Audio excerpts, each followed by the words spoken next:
Well, you said you were gonna come to us. Well, I haven't really worked it out. I tell you what, we do a crazy family this Sunday. You wanna come over? I can't this Sunday, because I'm big in town, so. You go back. Back next Sunday? I'll be back Monday, yeah. I'll be back Monday. I'm just going on a one-day conference. Next Sunday? Good afternoon. Shall we proceed? I'll take that as a yes. Good afternoon, one and all. This is a special meeting of the Pontiac City Council for the purposes of proceeding into closed session. This is called to order at 5:03 p.m. Roll call, Clerk Doyle. Carrington. Present. Goodman. Here. James. Here. Jones. Present. McGinnis. Present. Parker. Here. Rutherford. Mr. President, you have a quorum. Quorum being established, is there a motion to excuse Councilman Rutherford from this meeting for personal reasons? So moved. It's been moved by Councilman Parker, seconded by Councilwoman Jones. I've heard from Councilwoman Rutherford. She is traveling en route from work, so she may come partially through, or she might miss it, so better to cover the bases, but she did reach out and notify us. Hearing no further discussion, roll call, Clerk Doyle on the motion to excuse Councilwoman Rutherford from the meeting for personal reasons. Carrington. Yes. Goodman. Yes. James. Yes. Jones. Yes. McGinnis. Yes. Parker. Yes. 6 yeas, no nays. That motion carries. We are at public comment. Are there any requests for public comment, Pro Tem Carrington? Currently none. Okay. President McGinnis. Are there any requests for public comment? Are there any requests for public comment? Are there any requests for public comment? Hearing none, we are now at a motion to adopt the resolution to proceed into closed session pursuant to Section 8, subsection D of the Open Meetings Act, MCL 15.268, subsection D, to consider the purchase or lease of real property. Is there such a motion? So moved. Support. It's been moved by Councilman Parker. It is seconded by Councilwoman Jones. That motion is now before us. And a question on the motion, Pro Tem Carrington. Yes, did we approve the agenda for tonight's meeting? Oh, thank you. I think we did miss that. So I'm going to set that motion aside, and we can restate that motion. Is there a motion to approve this evening's agenda? So moved. It's been moved by Councilman Goodman, seconded by Councilman Parker, that we approve this evening's agenda. That motion is now before us. Are there any amendments, any discussion, any clarification? Hearing none, roll call, Clerk Doyle, on approval of the agenda as presented. James. Yes. Jones. Yes. McGinnis. Yes. Parker. Yes. Carrington. Yes. Goodman. Yes. 6 yeas, no nays. That motion carries. The agenda is approved. We are now at the motion to adopt a resolution to proceed into closed session pursuant to Section 8, subsection D of the Open Meetings Act, MCL 15.268, subsection D, to consider the purchase or lease of real property. Is there a motion? So moved. Is there a second? Support. It's been moved by Councilman Parker, seconded by Councilwoman Jones and many others. So that motion is now before us. Any discussion on the motion? Hearing none, roll call on adoption. Clerk Doyle. Goodman. Yes. James. Yes. Jones. Yes. McGinnis. Yes. Parker. Yes. Carrington. Yes. 6 yeas, no nays. That motion carries. The resolution is adopted, and we move into closed session at 5:06 p.m. We will, when we return and are concluded with closed session, we will vote to come out and document the time in which closed session has ended. And then from there, we have a regular meeting scheduled at 6 o'clock p.m. for those keeping score at home. Thank you very much.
Good evening, ladies and gentlemen. We're just coming back from closed session. When we have people in place, we'll vote to return from closed session, close out that meeting, and begin the regular meeting. Thank you for your patience.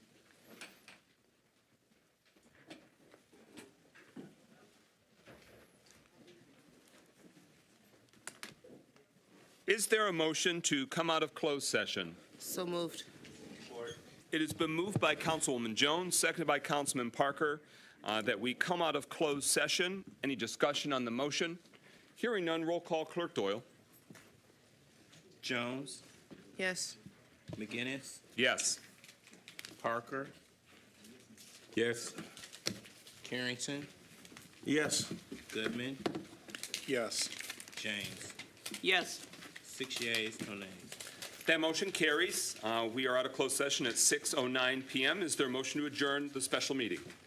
So moved. Support. It's been moved by Councilman Goodman, seconded by Councilwoman Jones to adjourn this evening's special meeting. Hearing no discussion, roll call, Clerk Doyle.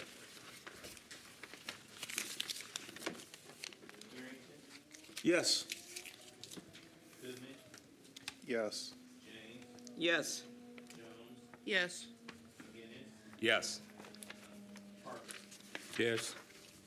6 yeas. That motion carries. We are adjourned from the special meeting at 6:10 p.m. Now let's call the regular meeting to order. We are called to order at 6:10 p.m. and we give the floor to Councilman Parker to introduce this evening's invocation. Thank you, Council President. Good afternoon, everyone. Our invocation will be given to us this evening by Pastor Emeritus Kathy Desra.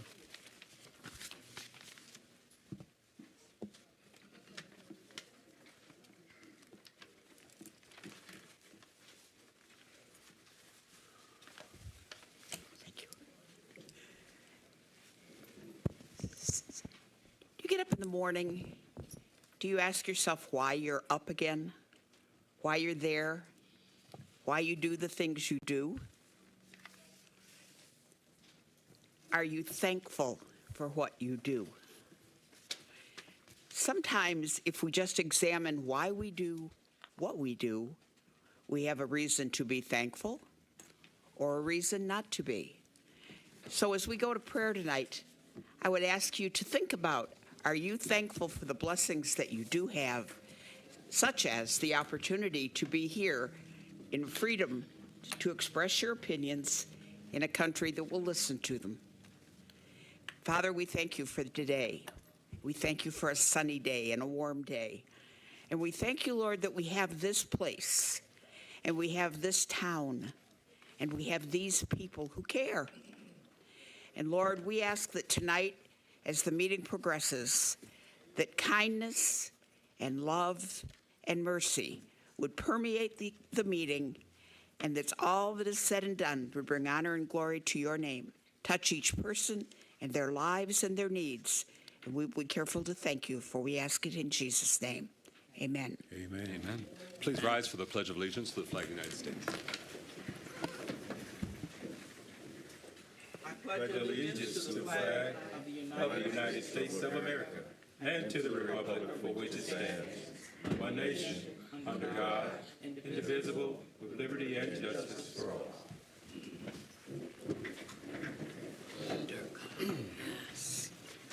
We now, as a community, hold a moment of silence for those neighbors who have recently departed. The names since our last meeting: Eugene Gino Alexander,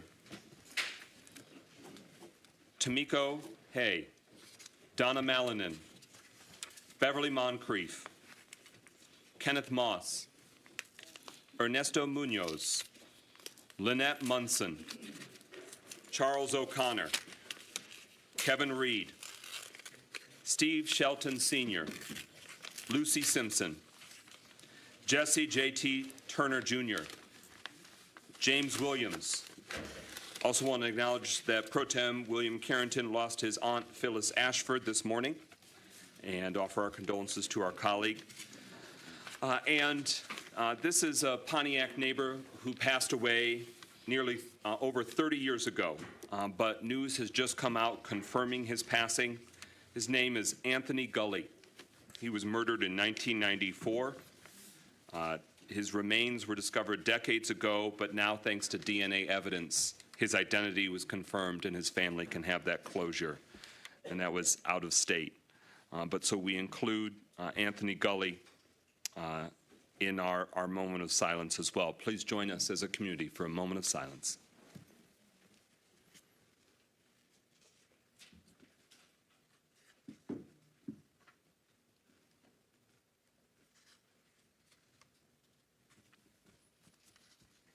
Thank you very much. And the City Council and the entire community continues to send out healing prayers for Councilwoman Emeritus Doris Taylor Burks. Well, good day and buenos dias. Welcome, bienvenidos, to tonight's Pontiac City Council meeting. Next is roll call of council members.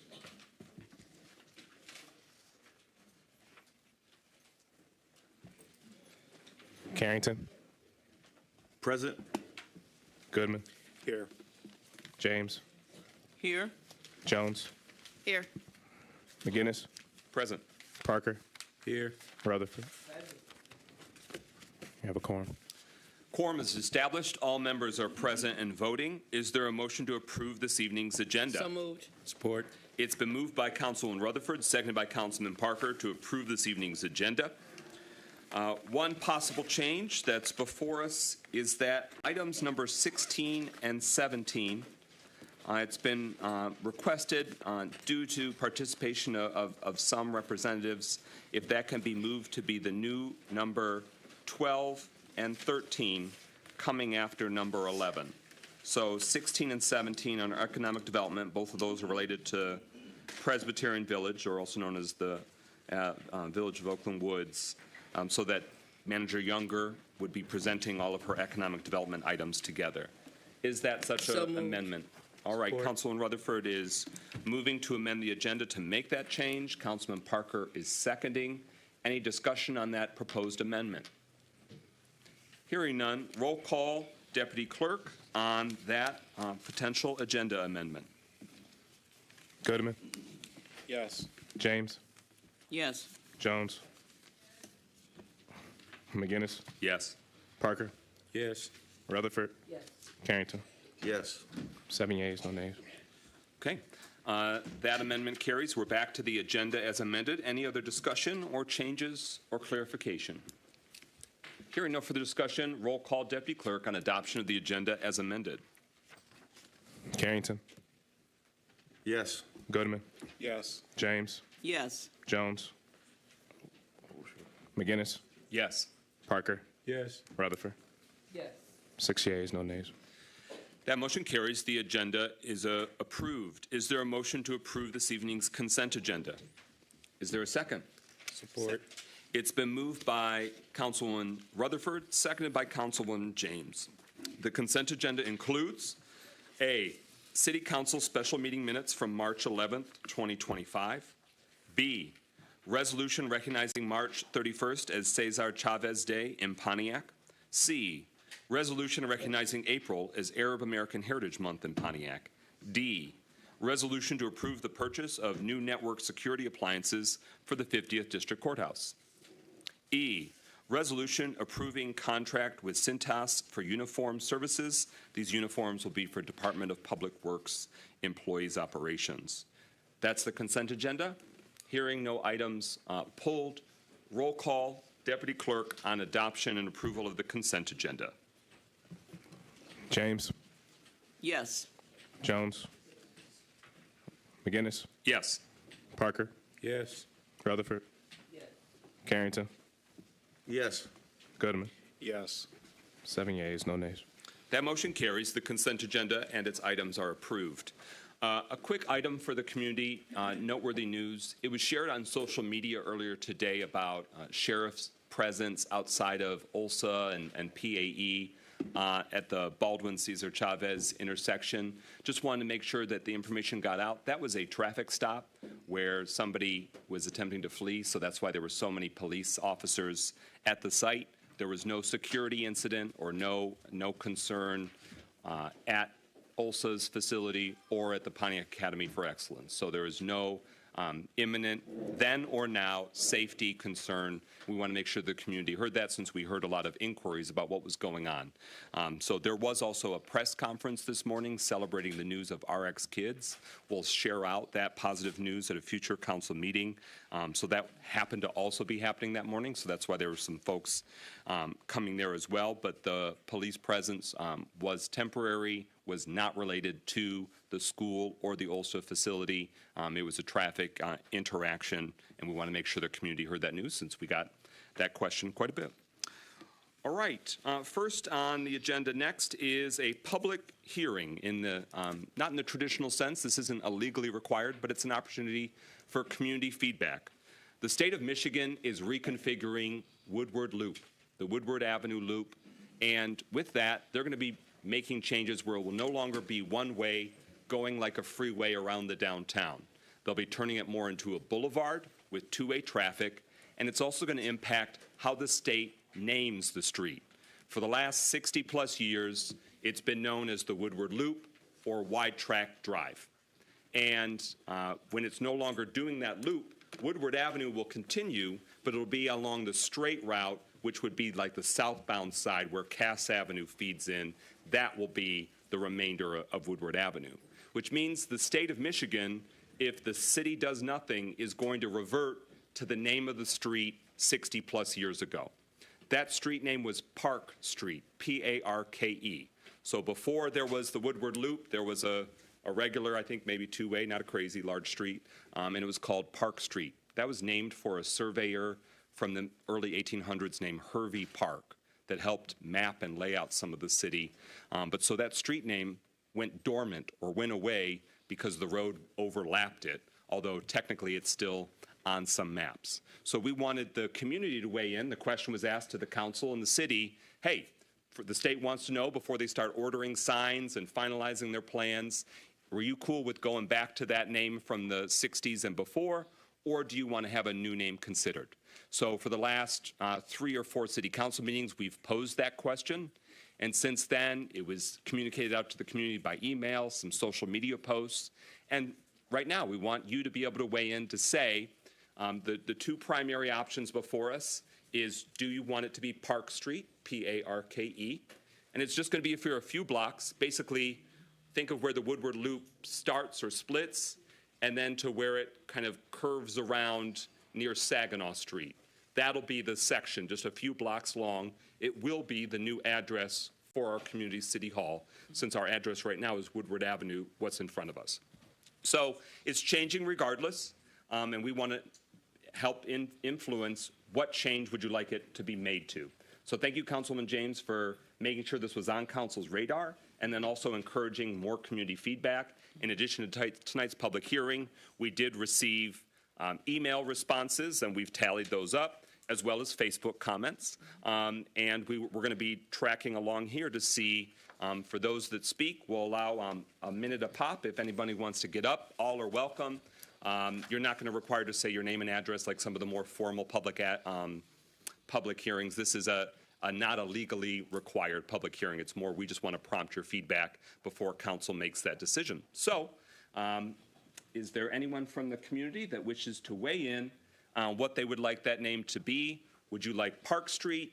Would you like Chief Pontiac Boulevard? That's the primary alternative suggestion. Or do you want to tell us how much you don't like the change that's coming inevitably? So we open that opportunity for feedback. You have the floor. I have a question. That's the only 2 options? So those are the primary options before us. If you want to say, I hate those 2 options, and what do you think about this instead, now's a perfectly appropriate time to weigh in that regard. I have 2. One, Charlie J. Harrison Boulevard or Street. He's the only mayor, in my opinion, that ever did anything. He only lasted 2 years, but he died in office. And Chief Pontiac, whatever this is, Avenue, yes, because he started it, and I think the city has to start over from the beginning, so that's appropriate. Thank you. Just erase everything and start over from scratch. Anyone else wish to weigh in?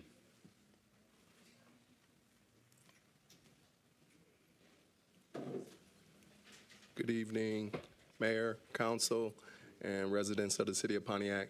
I really love the name Chief Pontiac Boulevard. Chief Pontiac was a staple when I was a kid, and I think that recognizing that name and bringing that name back, I mean, as we look at a lot of the emblems around the city of Pontiac, I mean, that's what we see, Chief Pontiac. So I am definitely an advocate for Chief Pontiac Boulevard. Thank you.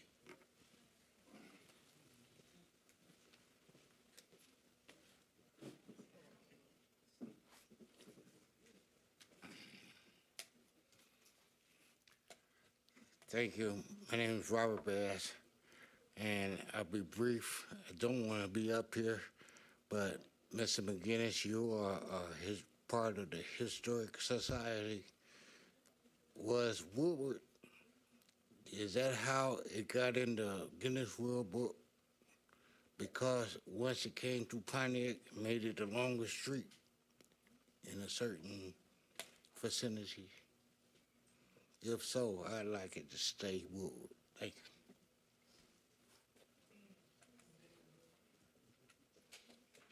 Anyone else wish to weigh in on this opportunity for feedback? Going once, going twice.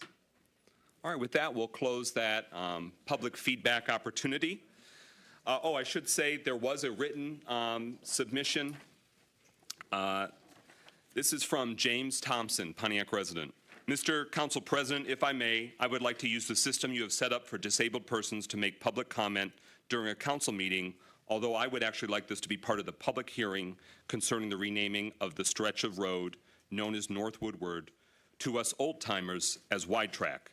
I am encouraging you to use the name Chief Pontiac in the road renaming. I think that that's important since it seems the current mayor, without any input, removed the Indian from all the city logo, on the letterhead, and so forth. I think this gives a chance to maintain our identity. Last week, a resident spoke about it being an opportunity to place a Chief Pontiac statue in a good public place at the start of the road or some place along the roadway. I think that's a wonderful idea. Thank you for your time and consideration. Sincerely, James L. Thompson. And he writes, oh yeah, go Chiefs.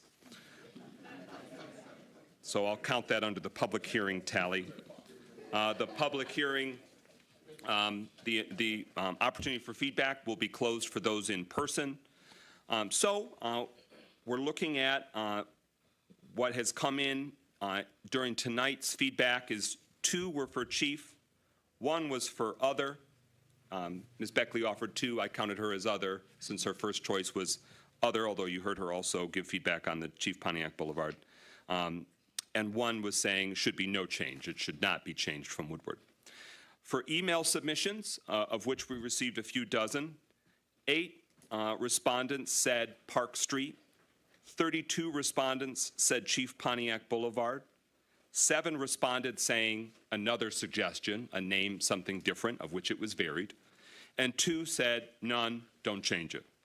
For Facebook comments, 6 weighed in for Park Street, 10 weighed in for Chief Pontiac Boulevard, 6 weighed in with other suggestions, and then 14 weighed in saying, I hate it, don't change it. Those were the different methods or forums that we heard from individuals. So that concludes 1 on the agenda. Now we're at 2. Is there, that resolution was before us previously, but was postponed from our previous meeting about making that formal decision of a street name. So I'm just going to pull it up and read it so we have it in front of us.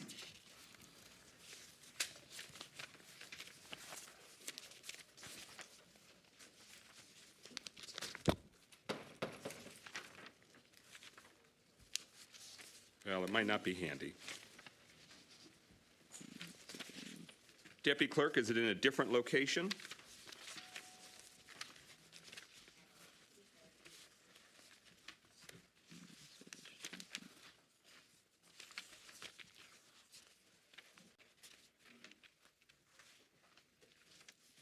All right, well, without objection, I'm going to move to the next item on the agenda, and then while we're doing elsewhere, I'll print us and confirm who moved and seconded at a previous council meeting. It's not in the prepared packets, although it was previously circulated in that last council meeting. We're at our special presentations. The first, number 3, Pontiac United each year when they have their Black History Month contest comes and presents on those who participated. And we are grateful to be able to continue that annual tradition. I'd like to give the floor now to Ms. Tracy Hirsch with Pontiac United for her to share more and present the information. Good evening. Thank you for having us, Council, Mayor, Deputy Mayor. I am pleased to announce that we have 48 submissions this year from the students throughout the city of Pontiac, ranging from the 7th grade to the 12th grade. This contest has been going on for 3 years, and we've been able to come up here to the city council meetings and present our youth with their awards, their certificates, and some monetary gifts. So I want to continue that tradition, and I'm just appreciative that you allow us to do that at this time. And the youth are here and excited. They brought their families. And so I want to also thank the Ascend Foundation for being a sponsor. And I want Kano to come on up here with me while I present the awards. And so for every contest now, there are winners. This was a very hard competition. Man, I mean, these kids went in. I learned stuff. I learned things. And it's always wonderful as a teacher when we continue to learn from our youth, right? So I'm going to start here with our 7th grade winner. Her name is Cara Andrews, and she's going to come up.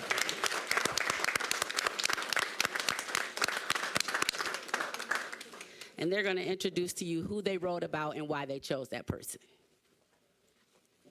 Hi, my name is Cara Andrews, and I wrote about Maya Angelou, and I feel like Maya really used her voice and her poems to try and inspire people who were really struggling with not being able to use their voice or not being as heard as they would like to.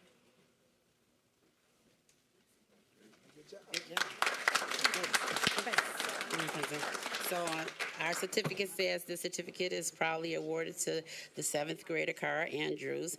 This certificate is given in recognition of outstanding essay submitted by Cara Andrews and about Maya Angelou. So here's your certificate. Thank you. And here. Thank you. All right. Okay. Thank you.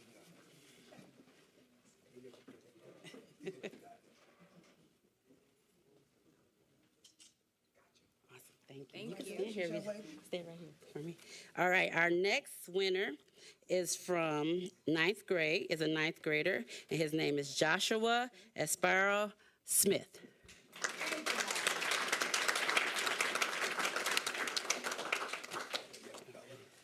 Hello, my name is Joshua Esparo Smith, and I chose to write about Emmett Till. I'm very aware that his story is very deeply depressing to a lot of African Americans inside of our culture and in this city itself, but it also should be used to show light on other incidents that have also happened to many other African Americans that have been mistreated by not only just people of different color and races, by police officers back in those days, by citizens. They would mistreat black people and treat them as if that they were nothing. And now that we're coming to a day of age that black people are able to represent themselves and show that we are the people that we are today, I feel as if now we're moving forward to a greater path of light and a greater path of success for many African Americans. And that story shows light for that. So.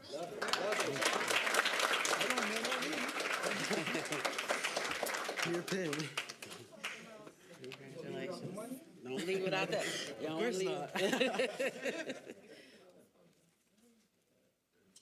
Thank you. Thank you.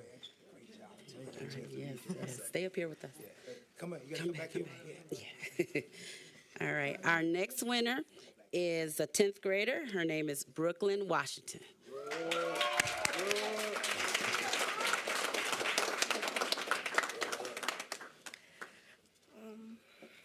Good evening. I had to write this down because if I didn't, I was going to ramble. My name is Brooklyn Washington. I wrote about the amazing Jane Bolin. She was one of the first African Americans to graduate from Yale Law School, and she was also one of the first African American attorneys.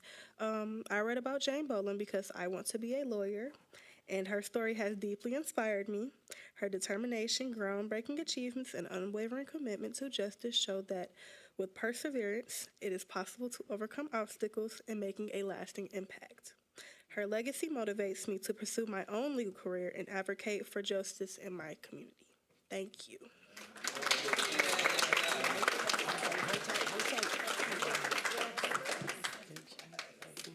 Congratulations. Can I have a loan? Oh, you moved, I'm sorry.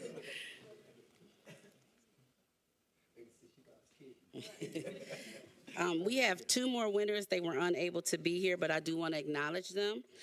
We have an 11th grader. His name is Max Bunn. He wrote about James Baldwin. And we have a 12th grader, Angelo Paluto, who also won.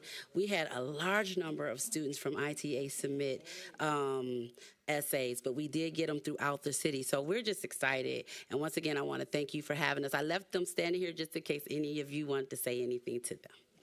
That's a fantastic idea. We'll go down the row. Councilman Rutherford. First of all, excuse me, let me get this together. First of all, congratulations. The power of the word can change people's lives, inspire people's lives, so don't stop and make sure you use this moment as a movement. I'm so proud of all of you, and again, congratulations. Councilman Jones. Congratulations to all of you. It's very inspiring to see the research and time that you've put in, and you are now seeing the reward of hard work. It's not always visible, but when it is very nice, rewarding, and encourages you to hopefully continue on your journey and continue to learn more, because we're all still learning. So I hope, well, no, I won't ramble. Thank you. Congratulations. Councilman Goodman. So first of all, I want to say thank you to Tracy and Pontiac United, because I mean, I've known you for years. I used to work with you at ATAP, but more importantly than that, like, you have been doing this continuously every single year. And as someone who, like, again, I worked at ATAP with you, so you know that, like, Black History was my elective, and like every single year, it's always really heartwarming to me to hear like the different Black people throughout history that are not just the ones that we always hear, but more importantly, that talking about them in a way that kind of goes a little bit further. I mean, we can hear about Malcolm, we can hear about MLK, but like talking about Emmett Till is a very real and important thing that has to be said, especially when it comes to young Black men and Black women too. Talking about like the I think one was also Maya Angelou. Sorry, I'm like dealing with some dizziness from my medication. Like the fact that, you know, you are talking about Black people who are deeply ingrained and influential to our existence in this country and in this world in a way that is just really important. Like, again, as someone who has done Black history, it's easy to always hear about the same sets of people like Jesse Jackson, right? But it takes something different to hear about the people who, like, you know, are often forgot about by history, who are really making the differences, or like, you know, sometimes have made some really big sacrifices that are never truly acknowledged. And every single year, you and the students that you bring in here talk about that. So I am truly grateful to you, but also especially to the three of you for writing about who you did. It's really important to be able to acknowledge all up here, but it says something, I think, a lot bigger about y'all, about the people that you picked. It could have been easy to pick, again, the people who we always write about, but to pick some people who have themselves been through harder things in their life and is why we're talking about them, I really commend you. So thank you so much. Mayor Grimo. Well, number one, congratulations. Number two, each and every one of you did a great job tonight. And third, I just want to emphasize how proud all of us are up here that you are the future of our community. So congratulations, and you did awesome. Councilman Parker. Thank you, Brother President. First, I want to say thank you. Thank you, Ms. Hirsch, for how you work with the kids. Thank you to Kano Phillips for how you support our children, our young folks. And thank you to each and every winner and their families. I am just pleased at hearing that you talked about some of the unknown people that we don't rarely hear about, because I learned about some stuff that I hadn't heard before. So thank you for educating me this evening. And secondly, I just want to say thank you for when you came, you presented yourself with a level of confidence and respect, and thank you for coming, and thank you for sharing with us this evening. Councilwoman Kathy Lee James.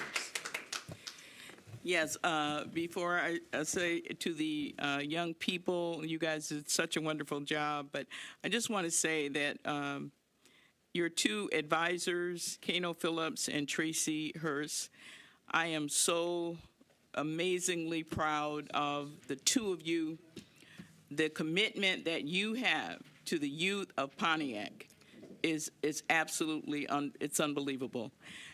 You do such a wonderful job. And I have to tell you that you're my heroes, because when things get tough up here, I can't give up, because I know that there are people like yourselves who are out there working every day to make Pontiac what you want it to be. And because of that, we're not going back. We're not going back. There's no way we're going to go back. So I appreciate you. I appreciate the work that you're doing. To these kids, I would say, well, not kids, but young people, it's great to have someone that you can look up to admire. And the folks that the names that you picked were people that made an impression. Their lives made an impression on you. And that's a great thing, to have that, to be able to do that and have that happen. So we appreciate listening to your thoughts of that person and what it meant to you. So I appreciate you, and congratulations on these awards. Pro Tem William Carrington. Thank you, President McGinnis. First, in echoing everything that my colleagues say, you guys done a great job. I also want to say how important it is that on a national level, we see administration removing everything as African American from all across this country, from our military bases to our federal offices. Yeah. So it's very important that we do what these young people done tonight, is that we instill our youth at a very early age of our history, our illustrious history. So again, I'm proud, I'm thankful, I'm happy to see what I'm seeing tonight. Thank you. Good night. Let us please give a standing ovation to Pontiac United and the student winners, those here and those at home.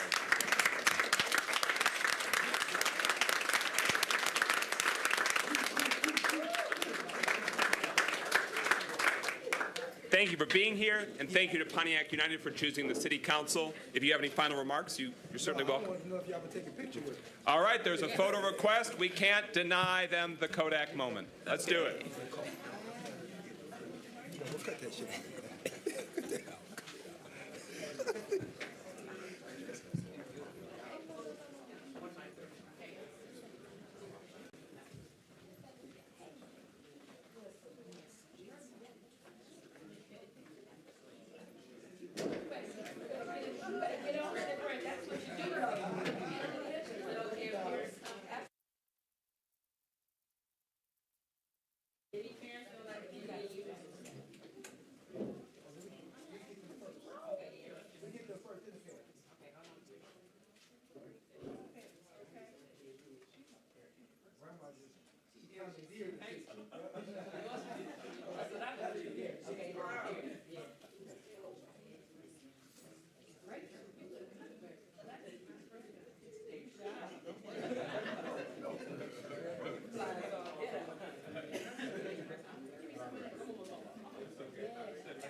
Congratulations again.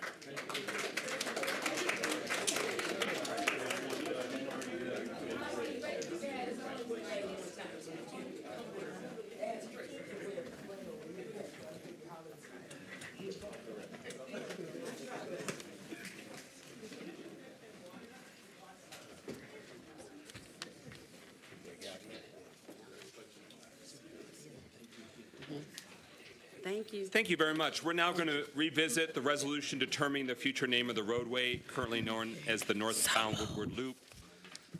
It was moved previously by Councilperson Jones and seconded by Councilperson Parker, and then was postponed to this meeting from that previous meeting. So council members, clerk, and the mayor has a copy of that resolution before them. Whereas the Pontiac City Council is tasked with the authority and responsibility to determine whether a City of Pontiac facility, property, roadway, or asset be named or renamed.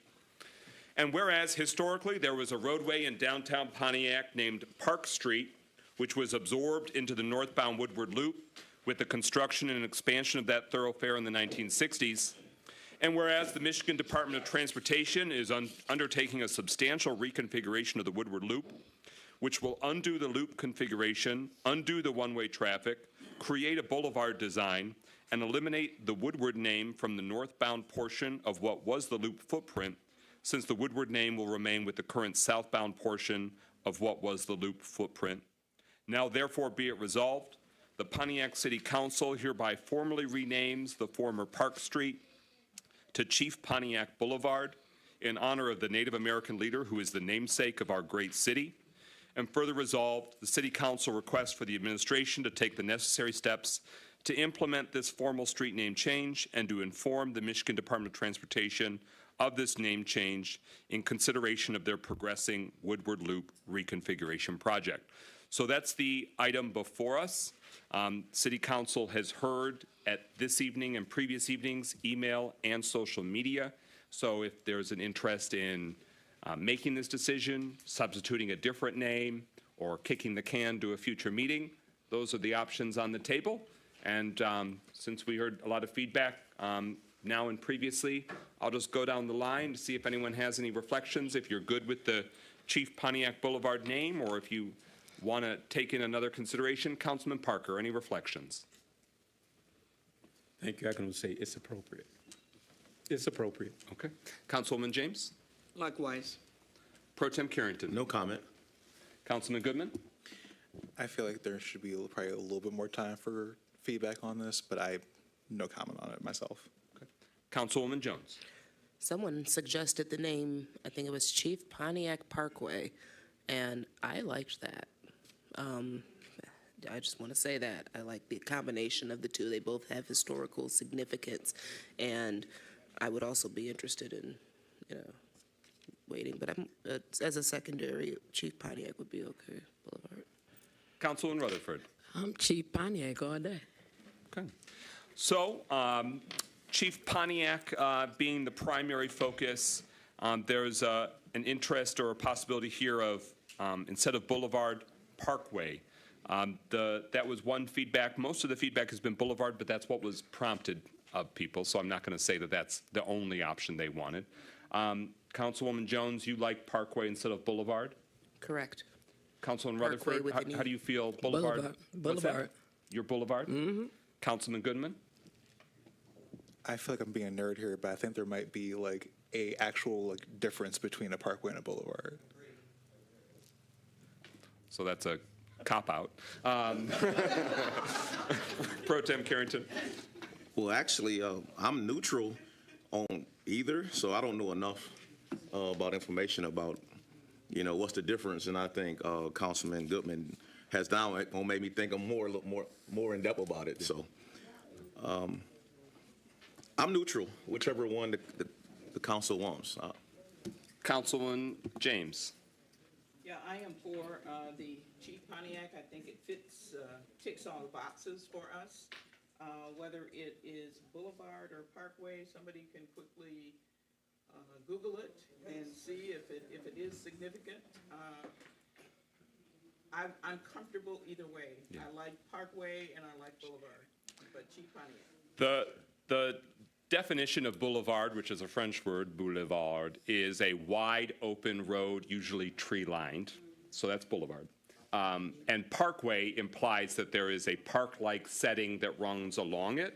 Sometime it either goes through a park, but it wouldn't be out of the question, because if this community is interested in trying to enhance the sort of alongside the roadway to make it aesthetically with trees, with landscaping, with public art, to make it much more of a parkway. It wouldn't be bizarre to use that terminology. We don't in the city, to my knowledge, have any roadway except for, I think, Center Point is parkway, if that sounds right, along that development from South Boulevard to Opdyke. That might be the only existing parkway naming that we have as a city street. And that obviously has some greenery, some benches, some walking paths, but it's not as parkway as some other parkways in other communities have been. Councilwoman James. Well, you know that they are putting in 2 little mini parkways along that walkway that the city is going to have to be responsible for, along this street. Okay. MDOT is putting in 2 little park-like areas. And so it will kind of be like a parkway because there are going to be 2 little areas on both sides of the street. That's fair. And then just a block in the heart of downtown will be the new park, the city park under where the footprint of the Phoenix Center is, a central park that hasn't been named, but it will be a central location. So that would be very close to this. And I envision that the front lawn of City Hall could be better staged, look more exciting, which would be a better enhancement for something along a parkway or boulevard. But Councilman Parker, any feedback on Parkway v. Boulevard?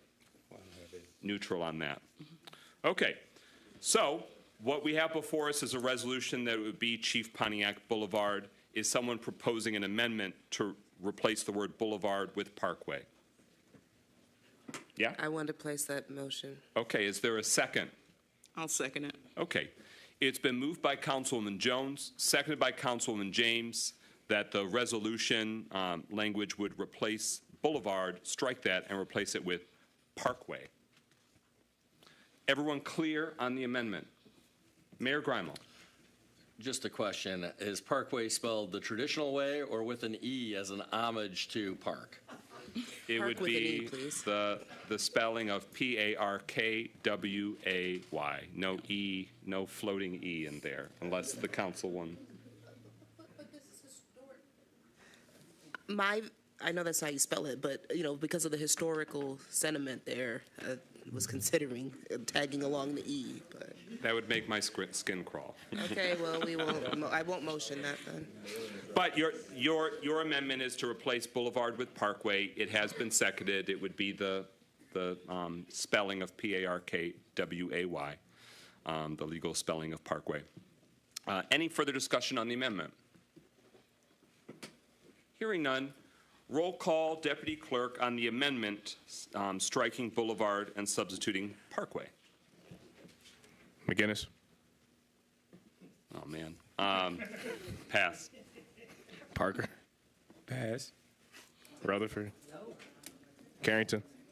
Well, I'm not going to pass, no. Goodman. No. James. Yes. Jones. Yes. McGinnis. Okay, so we got 3 no's, 2 yeses, 2 passes. So Parker and I got to deal with the coin flip. I'll say parkway. I'll say yes to the amendment. So now you truly are the decision. I'll say no to the amendment. Okay. So Councilman Parker votes no, which means that fails 3-4. So we're back to the resolution, which reads Chief Pontiac Boulevard. Any final discussion?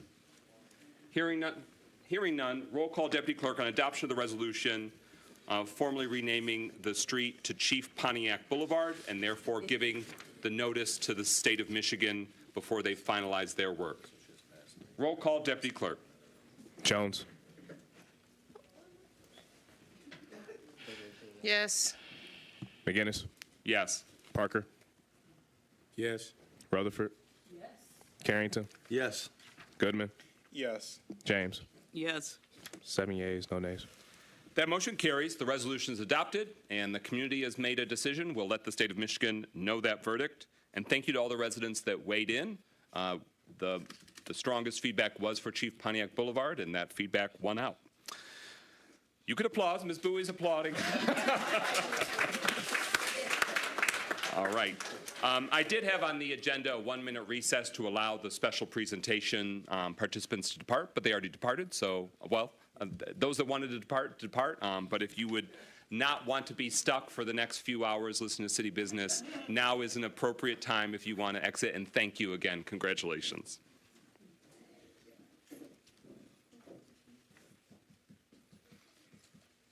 Oh, good. I'm glad we did that. There were people that needed that. Okay.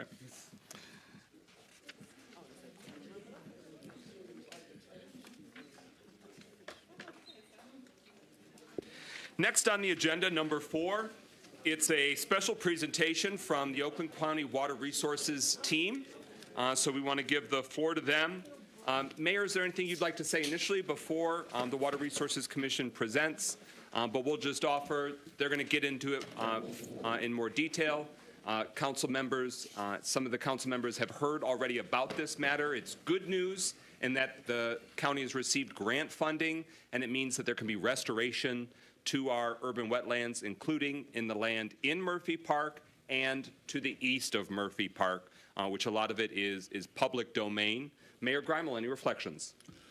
I really just want to emphasize that the Water Resources Commission has been a great partner to the city and to the broader community. Many of you may have seen the new dock at Galloway Lake Park, for example, and that was installed with the assistance of the Water Resources Commission. And you're going to hear about a number of initiatives here that are designed both to improve water management, stormwater management specifically, but also are designed to improve the quality of life here in our city. So I just want to thank Commissioner Nash in particular, but his entire team for being such great partners to our community. You have the floor. Welcome. Thank you. Good evening. Thank you for that introduction. My name is Taylor Worsler. I'm a civil engineer with the Oakland County Water Resources Commissioner's Office, and here to present on the Roof Collier Drain petition project and wetland restoration project that we have currently in design at Murphy Park. So we've got a presentation up on the screen. The image on the screen shows our project area and location. On the left side is the most upstream portion of the project, and that is where Murphy Park is located. As we move downstream, the project takes place on some private property, and the drains ultimately outlet to the Clinton River right at the end towards the right side of the drain. So at the middle of this petition project is a wetland restoration project. In October of 2024, we received a grant of $930,000 from Ducks Unlimited Wetland Conservation Program for a wetland restoration project in this area. As you can see, there are 2 county drains that run through the project area. At the most upstream end in Murphy Park is the Roof Collier Drain, a Chapter 20, and at the downstream end is the Bartlett Drain, a Chapter 4 drain.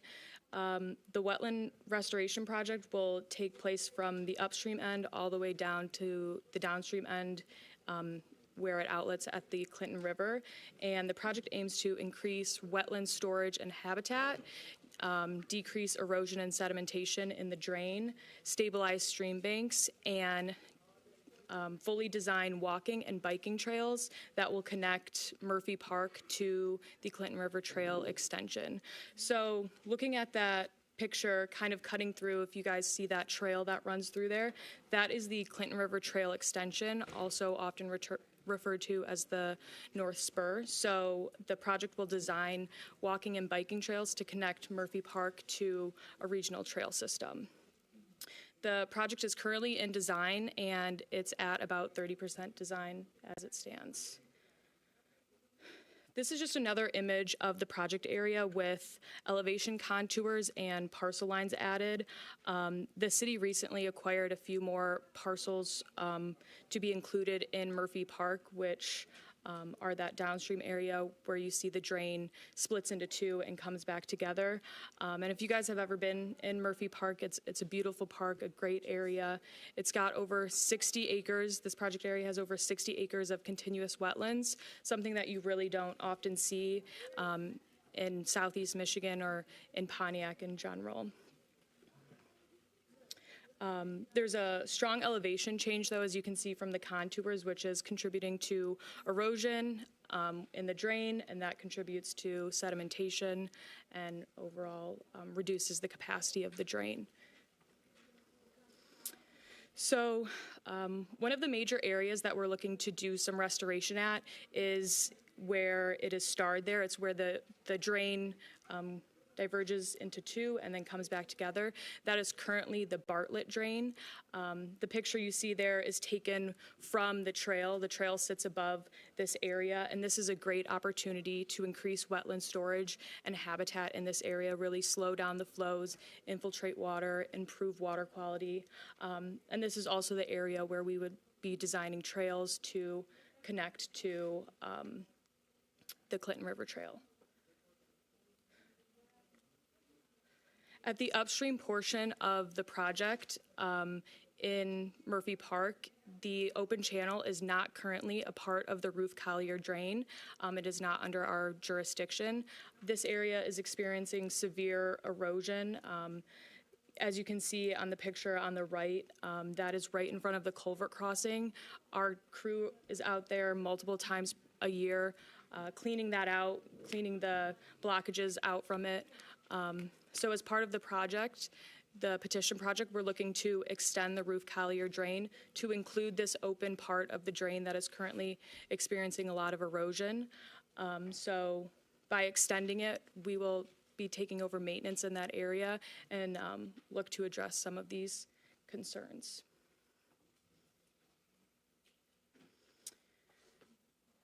Also, in the part of the roof collier drain that is currently included in the drain is experiencing severe erosion. The picture on the right is also right by that culvert crossing. Severe flooding happens, and a lot of erosion is just taking out the land right next to that culvert crossing. There's a lot of debris in there. There's a boat down in there that's you can barely see in the picture. That white thing is a boat that's currently laying in that degraded bank. And all through this project area, just in general, the banks are experiencing severe erosion. When the banks erode, the sediment's got to go somewhere, and it's depositing itself in the drain, which again just reduces the capacity. So looking to remove that, increase capacity, help to mitigate some flooding. So the roof collier drain is currently the problem area, and we're looking to do some improvements in the Bartlett drain area to help mitigate that. So as part of this project, we're looking to do a petition project to improve, maintain, and extend the roof collier drain. So we're looking to extend the roof collier drain upstream, as I mentioned, to include that area that's not currently maintained, but it's an open channel. So the drain will now extend all the way up to the culvert crossing at MLK Boulevard. And then we're also looking to consolidate the Bartlett drain and the roof collier drain. So what was once the Bartlett drain will now be the roof collier drain, a Chapter 20 drain.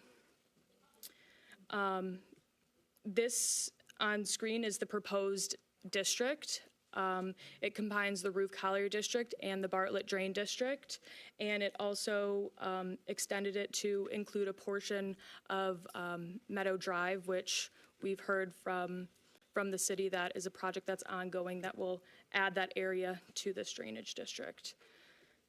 Anticipated costs to the city for this project are cost of the petition project, which we anticipated to be $5,000.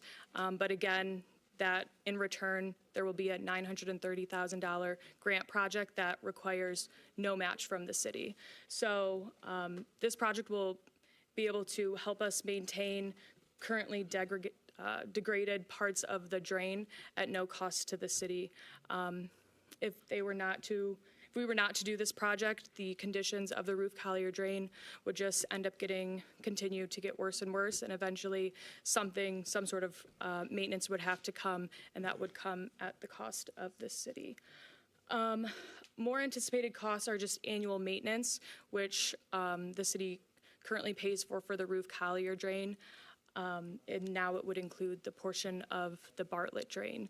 Most of the expenses from what would be the new roof collier drain come from the existing portion of the roof collier drain.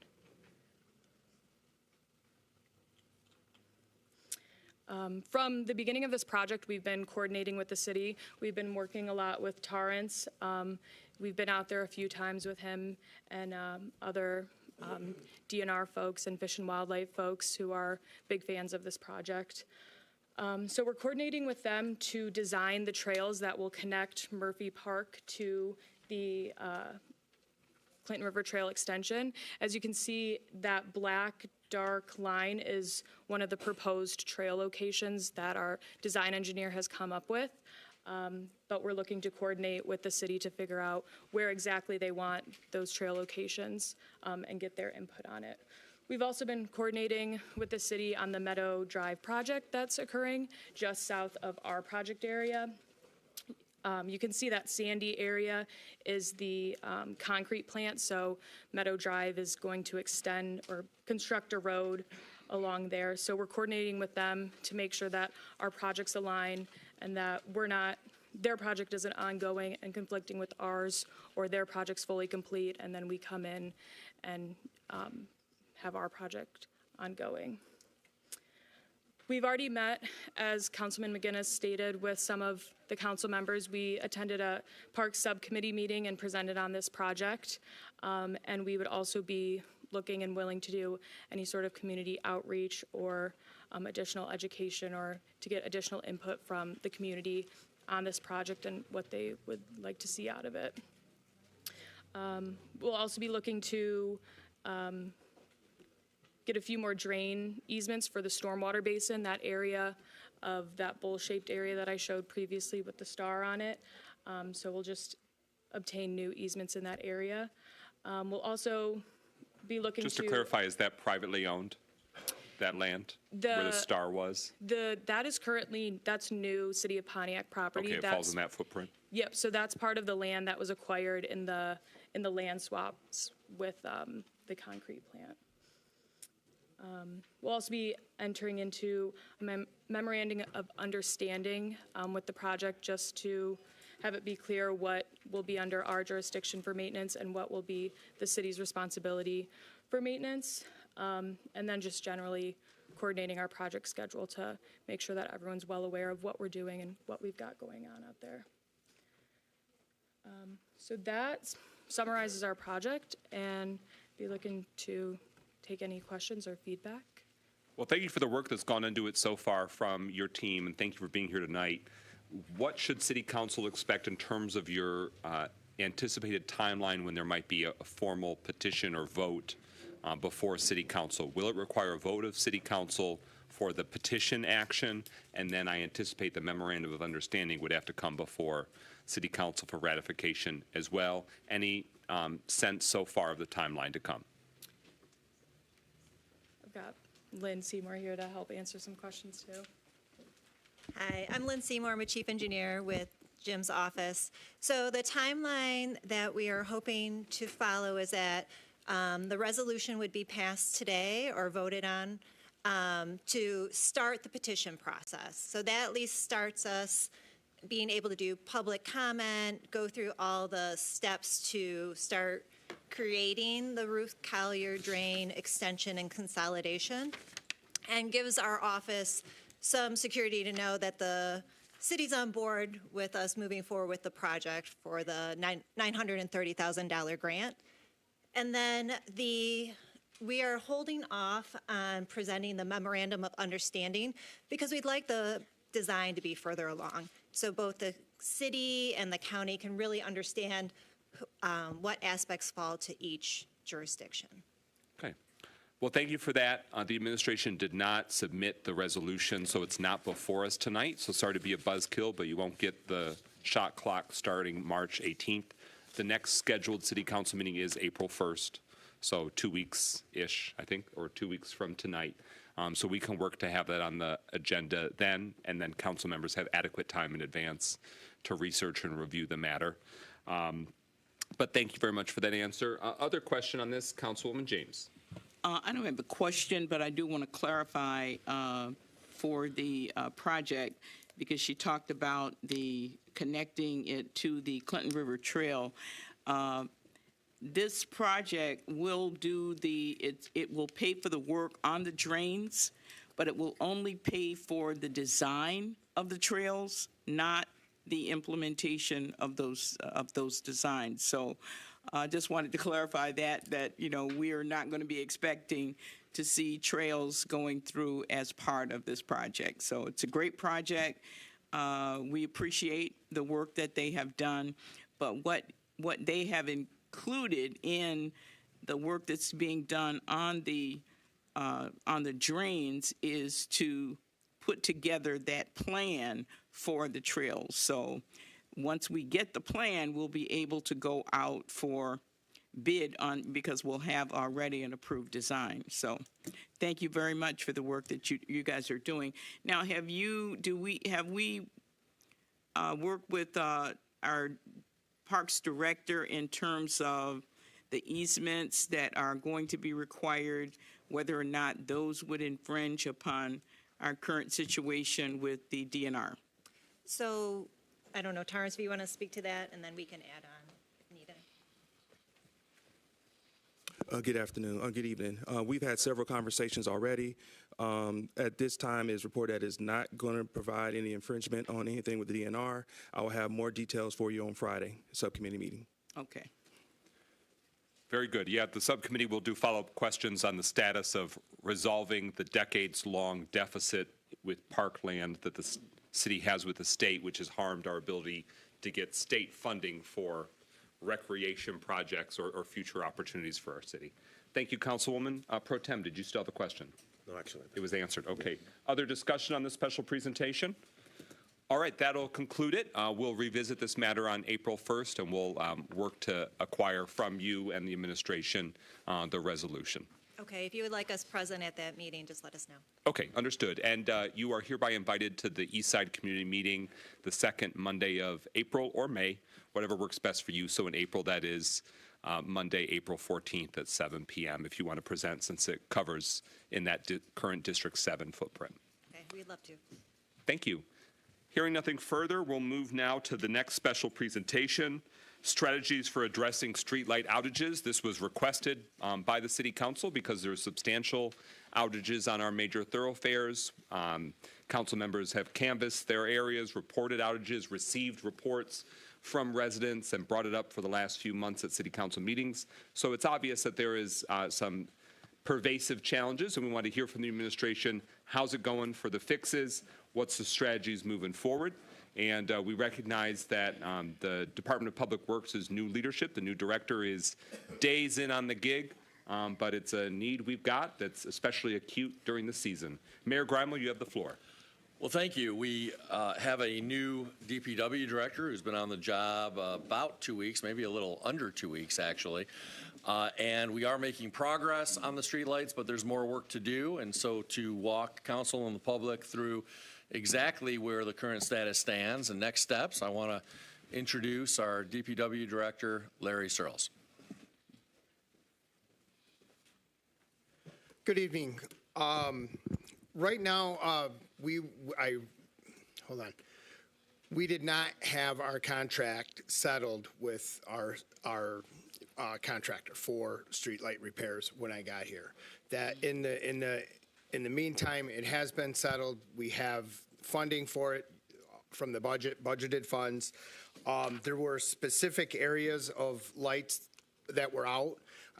If you'd like, I can fire those off real quick. And you don't have to be fast about it. In part, it's to make sure the community knows, so they aren't in the dark, pun intended, about is nothing happening, is there no hope on the horizon? Right. Because council, in between council meetings, is getting some updates when we're sort of pestering you with, okay, what gives? Where's Auburn? Where's Auburn? Where's Auburn?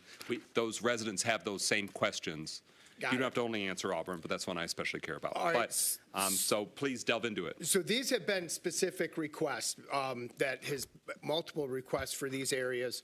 Orchard Lake Road between Voorhees and Old Telegraph, that was completed at the end of February. Huron from Telegraph West to Johnson Street, the majority of the lights are repaired. The circuit is working. There's still a few more lights that have to be fixed. We're going to get some parts and go back. So we're actually going to, right now we're employing a quick, high volume, high return on our circuit work. And then if there's some isolated poles, we'll come back to that area. So you're going to see some of these circuits come back on, but a few of the lights will still be out. But they didn't get forgotten about.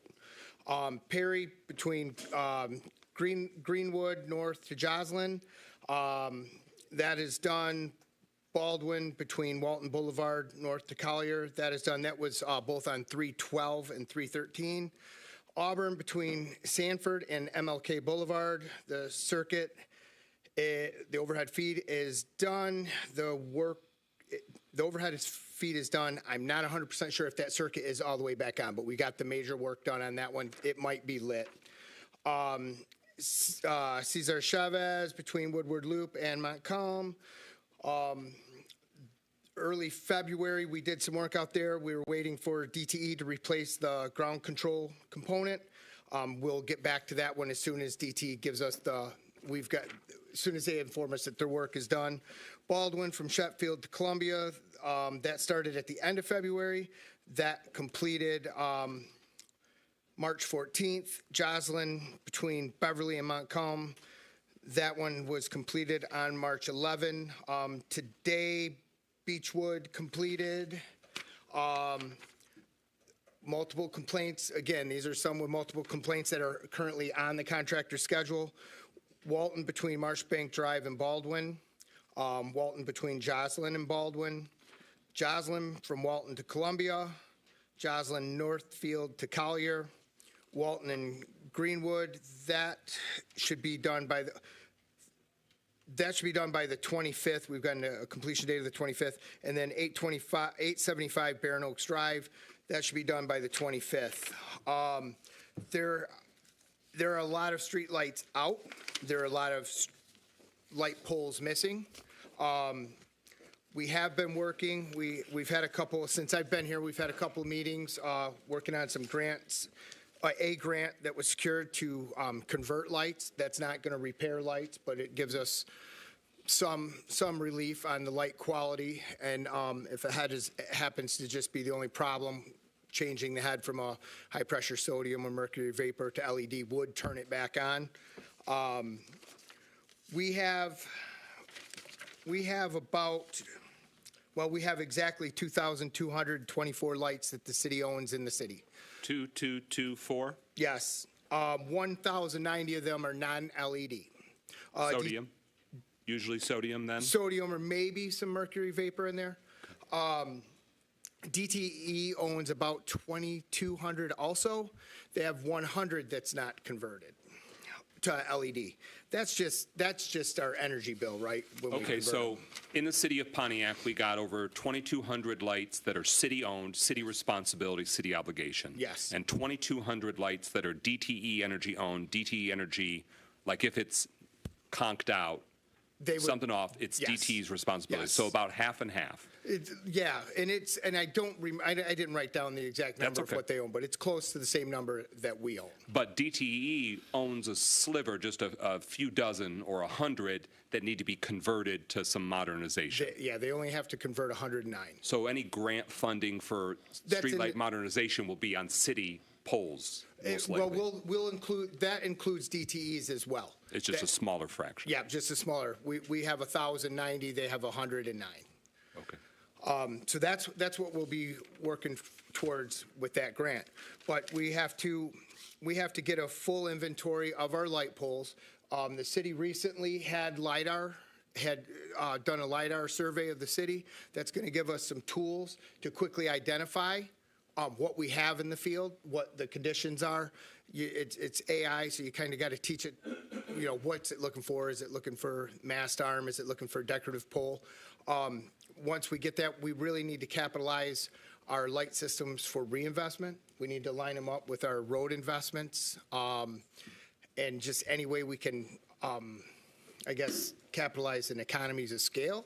And then outside of that, we really, if I don't get you an inventory, we don't know how much we need to invest. So that's where we're at right now.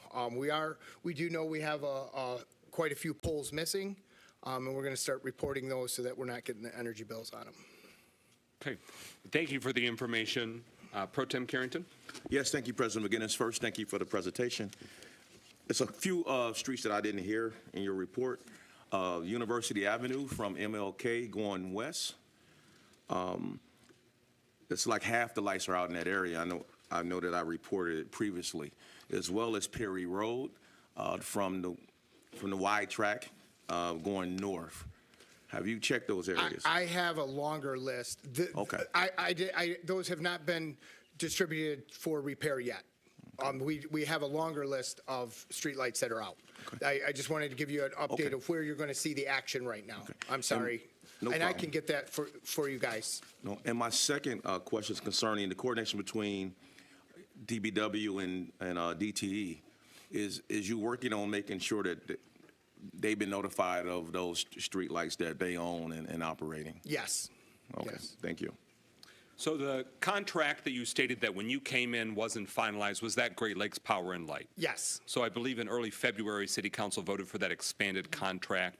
Do you know why there would have been a slowdown in implementation? Oh, well, the exact reason was the amount of funding. It was budgeted for a set dollar amount. You guys set a budget for $800-some thousand. For the rec was made for $300. So we had to up that. We had to come back to get that to the authorized budget amount because we have that much work to do in it.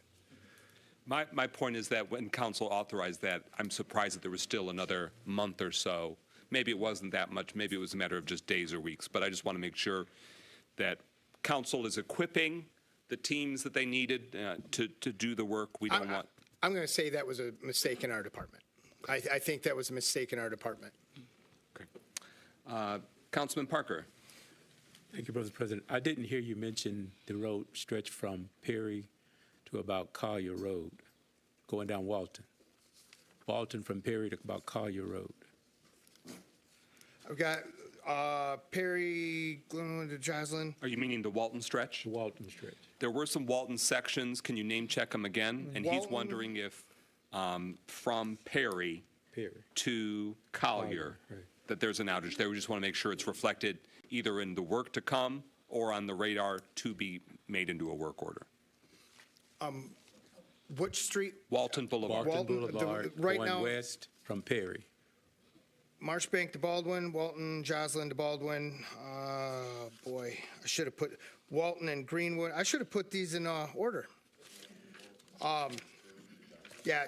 From Perry to Joslin. I'll get a complete list, council, of our known our streetlights that are out. Thank you. And not just the ones we've already authorized to work on. That'll be helpful and useful, so that way we can cross-reference as we're receiving them or noticing them nightly. Mayor Greimel? I asked this question because I know this has been an issue at times in the past. At least one point in the past, they weren't actually out, but they looked like they were out because they were so incredibly faint. And so I wonder if they may not be on the list because it's not a situation where they're actually out, but they're incredibly faint because they need upgrades to LED lights. And the lights that are there are incredibly old and don't even shine as brightly as you would expect incandescent bulbs to shine. That may be the case. And Mayor, I just so you know, I know that we have more lights. I just haven't distributed the work to the contractor yet. You may know. Well, yes, sir. If I may, when I looked, they were out. I've seen the condition of our streetlights. They were probably out. These are just out. Yeah. That's possible. I'll double check and make sure. If they have been reported, I'll let you know. But if they haven't, I'll get them on the list. Councilman James. Yeah, it seems to me, if I remember correctly, when we approved the latest contract for Great Lakes, and we talked a little bit about that contract, one of the things on there was that they're paid to do, to drive around and do assessments. Do they work on a pull system where you tell them something's down and they go out, or do they do any kind of an assessment of, of these lights on their own? Right now, they're going out where we tell them the lights are out to make the repairs. I know originally that was part of their contract, that they did some assessment on their own. So Do we have, could you send us a copy of their latest contract? Certainly. Okay, thank you. Further discussion on this special presentation? This will be an ongoing matter we'll keep delving into, keep it as a discussion item at future council meeting agendas. Hearing nothing further, I'll just make a final pitch. Auburn between Sanford and MLK. I'm going to check it after the meeting tonight, but I usually get daily reports from people that live at or near that stretch that are negatively impacted. We're not just asking because it'd be nice to have. It's got real public safety implications for our neighborhoods to be well lit, for our thoroughfares to be well lit. So we want to make sure that pedestrians are safe, drivers are safe, residents are safe. You know, if you get it, you know, it's just a need we've got. All right, thank you very much for the work so far, and we'll keep delving into that. That concludes that special presentation. We're at now a round of public hearings. It's required in the city of Pontiac that if the city is going to consider selling land that we, the people, own, we need to have an opportunity to weigh in on that. So we're going to have the mayor can weigh in first, or we can go directly to Economic Development Manager Younger or others from the Community Development team. We've got 3 public hearings because we've got 3 different sets of vacant parcels. My understanding is that there's no structures on any of them. Yep. We're all talking about vacant land. And so it's up to us as a council on your behalf, but first, us as a community, for you to weigh in to say what you think. Mayor Greimel, any other setup as they're working logistically? Well, just very briefly, and part to fill the time here as they're trying to bring this up, I do just want to emphasize why we, the city, are eager to see a number of these city-owned parcels conveyed to private property owners and ultimately developed really for single-family houses. So the city owns hundreds of these scattered site small parcels in neighborhoods. We want to convey these to people who are A, going to maintain them because the city has a hard time keeping up with grass cutting on these vacant parcels and other things, but B, actually get these these currently tax exempt properties, because they're owned by the city, on the tax rolls, and C, actually add housing to our city, which we're in desperate need of. And of course, we want to see more owner-occupied housing in the city. And many of these developments will result not in rental houses, but in houses that are actually owned by those who live in the houses. And so there are a lot of pluses to conveying these scattered site, city-owned parcels to private owners who will develop them into single-family housing. I know that we've got a couple people who have been working on this. One is our Economic Development Manager, Deborah Younger, who's at the podium. We also have in the audience our Community Development Director, Rachel Loughran. But I want to turn it over to our Economic Development Manager, Deborah Younger. Good evening, Council Mayor. The first development project is Mr. Ali Sabib. He is wanting to buy four to develop into housing. He has bought 4 other parcels previously. We just had a grand opening. He built 4 houses, 2 on Bloomfield and 2 on the street behind it. They are all under contract.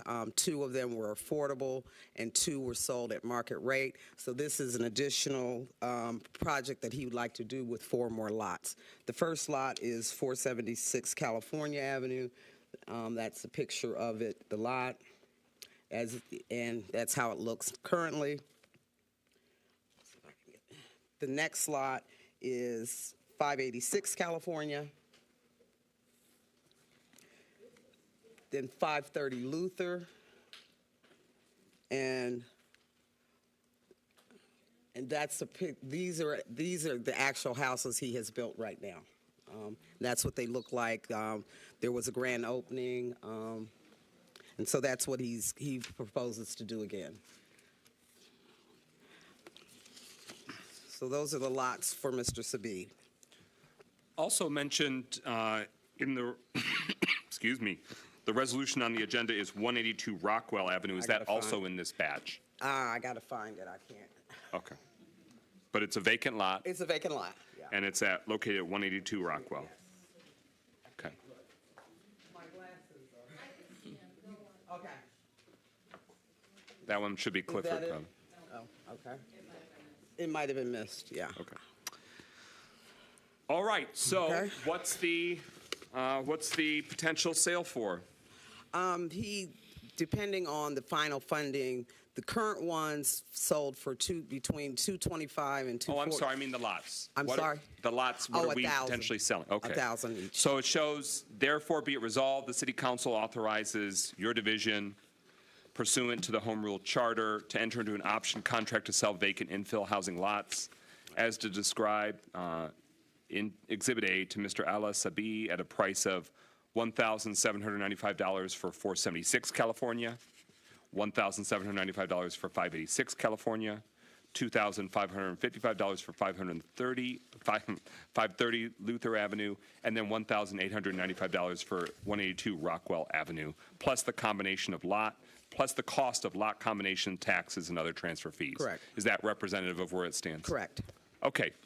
So, any clarification needed before we open the public hearing? This isn't us deciding whether to sell or not. This is just making sure that we've got the basics out there before we open the public hearing. Again, where anyone can weigh in on what do you think. You don't have to say yay, you don't have to say nay. You could just say, I got questions. And we'll take your questions and then seek to have answers on them. Please state your name and address as we're required for public hearings. So hearing no clarifications needed on this first batch, and we'll repeat the same process for the next batches to come. The public hearing is now open. So what do you say about these 4 vacant lots, 2 on California, 1 on Luther, 1 on Rockwell? You have the floor. Dr. Deirdre Waterman, 312 Ottawa Drive, Pontiac. I'm happy to see that lots are being purchased by people who are actually developing them. And I would like to know the question that you stopped Deborah Younger from answering. I would like her to tell us what they actually sold for, to let us know what the market is in our area, particularly because you said 2 are affordable and 2, maybe not right now when you answer the questions, but answer that, right. So I think we'd be curious in knowing what the market rate is bearing in Pontiac right now. And also, we're happy to know that some of it's affordable, because one of the things we do know is that with the prices going up, we have a lot of need for affordable housing in the city of Pontiac, and that is affecting, as we've heard from a lot of people here, the ability of a lot of people to come and reside in Pontiac who want to make this their home. So those are the questions I would like to have answered, and I'm happy that they're being developed, and I hope many more will be. One of the things we know that is important for Pontiac. Can I stop you, Dr. Waterman? Deputy Clerk, can you try and turn on that microphone and swap it out, just because I'm not hearing much volume off that. The light's on. It is. That one doesn't even turn on. That one's a dud. Yeah, let's give it a whirl. So I need to talk It's louder? They all out. We might have a system-wide. We have a system issue. I can do that. Yeah, so they can hear us watching online or at home, but at least the audio inside the room.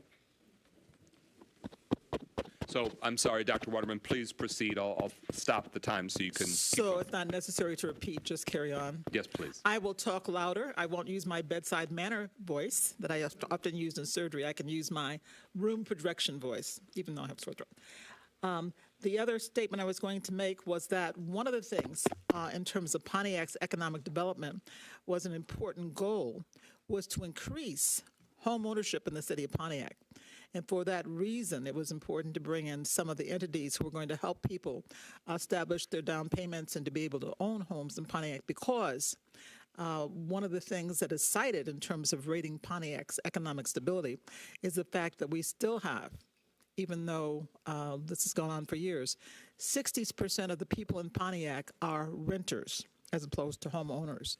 And that was one of the things I had hoped with the ARPA funds, that we would give more support to home ownership, including more people I was hoping would get that $25,000 for home repairs to help to maintain their homes and do the repairs that are needed. Those are my statements. Thank you. We'll wait till all community members have spoken to answer questions. All right, Chris Jackson, 151 Lafayette Street in downtown Pontiac. So I am excited that these plots of land, looks like there's another batch that's going to be from the south side, the area which I grew up in. I don't know if these lots were previously blighted and it went a part of that blight project, and now there's incentive from the city to have investors come and buy lots and redevelop them. And I think that's very important for the city of Pontiac, ultimately, especially on the south side, where you have predominantly homeowners.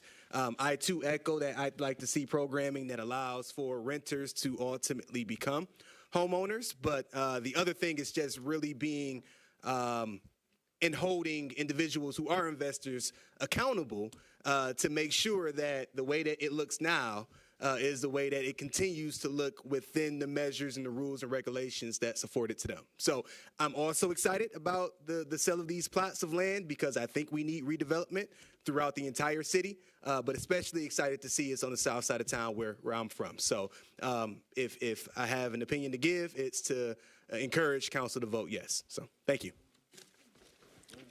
Test one. And good evening again, Mayor and Council, citizens of Pontiac. Craig Jefferson here. I am definitely excited about new development in the city of Pontiac. It's definitely needed. As I have went on each side of town in the city of Pontiac, never, ever wanted to throw any stones, but it looks horrible. And we need new development desperately in the city of Pontiac. I wanted to ask, again, what are like the sales prices of these homes? And square footage, I don't know if all that information might be on the MLS. If, you know, these addresses, we can go there if they're already developed. I mean, I think there were some homes that I guess Mr. Savid has already developed in the city of Pontiac. And if those previous addresses could be provided, might get some information in regards to the type of developments, the type of homes that will be built. Also, too, have concerns with making sure that we educate our citizens about home ownership, because like it has been mentioned, we would like for the homes to stay a certain way for a period of time. But we want to make sure, too, that developers are using quality materials and different things that will allow the properties to hold up with, you know, regular, normal wear and tear from everyday usage. So we want to make sure that we're getting quality, you know, products and quality builds in the city of Pontiac. Also want to ask, and it has been mentioned as well, will there be any type of down payment assistance programs here in the city of Pontiac that are offered to our citizens? I know around the country, you know, you have cities that are providing $20,000, $40,000, $50,000 in down payment assistance to their citizens and first-time home buyers. So want to know if anything like that will be available to the citizens of Pontiac, and the education as well, because in order to receive that down payment assistance, they have to actually go through some classes and whatnot and getting more education about becoming a homeowner. So if something like that, not sure if that's taken place already or something that we're going to actually do, but I think it may be very wise to start educating our citizens about home ownership and the importance of it, how to upkeep their home, all of those different things that come with home ownership, so that neighborhoods can stay in a beautiful manner. As a new build is usually beautiful when it's built, we want to keep it that way. And then lastly, I want to ask what type of assistance, or will there be any assistance to the developer, financial assistance? I don't know if there's anything that the city are offering to get builders to come into the city of Pontiac, and if so, you know, if there's any information about that, that would be greatly appreciated, because I know that we want to attract. That does conclude your time. Oh, and sorry if you could about that. state your address. Thank you very much. If you could state your address. My address, 2713 Hurst View Drive, Hurst, Texas. But I do want to add that my address will be a Pontiac address in the next couple of weeks. Thank you. Thank you. Next up for the public hearing. Marcus Bowman. Staying on? It's on at home, but not in the audience. We apologize. Right. They're We'll do the working best on we it. can. We'll talk loud. Marcus Bowman, 268 West Pike, Pontiac, Michigan, 48341. As a resident on the South Side area, I think this is a great look, a great move for revitalizing the South Side area. First, I do want to say, though, I think we should be more inclusive with the neighbors in that community, to bring them to the table to actually see what they feel about it as well, too. Not to say that I don't think this is a good idea, because we've been advocating for home ownership, and I like to thank our councilwoman who's been a strong voice for that on the South Side, advocating for home ownership. But I still feel that we need to make sure that the community at large has a clear-cut understanding on how these projects are going to be develop, how these projects are going to affect them. So we're giving them everything except for the glitz and glamour. We're also giving them both options to look at what they're going to get with the pros and the cons.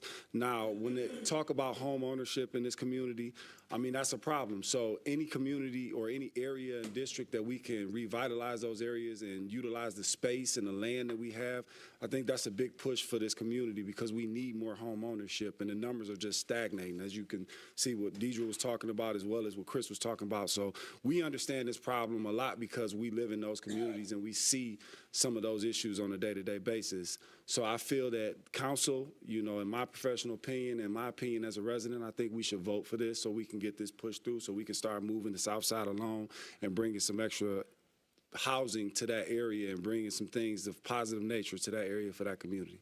Thank you.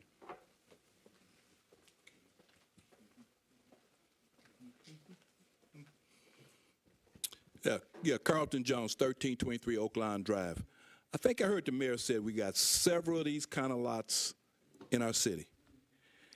I believe we need to be innovative and create a program that we can develop workforce to help build on these lots, turn a lot of them into home ownership, and get a program going so we can get them off of just sitting vacant lots.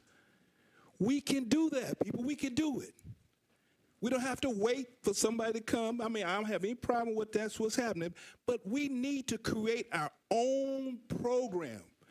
OTEC is doing it right now. They train people out to the OTEC to build a house, and then they go place it on a lot. You hear me?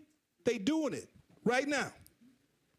We need a program to do that on an ongoing basis and move people from renting to home ownership. I'm willing to get in the trenches, been in the trenches doing it. I just need some folks to help me. And we can create programs for people in Pontiac right now. Thanks.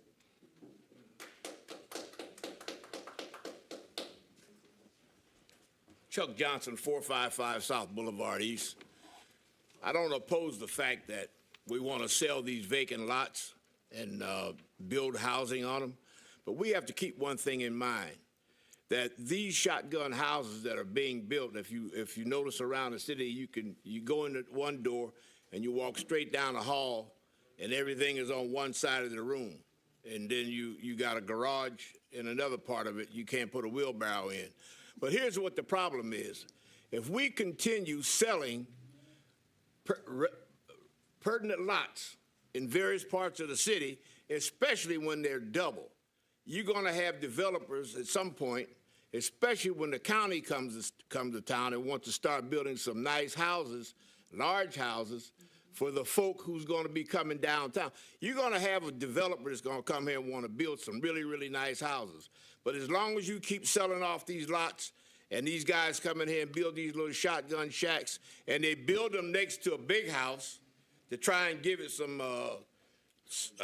finesse or whatever you want to call it, trust me, it's not worth it for us to give away even at $1,000 a lot. We should hold on to some things, even if we got to continue mowing them and cleaning them. Just do what we got to do. But don't sell off these lots just because somebody wants to come and build a shotgun house and we need housing. It's not going to work. We need housing, but not to the caliber that we're getting them. And if you notice, right here in the general vicinity, if anybody's driving in the general, you look at these little shotgun houses. When you go through the side door, you walk straight down the hall. It's about 8 foot wide. And you pass everything. You pass the toilet, you pass 2 bedrooms or 3. The garage ain't big enough for a wheelbarrow. Trust me. Don't give away our private or our very good lots. Just don't do it. It don't make sense.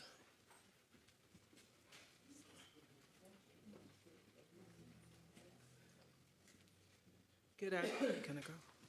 Go ahead. Good afternoon, Council, Mayor, Council, and the people that's listening to me. Darlene Clark at 506 Nebraska. The problem in District 1, I've been in District 1 all my life. Now, I am talking as a resident, so let's clear that part up. I've been in Pontiac on the south side in the same house for over 70 years. My parents has owned that home. What the problem is that the mayor has offered the homes to the residents with a condition to build on that land. A lot of residents don't want to just build on the land. They don't want to be overcrowded by the homes that come in. The problem is that the investors have the better opportunity to get this land, invest in the city of Pontiac, and put what they need to put on. But you're not telling the people, and you're not letting the people are trying to tell you, is that these homes are pushing their privacy out the door. They're so close to the neighbors next door that the neighbors can't go to the bathroom and flush their toilet without the new homes hearing it. And then the new homes, they feel they have the power because they are new. You're leaving out the residents and the Pontiac. Once again, I have said this, everything in Pontiac is affordable. What you're bringing in here is to up the game to make Pontiac more unaffordable. And with that said, you got the 70% investors that's in the city of Pontiac. They're buying up the land with the condition what the mayor administration is offering.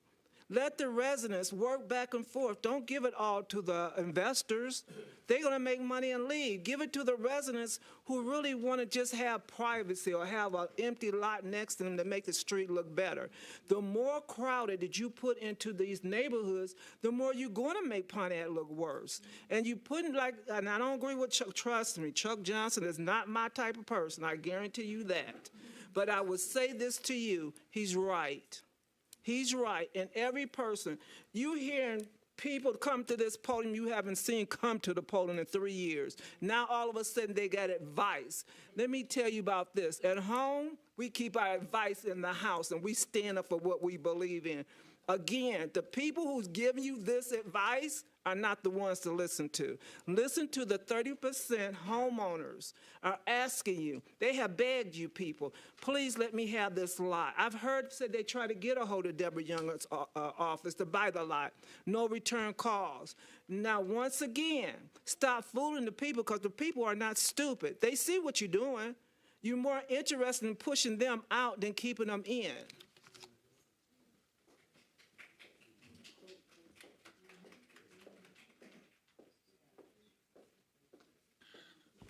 All right, darling.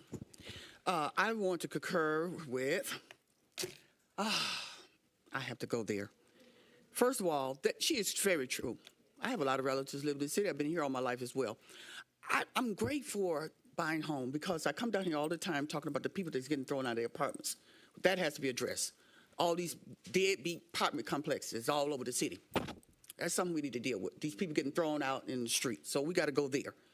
So now you're going to buy the lots. I know people got the lots. I used to campaign all around there for years, and they wanted the lot, just like Darlene stated. But nobody would sell it to them. They want to expand their home, or maybe they want to just keep it just for the playground. So I actually ask people for these lots, did they want them next door to them? How are we doing this? Now, you know, I have to say, workforce development, you have mentioned it over and over. Everything for us old schoolers, is including everybody that lived here all for years. For us old folks, y'all call us. For us old folks, we know what we like and what we want. We want things. And by the way, how much is a home going to cost? Let's just say they build a house. Who to say they can afford it? You price them out. And I'm a big Pontiac person. Anybody know me? I'm Pontiac. How many people around Pontiac going to be able to buy these homes? I wrote down what you said, $1,000 for a lot. Hell, I'd buy one. Maybe I want to buy one and build a lot. Did you ask me? Did you ask anybody in this room, did they want to buy a lot? Don't assume we all ain't got no money. So this is where I'm going. Pontiac first. Carlton, very good idea. Man, I could put you on that council. You could run this thing, baby. because the city of Pontiac, because we're looking out for everybody. Everybody. And I want young people to own a home. But if you build a home and it costs too much, that means they still can't get on them. And that's where the problem is. And Pontiac is owned, I would say most of Pontiac is owned by somebody that lives outside the city. Most of this property here, we don't own it. We just live there for the ones, the homeowners of us.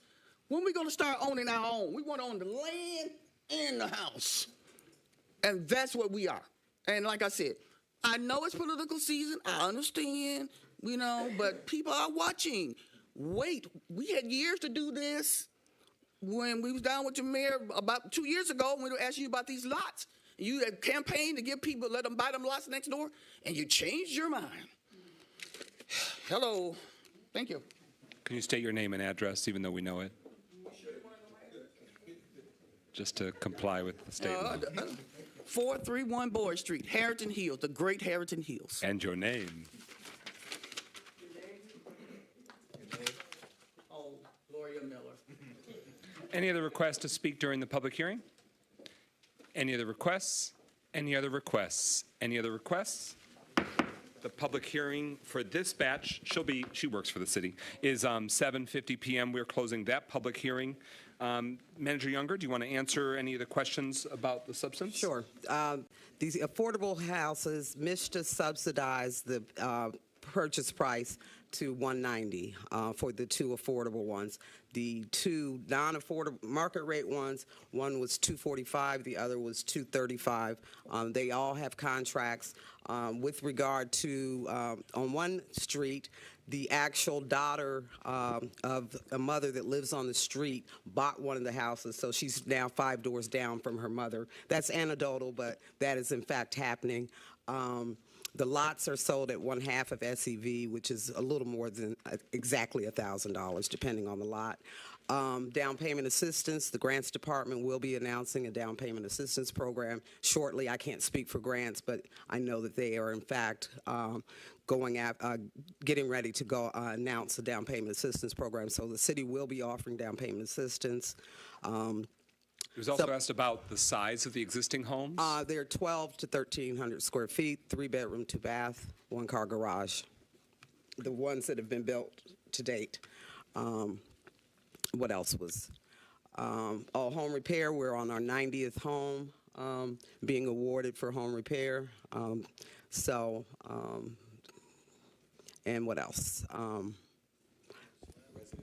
Residents buying lots, they can still buy them for $500 as a side lot. Okay. We are not on the motion yet, so this was just the public hearing. Thank you for answering the questions from the public hearing. If there's more clarity that you think you want to elevate, we'll do that when we have the resolutions before us.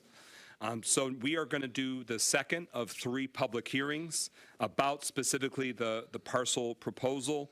We're at number 7 on the agenda. Public hearing to set an option for the sale of city-owned real estate at 140 Clifford Street, parcel identification number 1434103-023, and Clifford Street without an address, vacant land again, but that parcel number is 1434103-003. Manager Younger, do you want to break down what it's looking at? Sure. So the first lot, 140 Clifford, that's the lot that's up there. In addition, the unaddressed lot is, move, okay, why is it not moving? I'll move over and do it, is 684 Auburn. The gentleman who's proposing to buy it, Stephen Rizzocchi, has a car wash. He wants to buy these 2 lots to remodel his business and have additional land for his business. I'll go see if I can pull up.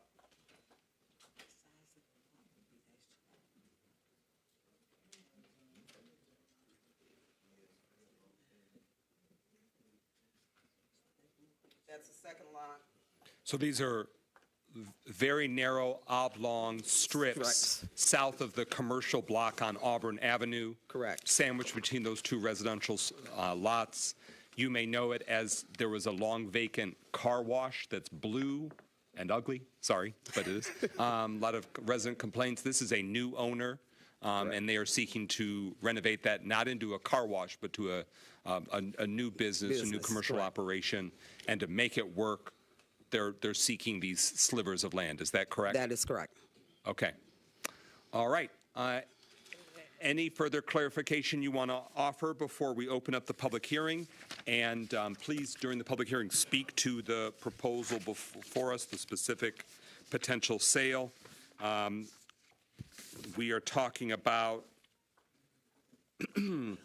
sale of one strip for $605, which is 140 Clifford, and the unaddressed strip for $805, plus the cost of lot combination, taxes, and other transfer fees. So right now it's owned by the city of Pontiac.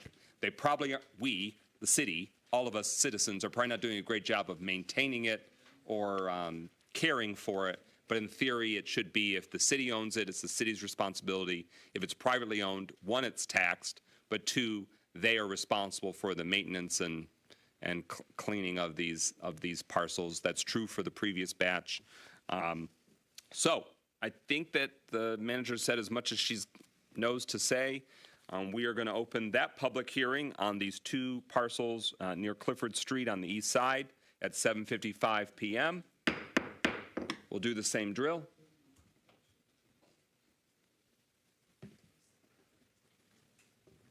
I just have one question. You said it's going to be a new business at that car wash. What's new business? What it's going to be? What's common? And can you state your name and address? I'm sorry to do that to you. Renee Beckley. I live in Pontiac, 48342. I don't want to get too many people bothering me.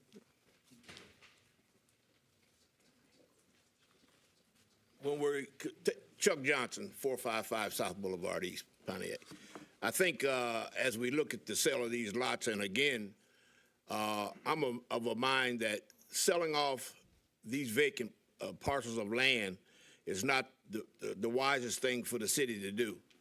Now, if you look at the drawing and you see how those two lots are stripped, that's what they're going to build a house back to back. And that's what the inside of the house is going to look like. You can't even walk through the house and go to the bathroom. It's a waste of time. Now, I think we ought to stick with what Carlton was commenting on, or made a statement about. At the school, what's the name of that school up there, Carlton? They're building some sizable houses, and I don't know how many people have seen them being built on stilts. And those houses are being picked up and moved to vacant lots around the area. How could you sell off all the lots and then structures like that? We don't have nowhere to put them. It don't make sense. Some of this property needs to be held on to.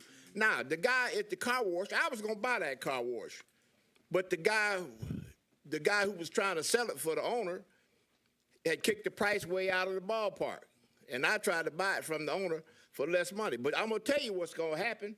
They're going to buy the car wash, buy the lots behind it, and then they're going to come in and ask you to rezone it, and they're going to put some other kind of commercial use in there, and then bingo, we right back where we started. We done gave up good residential property for somebody to come in here and make money for themselves. It's time out for that, council.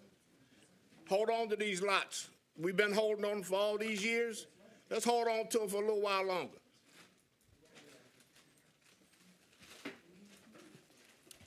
Good evening again. Craig Jefferson, 2713 Hurstview Drive, Hurst, Texas.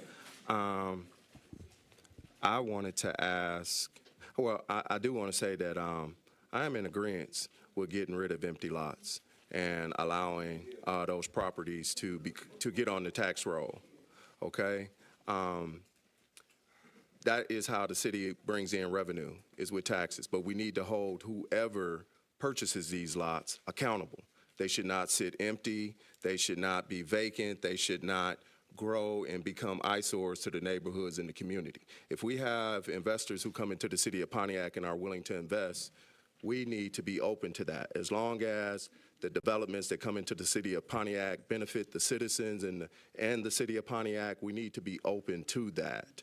I do want to ask and agree with Mr. Carlton as well in regards to OTEC and different things that the OTEC is doing in terms of building homes, and as Mr. Chuck Johnson stated, looking at moving those type of homes onto the lots. I also, too, have a real big concern about our youth and our young people.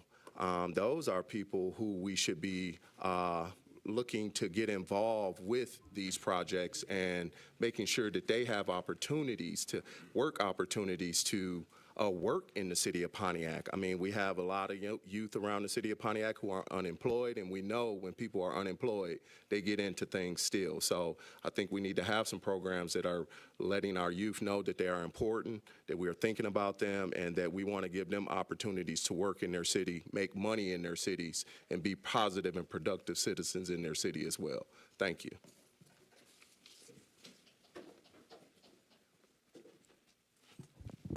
Catherine Desero, 1200 Colony Lane, Pontiac. Two questions. One thing we haven't heard, Deborah, is the square footage of the lots that we're talking about, because they don't look like some of them are big enough for much of a house.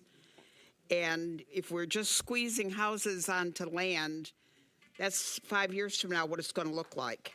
So we need to think about that. The other thing, I'm in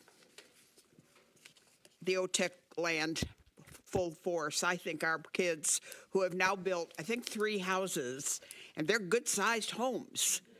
And they are professionally moved onto lots that are big enough to obtain them, but they don't last for sale. I mean, they're go up for sale before they're even moved. So I agree. We need to continue to encourage our youth. We also can't sit with blighted property forever, but we need to be careful that the square footage of the house and the land are equitable.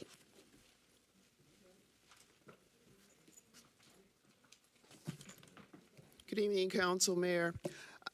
Beatrice Wright, 1268 Oak Lawn Drive. Let me just kind of preempt my statement by saying that I get a note or a telephone call from an investor weekly about my own home.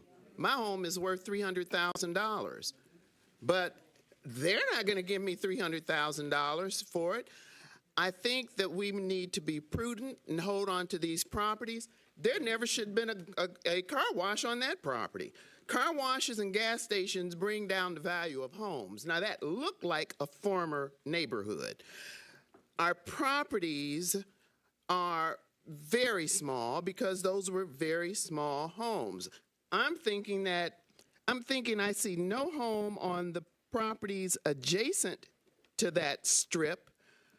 Those 2 properties should be held on to for larger homes, but we're getting rid of these very small, 60-foot across properties that at one time we didn't even allow building on. So I'm thinking that we've given a deviation for that, and now we are allowing building. And I agree, these little homes that are being built, even though they're small, they're costing a lot of money. And we need to make sure that we have grants available to people who would use this as a starter home. But I don't know what that strip of land would be amenable to. I wouldn't want it to be a car wash. A gas station, all they do is bring the property value down. Thank you. Any final requests to speak during the public hearing? Okay.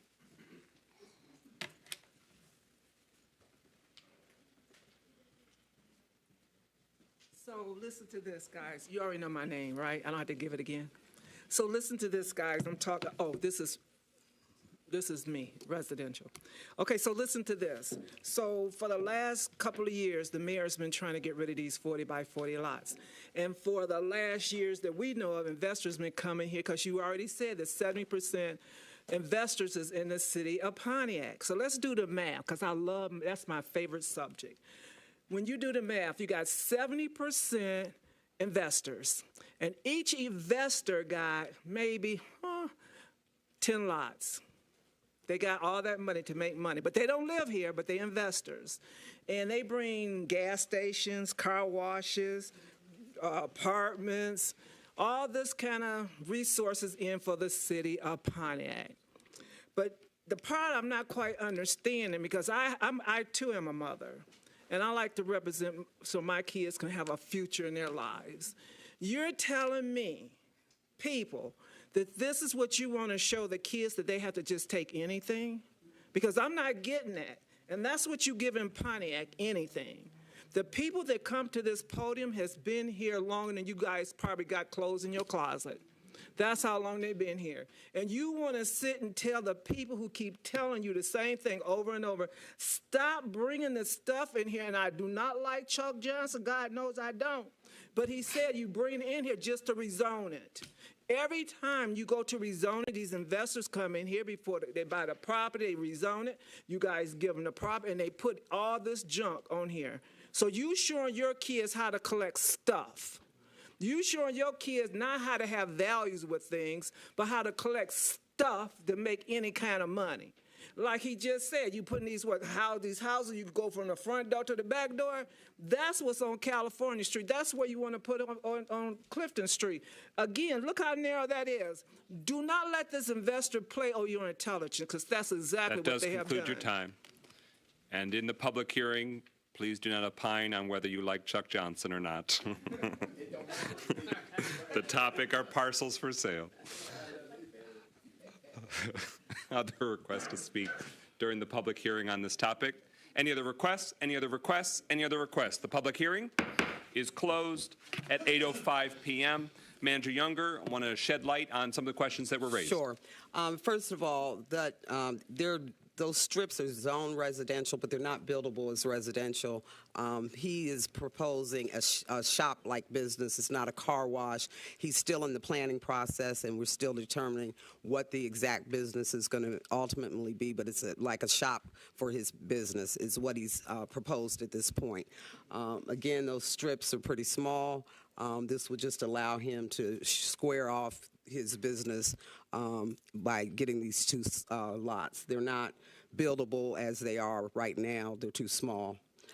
So there's not, really a better use necessarily for them.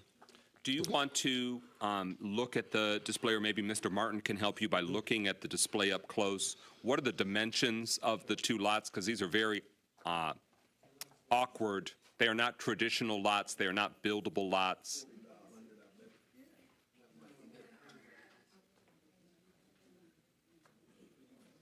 That's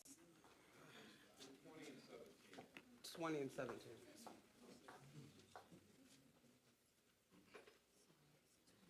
So the write-up, does the write-up in the white text, you've gone back to the previous batch?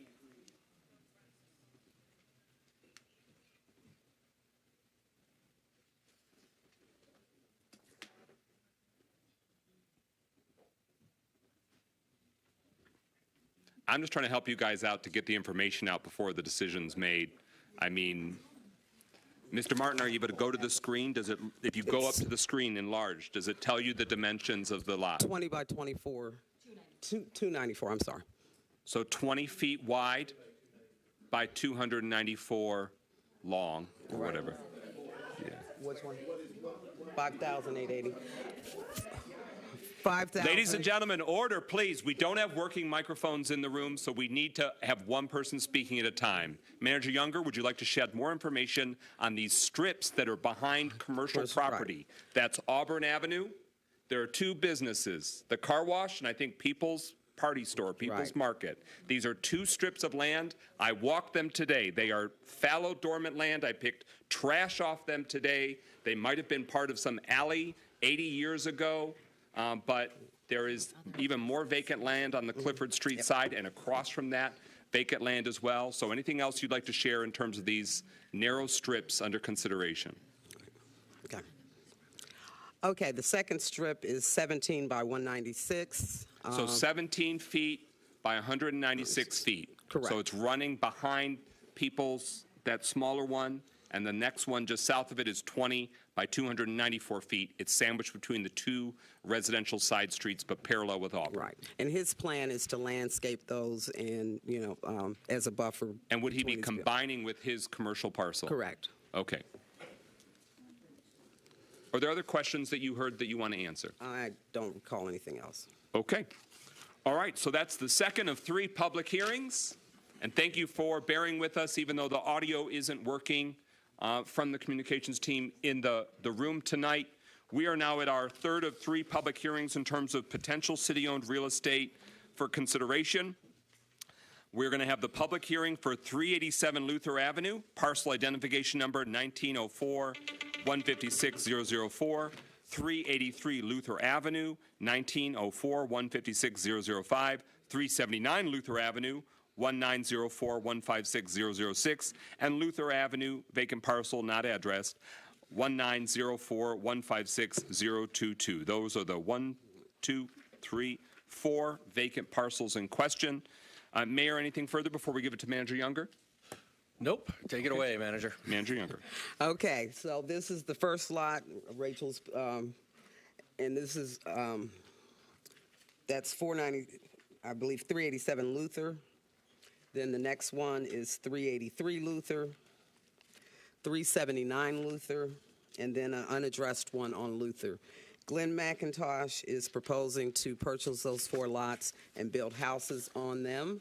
And we have a rendering in the dimensions of the house. The other way, I think. Yeah. There. So that's what he's proposing. A typical ranch type house. And it's got a 2-car garage.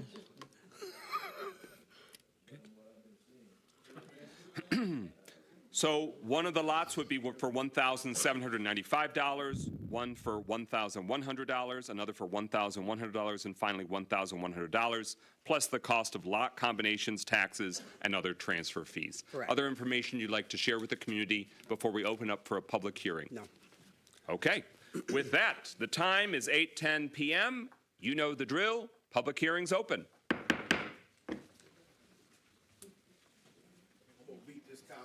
Back to the barn. Chuck Johnson, 455 South Boulevard East.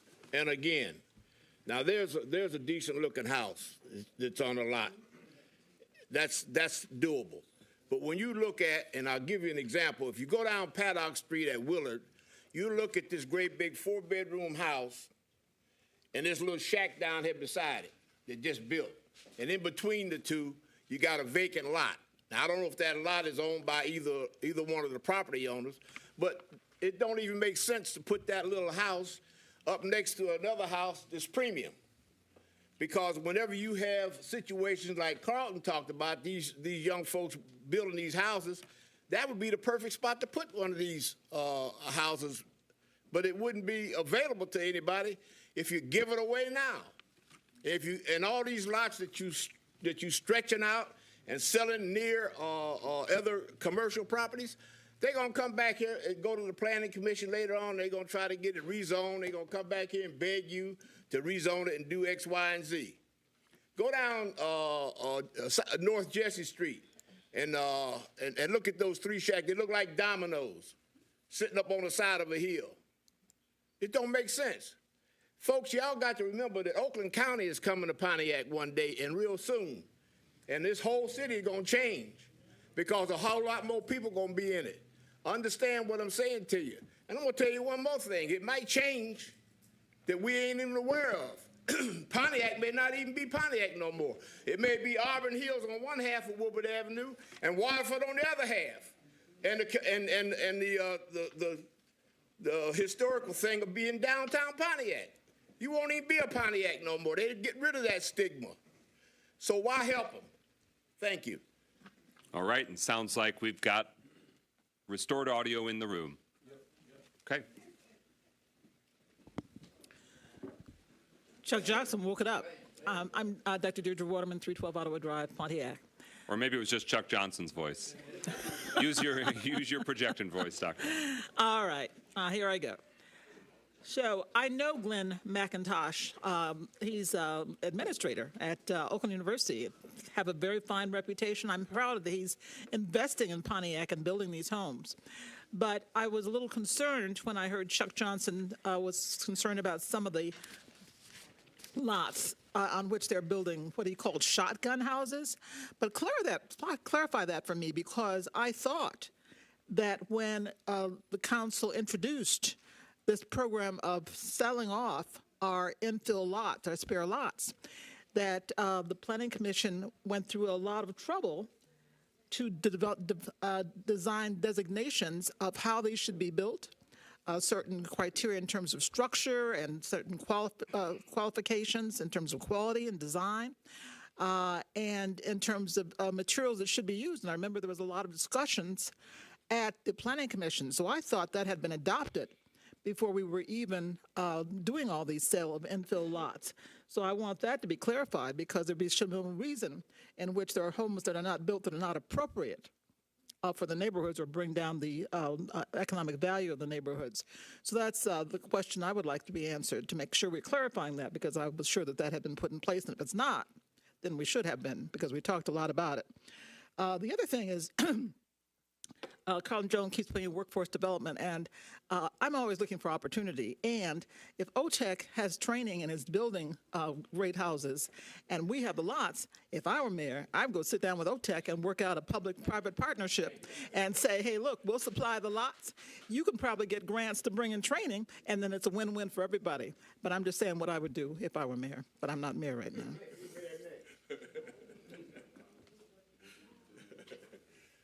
Wow, okay. This is going to be quick. One day, we all will get the message. I don't know. It's been 3 years plus I've been coming down here talking about this, and I get a little applause, but it's not for me. This is not for me. This is for our city. Now, Deborah, I truly want to understand when you said that these market rates are going about 243,000. Now, how much? 245,000. Now, let's use our head now. We got homes that's need help, they're in distress. Who would buy a market rate home unless you upgrading the rest of the community at that price? Who in Pontiac with our income levels can afford that home? Who can? Now, I don't mind new people coming in, but what we doing for people in Pontiac? Our income levels are low. You're talking about a $245,000 market rate home. I'm not against us doing something with this, but let's see what we can do for Pontiac people. We have to up their incomes to afford these places. And if we're not thinking like that, we're missing the boat. I just have to say, this is nothing new. I sat down with the mayor when he first got in town, first got in here in his office, told me it wasn't high priority for workforce development. I said, okay, I'll wait. It's been 3.5 years. We ain't got there yet. But that's okay. He finna go. He realized that it's not something he want to do. Council, you've been hearing me write up about workforce development for the last 3.5 years too. I'll talk about it a little later. But let's say this right here, you got to understand these homes is being built. The price of them, who can afford them? If we're just not doing something for Pontiac people, we need to start trying to look at that. Thanks. Good evening again, Mayor, Council, residents of the City of Pontiac. I agree with so many things that have been said this evening. 245,000 market rate for the City of Pontiac. I mean, I think I'm wondering, is that inflated? I mean, when we look at homes that are being sold in the City of Pontiac, I mean, are we looking at, is that market rate going off of homes that have been comps that have been previously sold? Okay, so I'm just wondering, and I'm wondering again, I mean, our City of Pontiac residents going to be able to afford that? And I mean, as it's been said, economic development or our workforce development, I'm sorry, we definitely need to look at that and increasing the income of individuals in the City of Pontiac. I'm also wondering, are there any basements in any of these homes? And I mean, because when you have a basement and you can finish that basement, that actually adds to the square footage of the home. And I know most homes in the City of Pontiac, older homes, do have basements. So if we're putting a house here without even a basement for $245,000, I'm almost feeling like that's an inflated price. I don't think that's a good price for anyone to purchase a home in the City of Pontiac. And then we also need to look at the neighborhoods and communities that these new homes will be in. I mean, if we don't invest in the homes that are already there and allow homeowners and also to property owners who do not live in the city of Pontiac has some requirements to make sure that they are keeping upkeep on their homes. I mean, I just think that it doesn't make much sense to put brand new homes next to homes that are looking very ragged. And I don't know if that's going to improve the city of Pontiac, the look of the city of Pontiac. So I just think that we need to maybe look a little bit deeper and also make sure that we're doing more to invest in the homes that are already there. Invest in the homeowners that already own properties in the city of Pontiac. That concludes your time. Thank you. Any other requests to speak during this public hearing? Any other requests? There are more requests. Hi, Lawrence F. Jasper II, 265 Marlboro. Just to kind of bring a little bit of knowledge to the section here, those lots that you were talking about, the 20 by 196, that was supposed to be an alley at one point, a buffer between the residential and the commercial property. So when you take that buffer away, what you're going to end up doing is putting the commercial right on top of the individual that's in the residential property. Not really a very good thing. Actually, if you were going to do something that was going to be beneficial, you'd take that residential property and add it to the other residential property. So as you saw, there was a vacant lot next to it. That would allow you to put a bigger house. QTech could do something with that. And you should do something with workforce development. And why don't you get creative with Pontiac? I mean, you're creative with everybody else, but the people in Pontiac, bring them all together. You got cash capital. I mean, we haven't fixed the road. We got David E. Walt, I guess, for the recreation center. We didn't put that together. It's been, what, 2016? 9 years. We haven't been able to do that yet. Are you kidding me? These properties should be sold in a place where you can use HUD. HUD has lots of money, especially with opportunity zones. And Pontiac sits right in the middle of opportunity zones. Why aren't we using them? Why are you giving it away to private investors that are going to make 50 grand a crack? Even at $200 a square foot, that's what you're seeing that builder making, $50,000 a crack. And you're not helping out the children in the community. You're not doing workforce development. You're not using QTech. You're not using any of the benefits that the city of Pontiac has. It's one of the strongest cities in the state of Michigan. And yet it acts like it doesn't have any backbone whatsoever. And the people that speak up are threatened. They're yelled at. They're told they can't do anything. They lose their benefits. Carlton here should be part of the council. I agree. This guy's been fighting for this city for the last 8 years. And every time he turns around, he's told no. Why is that? Let's do something different. Don't sell these properties. Any other requests to speak? Any other requests to speak? Any other requests to speak? With that, public hearing is concluded. Closed out at 8:21 p.m. Manager Younger, any feedback to your questions? Your question, Dr. Waterman, with regard to the Plan Commission, they did that for 3 overlay districts where they set architectural standards to allow smaller type homes. It's 3 RUD districts, we call them overlay districts, where they're allowed smaller homes for those areas. And that's what the Plan Commission, in fact, worked on. But in all of these, most of these instances, because the houses oftentimes may need variances for setback and other things, a lot of them do go to Plan Commission so that they can be reviewed. Not all of them. If it's conforming to the lot size and those type of requirements, then it doesn't have to go. But in often cases, they end up going to Plan Commission because of the lot sizes. So a lot of times they are reviewed, but not in every instance by the Planning Commission. Again, we are investing in existing homeowners. We have a home repair program. We also recently instituted a NEZ, Neighborhood Enterprise Zones, which allows existing homeowners tax benefits. So if they improve their property, their taxes don't raise. So they have an opportunity. They don't raise for 12 to 15 years, depending on what they do. So we have created NEZ zones to help existing homeowners be able to afford to repair their homes. We are also doing home repair for Pontiac residents. As I indicated, we're on our 90th home now for existing homeowners. With regard to sale prices, unassisted projects that I'm not involved with, that I've seen new construction in Pontiac, are averaging around 225 to 245, and they are selling. The 4 that we just did sold. They have contracts. The affordable ones, MISTA has determined that 190 is a reasonable purchase price, and they subsidize the difference between the 190 and the cost to build it. So the actual cost was reasonable cost was 245. MISTA subsidized the difference to allow them to be sold at 190 so that they would be affordable to Pontiac residents. And MISTA determines affordability according to HUD guidelines, and we use those same guidelines. So those are how the sale prices were derived. I've been watching the MLL listings, and houses we're not involved with are averaging 225 to 250, and they are selling.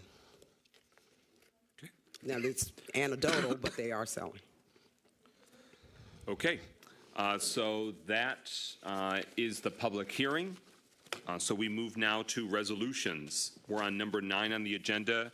Is there a motion adopting the resolution approving the sale of those city-owned parcels on California, Luther, and Rockwell? Is there a second?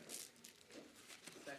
It's been moved by Councilwoman Rutherford, seconded by Councilwoman James. So now we have debate and deliberation about selling these residential vacant parcels to the applicant. It's the option of a sale, and they are proposing new residential construction.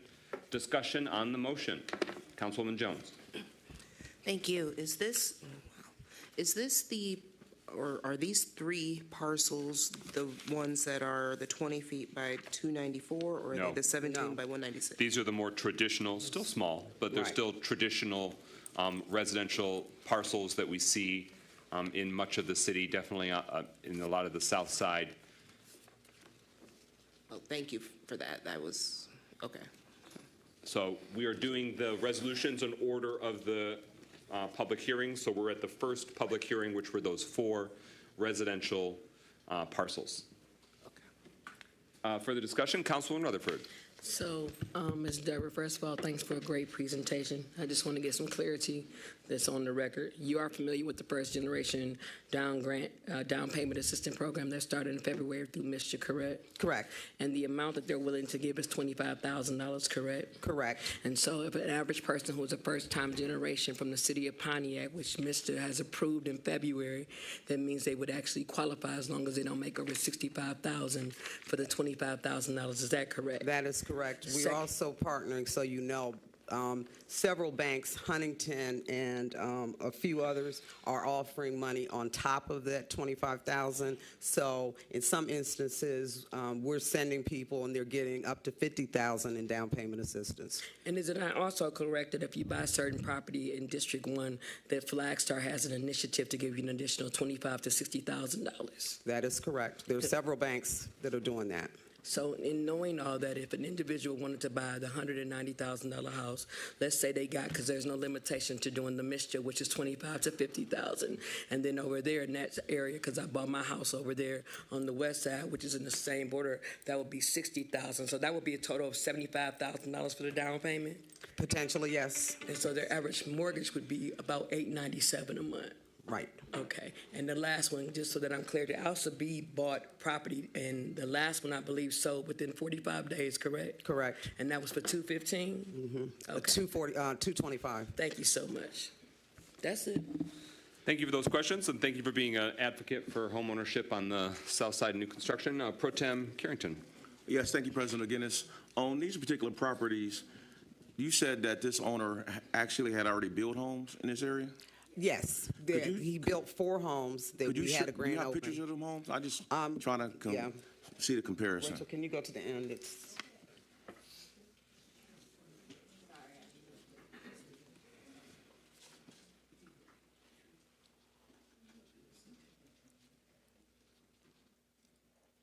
There's an example. No, that's 494 Bloomfield. And those were in the 1,200 to 1,300 square feet vicinity? Correct. Okay. Other discussion, oh, I'm sorry, Pro Tem. So these are 1,200 square foot homes? 12 to 13. So these are actually bigger than the new guidelines that some community members have requested us to reduce the lot size or That the is square correct, footage of homes, to right? 800 to 900 square. And I just want to say, sometimes I try to listen to everyone that comes to that podium, and some people said they've been coming for 3.5 years. The thing is that when I get confused is when I hear people contradict themselves constantly. So I'm trying to understand some of this because, for one, I definitely want a proponent of smaller homes. I would like someone that like to see bigger homes in our community. But some people that spoke tonight against building these actually spoke in favor of reducing the square footage. So that's where I get confused. That's where I get confused. Those that didn't speak back then in support of the smaller homes, I bless you because you've been consistent tonight and where you stand. But the problem is that I'm feeling like some people come to the podium based on who they talk to with some of these things. So this is where I get confused because the key part of this is that we want development in our communities. I definitely don't agree to, I don't like that home, just for the record. I think some of you said it's a shotgun home, right? So I can understand if I stay next to this, I'll probably be upset as a homeowner in my district. So, and I don't know what it costs to build a home. I see African-American builders build a lot bigger homes that look real nice in this city. It's one that's in Councilwoman Rutherford's district. Mm-hmm. It's a beautiful home. It's black brick. Mm-hmm. I've been in. Yeah, beautiful home. So what was the size of that home based on what we're seeing right here with this? I think Rick's is almost 2,000 square feet, but it is not finished. It's okay. No, it's not. Order in the chambers. It this is ain't not HGTV. finished. It's the interior. It looks beautiful from the outside. It does, but it is not finished on the inside at all. Okay, and I know it's another home that was built on MLK. Yeah. Between M59 and going south. Was that also Rick Sherrill's home? I believe it was. Do you know exactly how many square foot that particular home? I do not know. Okay. All right, thank you. It's his birthday tonight, so let him cook. I do want to say that we have, I believe, over 800 vacant parcels we own as the people of Pontiac, as the taxpayers. And that's a big load to carry without a strategy or solution. So at least through these batches, we're looking at 4, 2, 8. The two are commercial. The 2 are commercial, not residential. So you're looking at 8. Okay.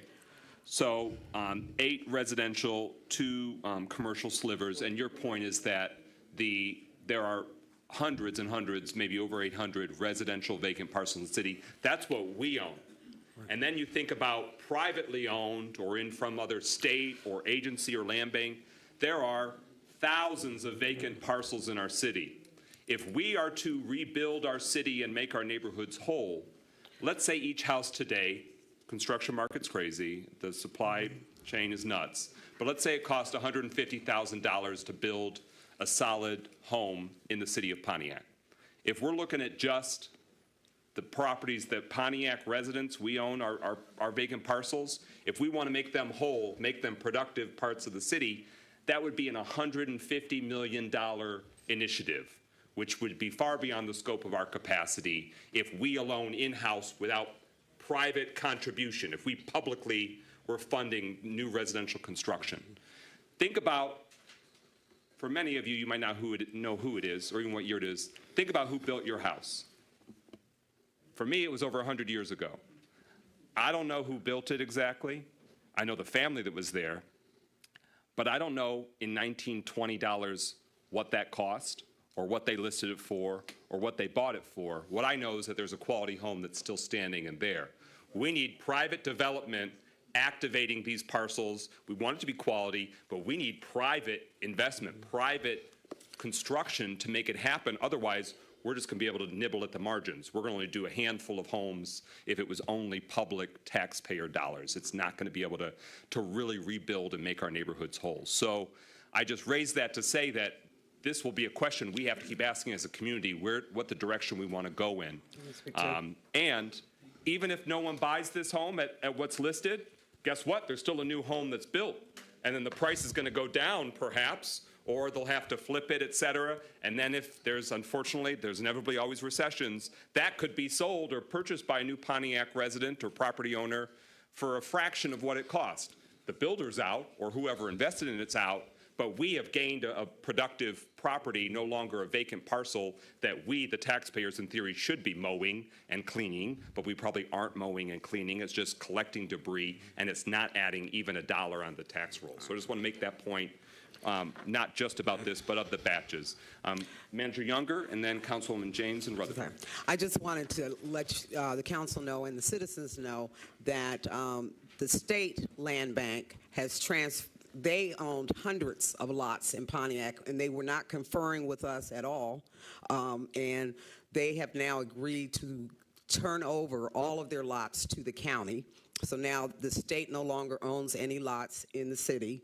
The county and I are now looking where we have a lot of lots together, and there are some instances, and surprisingly, there's as many private-owned lots as there are governmental-owned lots. But the county land bank and I are looking at where we can combine, where they own a lot, we own a lot, and so we can do many subdivisions, as it were. I mean, we don't have all contiguous, but there are quite some areas in the city, so that's going to be the next step where we can do more planned developments, where it's not just infill, but it's infill, but it'll be planned, go out to developers, put out an RFP, we can be selective. So we're going to try to group parcels where they're governmental owned and work jointly with the county to be able to get these parcels moved. And we can set up design standards and all that when we have a lot of lots that are together. So that's some of the next phases. We will continue to come back with one-offs, infills, but we are trying to move toward a larger strategy where we can do larger developments with the lots that are government-owned. Councilwoman James?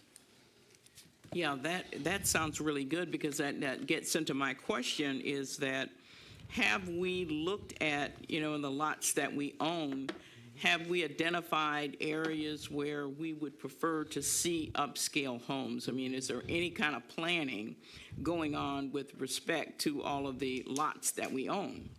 That's so what it we're sounds working on like now. there is. That's you what are we're working on moving next. toward that direction where you can pick out areas for a larger scale development, and you can require that those houses be on an upscale level.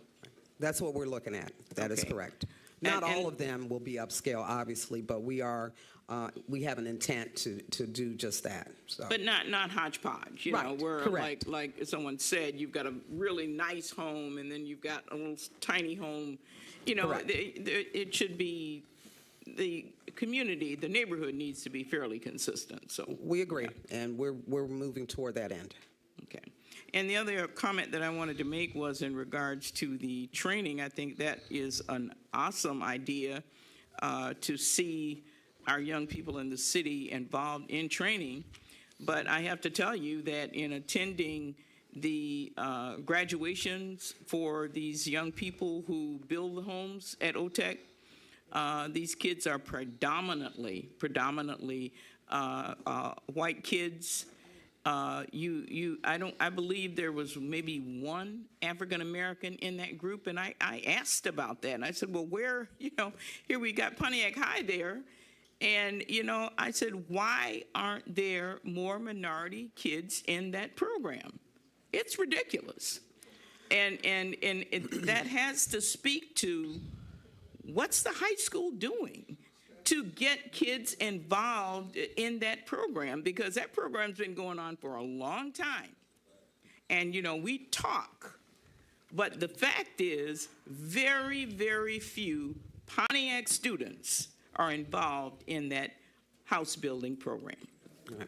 Can I've been meeting with OCC and OU They are going to start offering construction trades, considering all the new projects that are going to be built in Pontiac. We've had a discussion. We've had a discussion about how we're going to outreach to Pontiac children and get them involved. So OCC is going to start adding construction training certificate programs.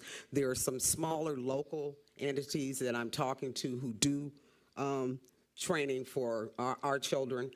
So there are some, and I'm working to try to beef that up for the construction trades, because I think our children do not know how much they can make in the construction field. You know, we pushed college for so long that children don't want to go into the trades because they look down on that work.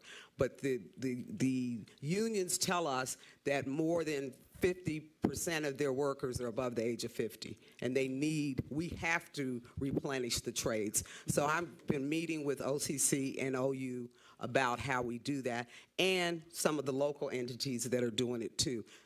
Rick Sherrill does it, Max Brenner does it, and they have successfully gotten people not just jobs, but they're licensed and got jobs. So I'm in those conversations, and yes, we can always expand it out, but we've got to start somewhere. So we are making the attempt to start building out workforce development around the construction trades, given what we know of all the road projects, the Phoenix Center, all the things that we know are coming into the city of Pontiac. We need a trained and ready workforce that's not currently available. All right, we have a resolution before us on the sale of parcels, city-owned parcels, so we have to keep the conversation to that. Councilman Rutherford, Pro Tem Carrington, Councilman Goodman. I just want to point out that on the street, California, the last house that sold over there was $245,000. And on Highland Street, the last house that just sold, you can go on Zillow and look it up, was $94,000. On Bloomfield, it was $190,000. So we're not talking about big houses. We're talking about a house that's 962 square feet. And so the reason why I'm saying that is because houses are coming and being built in that district, and the turnover to get it sold is at least 45 to 60 days. I believe it's important that we point out the progression that's happening in District 1, 6, and 7, and why we need a house stock, because the average person is paying $1,200 in rent for a 2-bedroom house. That's my mortgage. So people don't even know they can buy a house for the same amount that they're paying a mortgage. And I know that because I got a 4-bedroom, 2-bath house that's $1,247. Had I stayed in my house as a renter, I would still be paying $1,380. So it's just important that we look at the contents of what we're trying to do. We know that there's a housing shortage. We know that people want to buy housing. We know that people don't want to live in apartments. But the pathway to home ownership is to allow these houses to be built. Everybody can't afford a $215,000 house. Some people can afford a $150,000 house that's 1,872 square feet, and their backyard is 9,812. I know this because I did this. So when we talk about the context of what's really happening, we need to understand that the housing market ain't for everybody. Everybody's story is different. And people also need to recognize that these first-time homebuyer programs have been around. Every month, OSHA makes you go to an 8-hour class, and they guarantee you $8,000 down payment. And you can look it up on their website. So it's not about not knowing about these programs. It's about people going to do the work. And so I think it's important that when we do this, we do these lots, that we tell them how to get those resources so that the turnaround is even quicker, and so that we have a success rate of having more home ownership in the city of Pontiac for our citizens. So that's all I really wanted to say. Pro Tem Carrington. Yes, just one final statement. When these plans come to, concerning these homes, do all of them go through planning? Not all of them. Not all of them. Okay. So is no. Well, I guess my concern is that the inconsistency across the city when it comes to some of these homes and how they've been built. I can take you areas of 6th District that totally look out of rank. So I'm just wondering, how are we deciding what goes on these lots once they're sold? We enter into a development agreement. They have X amount of time to develop it. We also put in the development agreement what we want to see in the houses. You know, a lot of, I've seen smaller houses, but they're not necessarily ones that we were involved with either. So, to be fair. Let's be fair. But we do have a reverter clause. They have to build within 2 years. We also put what we want to see in the development agreement. Okay, thank you. Deputy Mayor? My dad's leaving. Hello, Dad. Deputy Mayor. To further answer Council Pro Tem's question, this may be a question for you or this may be a question for Rachel. Even though they don't necessarily have to go to Planning Commission every time a house is built, for every neighborhood, are there not existing standards that a developer has to build to? Yes. There are existing standards in the zoning code, and that's how we manage what can be built and where it can be built. So square footage, setbacks, things of that nature are found in the zoning code. Okay. And is the site plan submitted to the planning division? It is shared with the planning division. It's reviewed by planning before it's formally approved by building. Anything further? No. Okay. Anything further, Deputy Mayor? Councilman Rutherford. And Ms. Younger, just so that we have it on the record, what happens if they do not do what they need to do within 2 years of the? Sadly, it comes back to us. I think that's important that people hear that if they don't build these houses within 2 years, the property then becomes back to the city. Correct. So, and they lose out on their. Excuse me, I do apologize. Yeah, we don't refund whatever they paid for it. Thank you.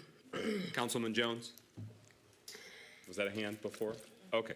Any final discussion? The resolution before us is if we are approving the sale of those city-owned parcels, 476 California, 586 California, 530 Luther, and 182 Rockwell Avenue. Hearing no further discussion, speakers list is exhausted. Deputy Clerk, roll call and adoption of the resolution. Parker? Yes. Rutherford? Yes. Carrington? No. Goodman? Yes. James? Yes. Jones? No. McInnes?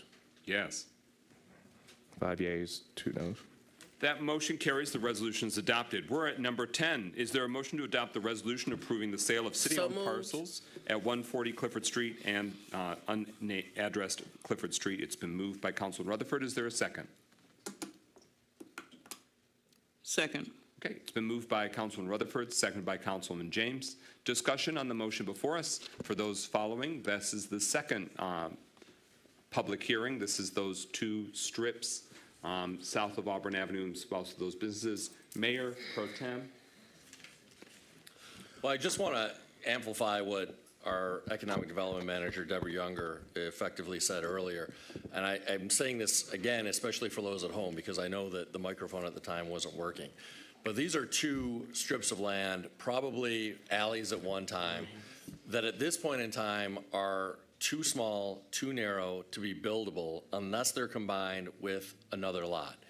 And as I also understand our Economic Development Manager to express earlier, these are intended, in terms of the proposed purchaser, to be combined with commercial lots, but specifically to be used for buffering. Correct. So that there is, in fact, a meaningful buffer between the commercial lot and the nearest residential lot. So that means it could mean shrubs, it could mean trees, it could mean a wall, but something to actually provide greater separation between the commercial lot that's trying to acquire it and the residential lot. And again, these are lots that are not possible to build on unless they're combined with a neighboring lot. Is all of that accurate, Economic Development Manager? I'm sorry, Pro Tem, your hand.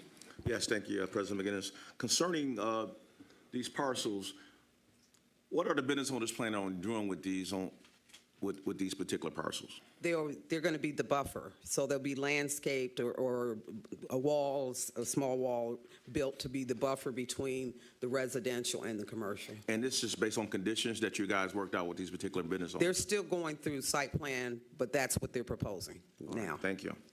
Because it's an existing commercial structure, although a dud one. It's like, where you drive in bay, self-wash car, and it's been vacant for a pretty long time through different ownership changes. And so for them to be able to rehab the facility, rehab the property and repurpose it, this strip gives them the ability to buffer to the residential to comply with our zoning requirements, because it would be a more shallow parcel without that strip.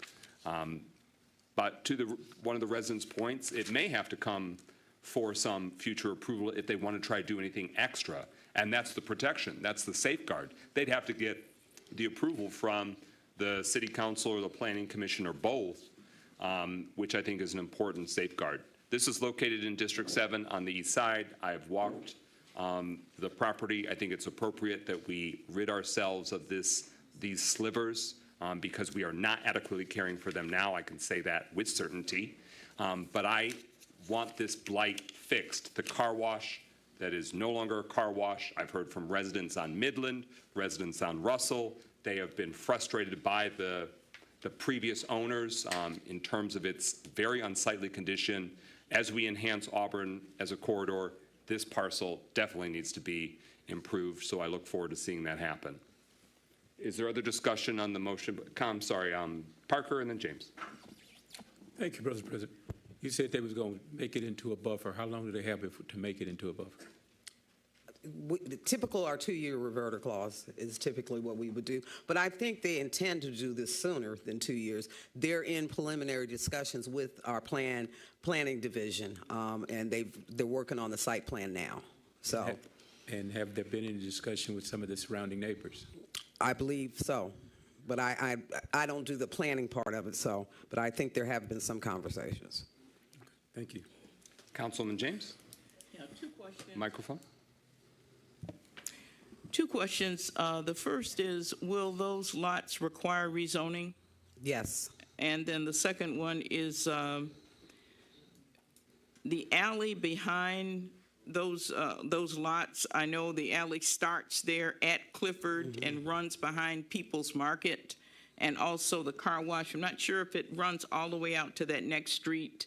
Don't know what the name of that street is, but I'm trying to picture in my mind, is this going to, we're going to incorporate the lot behind, the 2 lots behind the car wash, but what about the alley behind People's Market? Is that going to be like? No, it's not incorporated into this project. Is it going to eliminate the whole alley? No. The alley that as we know it, is part of the people's parcel. Like if you look where their drive is, like I was there this afternoon, it's on the people's, what we would consider the back alley or the back sort of service drive is part of the people's market parcel. There is no longer, there might have been 100 years ago, there might have been 80 years ago where there was one that actually ran, but maybe it was funky and it kind of just segued right into their parcel. But what it is now, the curb cut is on the people's parcel. We are not selling off the curb, a curb cut that's dormant. It's curbed.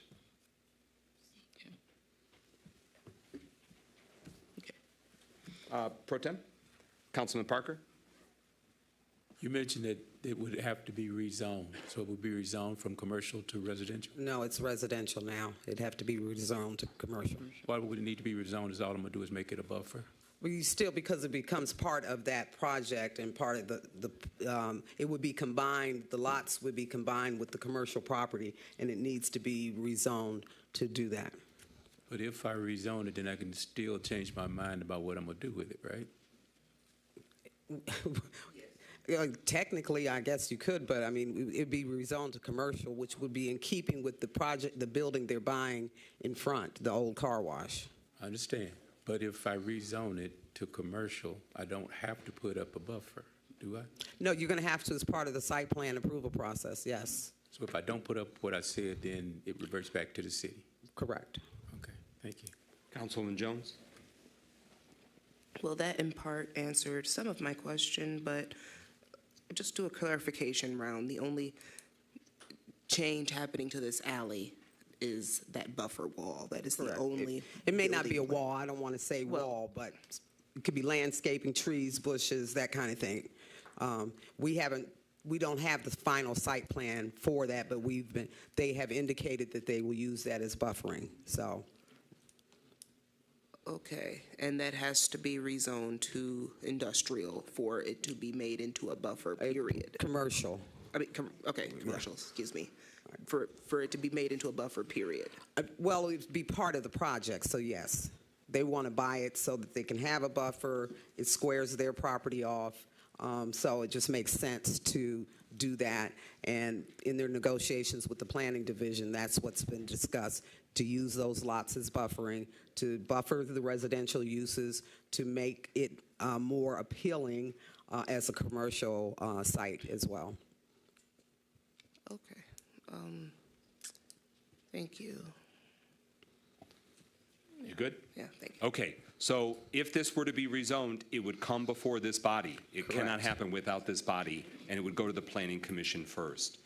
If this is a strip that even if they own it, and it's right now residential, they cannot count that towards their footprint of the commercial property. Can't count for, if it requires a 10-foot buffer between that house and their parking lot, it can't count because it's a separate parcel. They would have to combine the lot. They would have to combine, and it would have to be uniform zoning. There's no way legally to make a semi-residential, semi-commercial, it can't be R1 plus, it'd have to be a contiguous zoning. Now, that zoning might allow other uses, but the smallness of those strips is part of what's the limitation that wouldn't allow for some truly shotgun weirdo thing. Right, correct.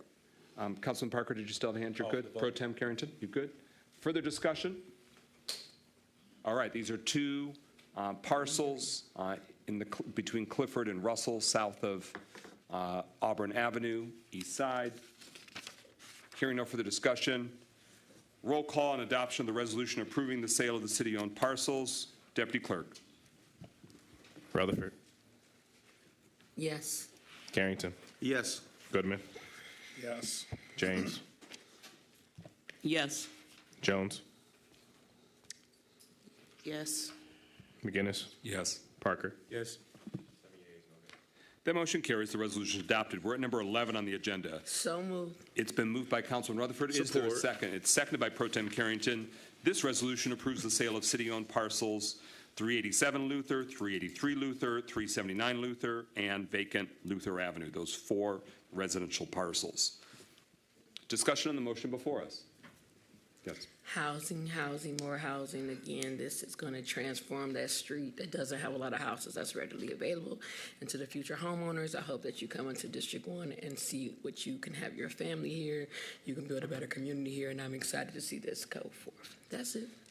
Thank you. I want to salute Glenn McIntosh, who's part of the leadership of Oakland University. I've known him for decades when I was a student and a student leader, so he's very familiar to many community members. And I'm grateful that he's looking to invest and build a team to make that happen. I think that they are a very quality team to make that happen. Is there further discussion on the motion before us? Hearing no further discussion, speakers list exhausted. Roll call, Deputy Clerk, on the resolution approving the sale of those city-owned parcels. Carrington. Yes. Goodman. Yes. James. Yes. Jones. Yes. McGinnis. Yes. Parker. Yes. Rutherford. Yes. 7 yeas, no nays. That motion carries. The resolution is adopted. We are at what was number 16 on the agenda, the resolution concurring with the provisions of a Brownfield plan adopted by the Oakland County Brownfield Redevelopment Authority for Presbyterian Village. It's a 9% new construction project located at 380 Opdyke Road. This is something that came before City Council previously. We authorized it being sent to the Oakland County Brownfield. Now it's come back with their decision, and it's do we concur with their decision. Anything, Mayor, before we hand it to Manager Younger? Well, just once again, housing, and more housing. So with that, Manager Younger, take it away. Sure. Presbyterian Villages is proposing 2 projects, which all for senior citizens. Senior housing is a critical need in our community. We have the developers available if, in fact, you have any questions. This project would be available to people earning between 40 and 45% of area median income, which means pretty low income. It would be 40 studio units in a multifamily building that provides wraparound services for people who need assisted living. So this is assisted living multifamily building of approximately 40 units. And it is been approved by Oakland County's Brownfield Authority, and we're now asking the City Council to concur with the approval of the Brownfield plan. Okay. Councilman Parker. Thank you, sir. How big would the units be? How big? What's the square footage? One of the developers can take that away. Ian, can you? Where's he at? Yep. So the units in the apartment building. So the apartment building that will have the wraparound services units are about 420 square feet. So they're studio type units, and then the other units will be cottage style apartments, similar to what currently exists at the Village of Oakland Woods. Those units are around 850 square feet each. And that there's 44 of those. That's the second resolution, not before you yet. Correct. Sorry. Yep. No problem. Further discussion? So many may know this as the Village of Oakland Woods, traditionally known as Presbyterian Villages. It's off of Opdyke Road, immediately across from the Auburn Hills border. This is a senior community that is in high demand. And obviously we want Pontiac seniors to age in Pontiac. We want those greater options, and based on someone's health or mobility or price point conditions, those options may not exist in Pontiac right now. So this will be new construction. It'll be adding on to their existing complex. Their existing road infrastructure will be a continuation. This came before City Council previously. Is everyone clear and comfortable, or have further discussion on the first of two resolutions that we are concurring with what we initially referred to Oakland County and their outcome that they've decided to allow this project to go forward? Hearing no further discussion, roll call, Deputy Clerk, on adoption of the resolution. Goodman? Yes. James? Yes. Jones? Yes. McGinnis? Yes. Parker? Yes. Rutherford? Carrington? Yes. 6 yeas, no nays. That motion carries. The resolution is adopted. We're at what was number 17 on the agenda. Is there a motion to adopt the resolution? Similar to before, this concurs with the provisions of the Brownfield plan adopted by Oakland County Brownfield Redevelopment Authority for Presbyterian Village. This one is located at 420 Opdyke Road, Unit 6 of the master deed for Oakland Woods. Is there a motion? So moved. Is there a second? It's been moved by Councilman Jones, seconded by Councilman Parker. That item is now before us. Manager Younger. Okay. Again, this is the second project that's being proposed on their Oakwood Village site. It is 32 units of ranch-style homes. These are for people who do not require as much assistance, so they're still able to do independent living. There will be 32 of these units, some with 2 bedrooms and others with 1 bedrooms. And total project is about $14.5 million. This would be available to people between 60 and 80% of area median income. Still affordable, but a little higher income range than the first project, which is at 40 to 45% of area median income.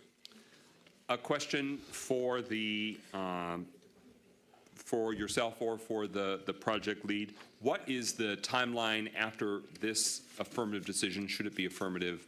What's the ideal timeline for the construction initiating with this and the previous concept? Ian or Al? Yeah. I can speak to that. So unfortunately, we had applied for 9% LIHTC credits in this past October. Unfortunately, we were not successful getting this approval, as well as the site plan approval, which we're also in the process of, will significantly help our application. And so our intention is to go back in this coming October round. So construction, so if we're successful with that, we'd probably hear about that around the beginning of 2026. Construction to last probably a little over a year, and so construction to be complete in the first part of 2027. Okay, thank you very much. Further discussion on the motion before us? Hearing no further discussion, speakers list is exhausted. Roll call, Deputy Clerk, on the resolution concurring with the provisions of a Brownfield plan adopted by Oakland County Brownfield Redevelopment Authority for Presbyterian Village, Oakwood Village 3, 4% new construction project located at 420 Opdyke Road. James? Yes. Jones? Yes. McGinnis? Yes. Parker? Yes. Rutherford? Yes. Carrington? Yes. Goodman? Yes. 7 yeas, no nays. That motion carries. The resolution is adopted. We are now at public comment. Pro Tem Carrington, any requests? Marcus Bowman.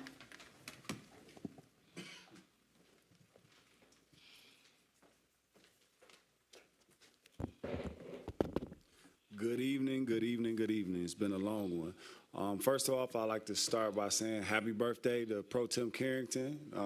You know, aside the political arena, you know, you've always been a great friend and brother to me, so happy birthday to you.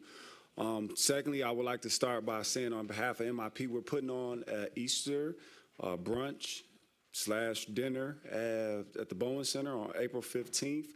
This dinner is sponsored by us, but we will be in partnership and going through the Golden Opportunity. So anybody want to sign up, you'll have to unfortunately sign up through them. But we have a lot of great things in store for this event. We have some, from what I was told, some cash prizes, which we know cash is king. So we want to basically put on for our seniors and give them a great showing and a great dinner. So we ask that any of those who are eligible and they want to come, please come out and support for the seniors so we can have a great grand event. And I also want to give a shout out to ATAP basketball team, the boys basketball team, for the success that they've had this year. I think we must not forget about our children and our youth and all of the great things they're doing, as well as the Pontiac High Phoenix basketball team. So I'd like to give a shout out to those two entities as well and just encourage them to keep on pushing. We may have fell short this year, but, you know, it's time to get back in the lab and win it all next year. And the last thing I want to talk about in this community, I know with the heightened election season and a lot of things going on now, we got to keep in mind that we got to be fair with each other, and we also have to be cordial, even if we don't like groups and cliques and things that go on in Pontiac. But keep in mind, power of life and death is in the tongue. So we're speaking all of these ill will and these ill things on people that eventually will probably get in office. And once they get in office, now we got to turn around and bite our face to try to ask for help and ask for some type of resources. So let's keep it cordial with each other and make sure that we know that the main objective is to move Pontiac forward. Last I checked, we don't have a tax base out here. So while we arguing about what we feel is being taken away, we need to be coming up with solutions to put something together to bring this city into the future and revitalize these neighborhoods. And if you don't have a solution for that problem, everything else just sounds like complaints. So thank you and have a great night. Thank you, Mr. Bowman. Robert Bass. Okay. Trustee Yvette Brinker Marion. No, Carlton Jones.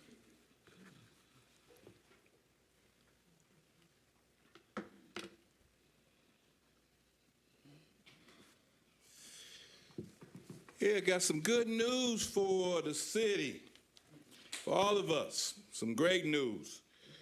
We all been trying to dig in and try to find out what is our real issue for why it's so difficult for us to move forward.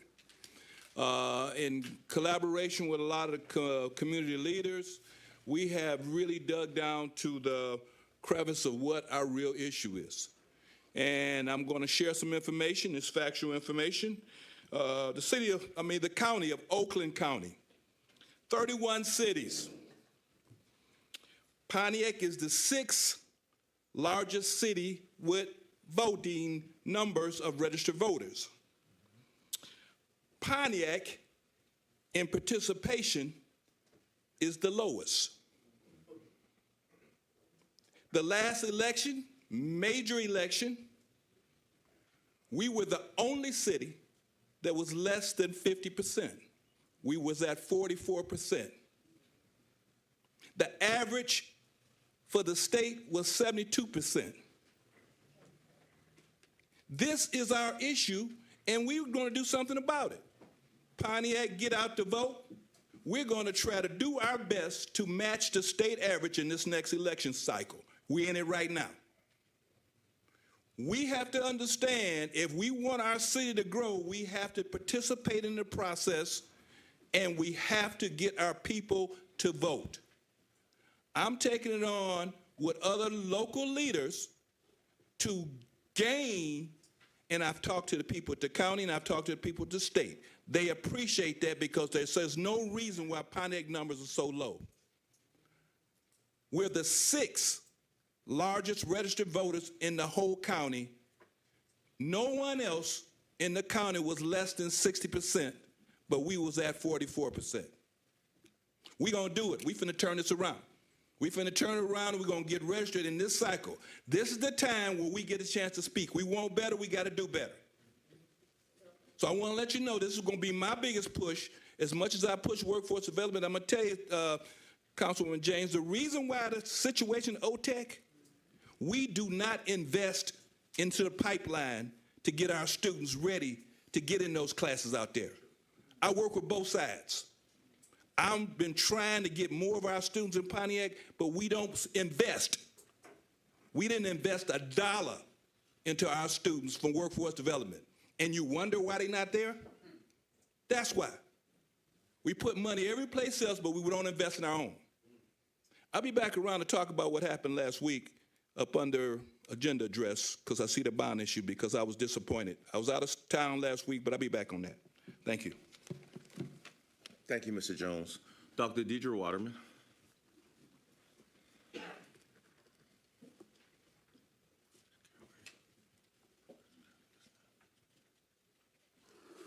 There's a phone here.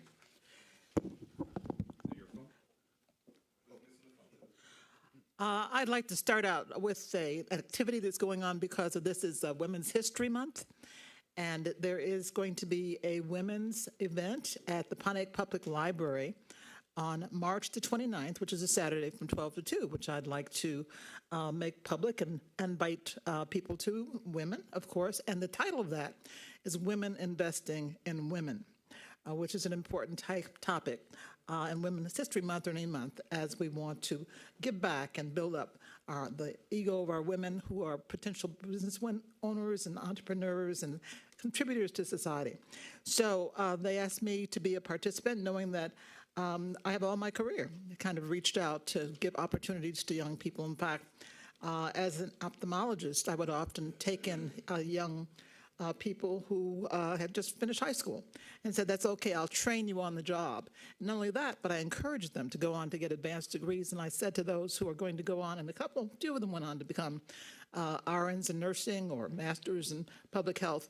And I said, if you go on and get an advanced degree, I will encourage that, and I will go anywhere in the world to come to your commencement. And I fulfilled that promise for a couple of them. So we want to invest in women, other women, and you're all invited to come to the Pontiac Public Library. The other item I'm going to talk about is the youth recreation, and that's on the agenda, so I'll finish it in an agenda address. That's number 18, in which I understand that it's to discuss the beginning of the bonding process for the Youth Rec Library, the Youth Rec Center, I'm sorry. And I understand that Council did ask for a funding plan and financial outlook for the Youth Recreation Center from administration. And the last two meetings, that plan was presented, although Deputy Mayor Stevens didn't give anybody a copy of it in the packet. And so I asked for a packet of it because it was kind of hard to look at all those diagrams and numbers and figures right off the board when he gave it. I wasn't able to get a copy of it from him, but I was able to get a copy from someone else by another source. Carlton Jones had also asked for a copy of it, and I did have a copy of the letter I sent him because I did provide him with a copy of that financial plan, purporting to talk about the expenses and what it would cost the taxpayers to build this, which is important to know. I've always been in the matter of telling the public the truth, okay? Everybody wants a youth recreation center, me more than anybody. In fact, I was very disappointed to have opened one and have the mayor close it before he had a plan to get this new recreation center up. So if that is coming, but still people should know what it's going to encumber them for. All right, I'll continue this. Thank you, Dr. Waterman. Marcus Kelly, Craig Jefferson. And for those that are interested in accessing that Recreation Center financing plan, it's on the Finance Department's webpage of the City of Pontiac website. That presentation has been added to the city's website. Thank you to the administration. Good evening. Very long meeting, but I want to say I wrote something out and I said, when you stand up and tell the truth, you seem to make enemies. And that shouldn't be. For those who say we love the city of Pontiac, we should be able to work together for the city of Pontiac. We are not going to always agree, but we should be able to work together in the city of Pontiac.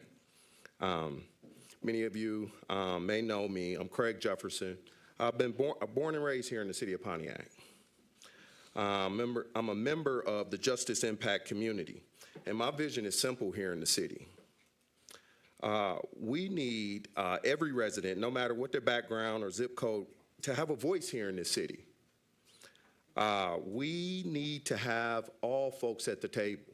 We need our young people here in city council chambers. We need our young people knowing who their council members are, and we need to listen to every individual in this city. The decisions that are going on in this room, they affect everybody in this city. People from Carrot Circle, Lancaster, Spring Lake, Newman Lanes, Walton Park Manor, North Hill Farms. These are neighborhoods filled with people directly impacted by the decisions of this city, but they aren't listened to. We need to get over in those communities and engage those folks. They are citizens in this city. I know education levels are low with a lot of different folks, and there's a lot of different things going on in those neighborhoods and communities, but they are part of the city of Pontiac, and they should be listened to, heard, worked with. They are citizens here in the city of Pontiac. It seems to be a deep disconnect between our council, our mayor, and the citizens. There's lots of things that go on here in the city of Pontiac, and it's like we hear nothing. I mean, we've had folks who've frozen to death here in the city of Pontiac. We have children who were living in situations that very much shouldn't have been so. And we don't hear anything from our leaders about these situations. Those who are closest to the problem are a lot of times closest to the solution, yet the furthest from the resources. We got to make sure that people have resources to be able to be engaged and be able to help. We need to listen to folks. We spoke about that youth recreation center. I mean, that is extremely important here in the city of Pontiac. I was involved with getting that youth millage passed in 2016. We are taxing the citizens where there's funding for the youth recreation center here in the city of Pontiac, but still, in 2025, we still have nothing for our youth, or nothing brick and mortar, nothing substantial for our children to go to. I think we need to look at our leadership and make sure that we're holding all of our leaders accountable here in the city of Pontiac. Yeah. Thank you. Thank you, Mr. Jefferson. Mr. Larry Jasper.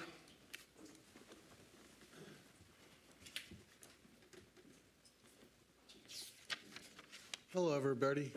My name's Lawrence F. Jasper II. You've heard me before. I come here to try to do something in the city of Pontiac. Been working for a decade, still not getting anywhere, and that seems to be government run. Anyways, I want to kind of bring you up to speed. The recreation center where you guys are building it right now, I really don't think that's a great location. You know, I mean, if you're talking about kids and major roads, that's not a good deal. I don't know why you're not using David L. Waltz Park. Ewalk. That is a beautiful location. It has everything there. You could build a rec center for, I don't know, $3 million. We'll give you everything you want, computer rooms, library, the whole shot. Because it has everything else available. It has a lake. It has all the recreation stuff already there. You really don't have to change anything. But that's just up to you to see what you want to do. I want to let you know we did go to Washington, D.C. last week, or the week before last. It's 2 weeks. You guys shouldn't have council meetings every 2 weeks. We miss a lot of time, and it just takes too long to get through a council meeting. You're going to be here until probably close to 11 o'clock. Most people aren't listening. Anyways, maybe that's what you want. As we had a press conference in Washington, D.C. There must have been at least 80, maybe 90 African Americans that showed up, and about voter fraud in Detroit. And that was brought across all the national TVs. They found that there's huge voter fraud going on, and they see that that's happening in every major city throughout the state of Michigan. It's not only in Michigan that it's happening, but it's been put to the public now. We're seeing more people coming down and talking about that, because the representatives that are being elected aren't necessarily the people that are represented by the people themselves. That being said, we also stopped in and saw HUD and FBI. We see a lot of things coming down, and I want to let people know that honesty ultimately will always come through. Fraud, waste, and abuse will always be disclosed. It just sometimes takes longer than most times.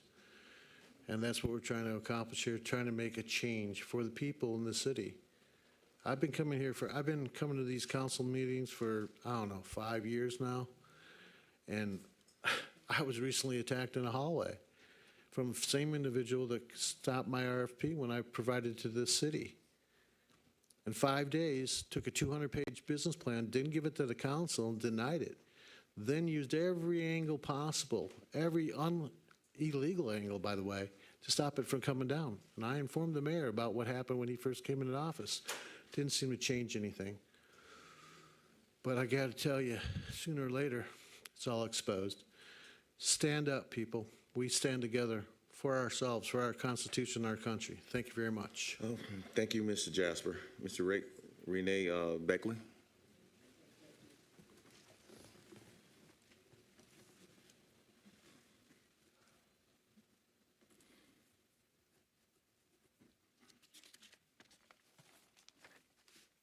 Mr. Dahl's not here, but Assistant Clerk, I have a question for you. Who is printing the ballots for the Pontiac primary and general election? The name of the company and what city are they located in? There was a recent change. I believe the city council chose map A. So map A changed Fieldstone, if you live in Fieldstone, Fairway, Clubhouse, you are now in District 4. Now, I was confused because I saw a presentation that withheld information. William Parker is running for councilman at large because he's no longer in District 5 because part of that where he lives is now in District 4. He withheld information. Now, we thought that was dishonest. I'm going to read you this, and you're going to be shocked. This is from the Public School Review. This is from 2021 and 2022 Pontiac schools. Pontiac scored 2 out of 10 score. 50% out of all school districts in Michigan, Pontiac is in the bottom 50. Pontiac college graduates from Pontiac High School, 2.0.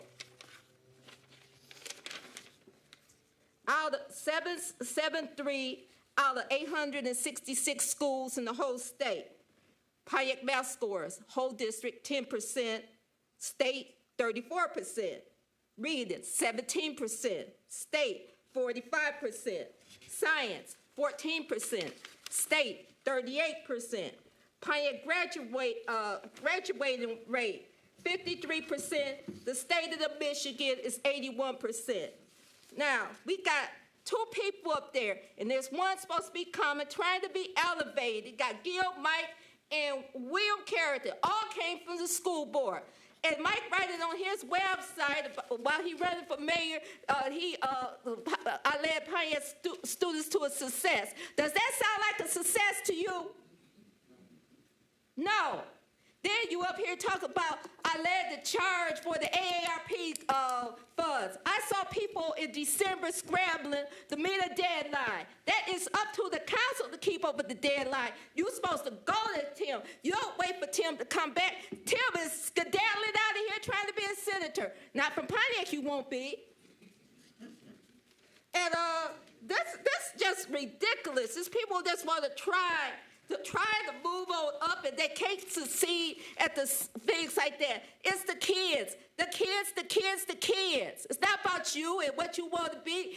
Y'all want to be like social climbers, want to be higher in the political arena. Those test scores are, I went to school way back then. We never had test scores like that. Yes, thank you. Man. Thank you for your time. Mr. Chuck Johnson. Thank you very much, and good evening, ladies and gentlemen. I just want to kind of elaborate a little bit on the police involvement in the death of the woman and the 2 little kids over there at the projects. Now, if somebody wants, this is on the street, if somebody wants to put some blame on someone, it's not the police department. The blame should be on the hospital because they gave that woman and those kids sheets so that they could leave the hospital and hit the street. Our sheriff's department trailed them around the Phoenix Center and so on. I seen the pictures to try and help and encourage them to either get in the car where it was warm or let him take them to a shelter. But that didn't happen. But I got involved. I got involved on Woodward and Wesson Street. And I followed that woman and those kids and all the way to Rapid and Franklin Road. But what happened there, and a lot of incidental stuff I won't be able to say because of my time will run out. I followed them kids and that woman when they went down the railroad tracks. That girl was beckoning for me to try and do something to help them. I know she was. I felt it. But it didn't happen. When they went inside the tent, and I got the picture in my phone, when they went inside a tent on Franklin Road and Rapid Street, is when I called for a police officer. The police officer came, but when he got there, he told me that he was dispatched to another call, had to go somewhere, had to do something. And I didn't think that was right. So he left after a brief conversation with me. So I wasn't satisfied with that. I went to the substation and I talked to the command officer. And he told me, Chuck, go back down there and I'm gonna send some more police cars down there. So they came. And when they came, well, I got ahead of myself a little bit. The woman and the kids was inside this tent. I got a picture of the tent in a house right there on Rapid Street. The police came and they searched the tent, but the lady and the kids had left, and that's why I didn't see them when they left, because I was up here at the substation trying to get help. And they went down. Well, I'm out of time. Anyways, don't blame the sheriff's department because they're not the ones who are at fault. The hospital is at fault. All right. And for the sake of time, I'm going to let it stay right there. All right, Mr. Johnson. Thank you. Pastor Kathy Dizzle.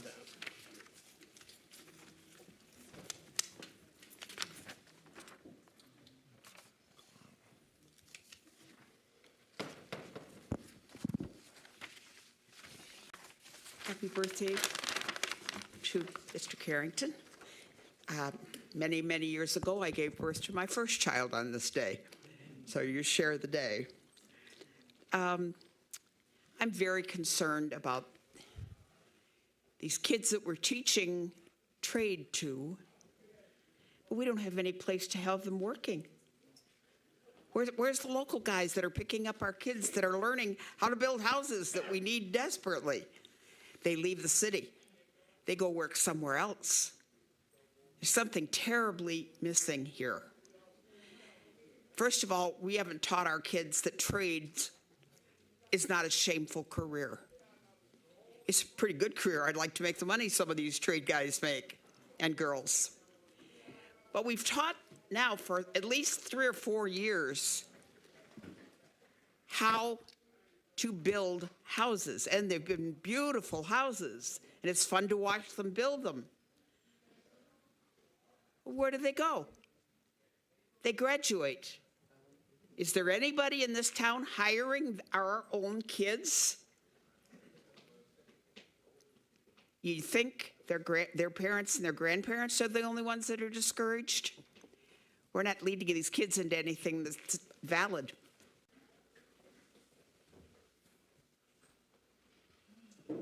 Thank you.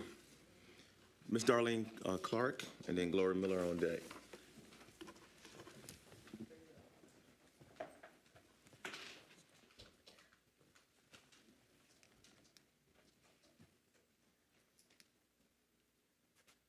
Once again, can you hear me now? Go ahead. Once again, good afternoon. First, what I'm going to say right now is no offense against any way they live. You choose to live their way accordingly, and I'm fine with it if you're fine with it. Ms. Rufford, you made a comment and tried to break it down about the cost of living for a house. But what you didn't tell the people, that program that you said is $75,000 off a home, that's, number one, first-time home buyers. Number two, you're not adding insurance, taxes, and everything else to go with that $800+ that they have to pay per month. Now you need to ask yourself, the house that they choose to build, is it worth the cost that they're building for? Is it worth $1,000 a month? Is your home worth $1,200 a month? Again, it's your choice. But everyone's way of living is not for everybody. It really is not. You see the world in one way, I see the world in another, and so on and so on and so on. So with all that being said, a lot of these people that's renting, when their credit is at a zero, they're not going to get assistance for first-time home buyers. You have to be honest about that. It goes a lot. It's a lot goes with first-home buyers. It's a lot. You go through a whole mile of things. You was blessed to have someone help you go through the process. Everyone is not as blessed as you are. Now, what I'm finna say also is to the council. The council made comments, especially Councilman James and Mike McGinnis. You guys want to make the public seem like that the resident of Pontiac is not in your corner in how you decide to do things. The resident want nice things. They want a rec center. They want nice living. They want the yards clean. They want everything that anybody else want. Whether they have money or not, they want it. Whether they're poor or not. Even the poor wants a lot more for himself. But the way you choose to go about it, you're not showing solidarity and strength for a council. You look to the mayor for guidance. You don't have a legal person sitting in that chair. Mike McGinnis, you refuse to put one in there because it's out of your budget. Mayor Grimo is a political person and attorney. You have showed the world, and I mean that in other states, plus your residents and your cities, your leadership.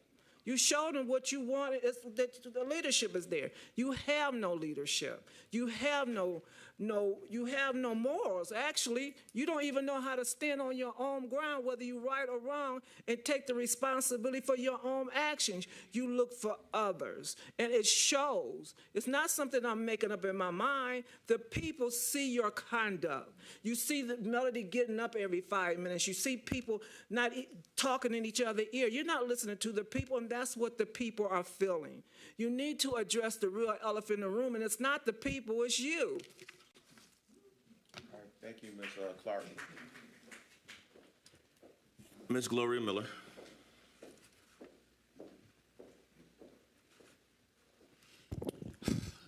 I talk to Pontiac. Good evening, City of Pontiac. This is what I got to say. First, I'm going to start with the youth center because I didn't get an opportunity last week to speak. I worked in the youth center. I'm from the youth center. I raised my 2 kids in the youth center. I was at United Mortgage this weekend with one of my granddaughter events that she was there playing. Beautiful building inside. And I would like that for the City of Pontiac. Beautiful building for Pontiac. But you can't build something when you don't have the money. And this is where I'm at with this. We got money the taxpayer are paying and never had a place to put it at yet. All those hard people worked out there. Tamika Ramsey, Kermit Williams. It was many more. I can't remember all of them, but I know those 2. They walked out there. That one I didn't walk on because I wanted to have faith that it was going to be the right thing to do, but I went on record years ago and said, I don't believe they're going to do the right thing, and I was right. Still got a building. And so this is what you're looking at when you look at the youth center. You're looking at paying for something, and then I'm hearing you coming for a bond for the people for the roads. Is that true? Maybe you answer that. I don't know. This is what I'm hearing in the street. So you asking too much of a community that doesn't have it. They don't have it. They don't have the money to wear with. I know the deputy mayor said that if this happened, well, my mother used to say if wings had, and I'm sure people out in the audience know what I'm talking about. Because we're living in a economy right now, there's going to be people laying off. People are going to be begging for food out here in a minute. So how in the heck you think they're going to pay for a community center and they cannot? That's all I'm saying. We want a community center. I want one. I want the biggest building you can build.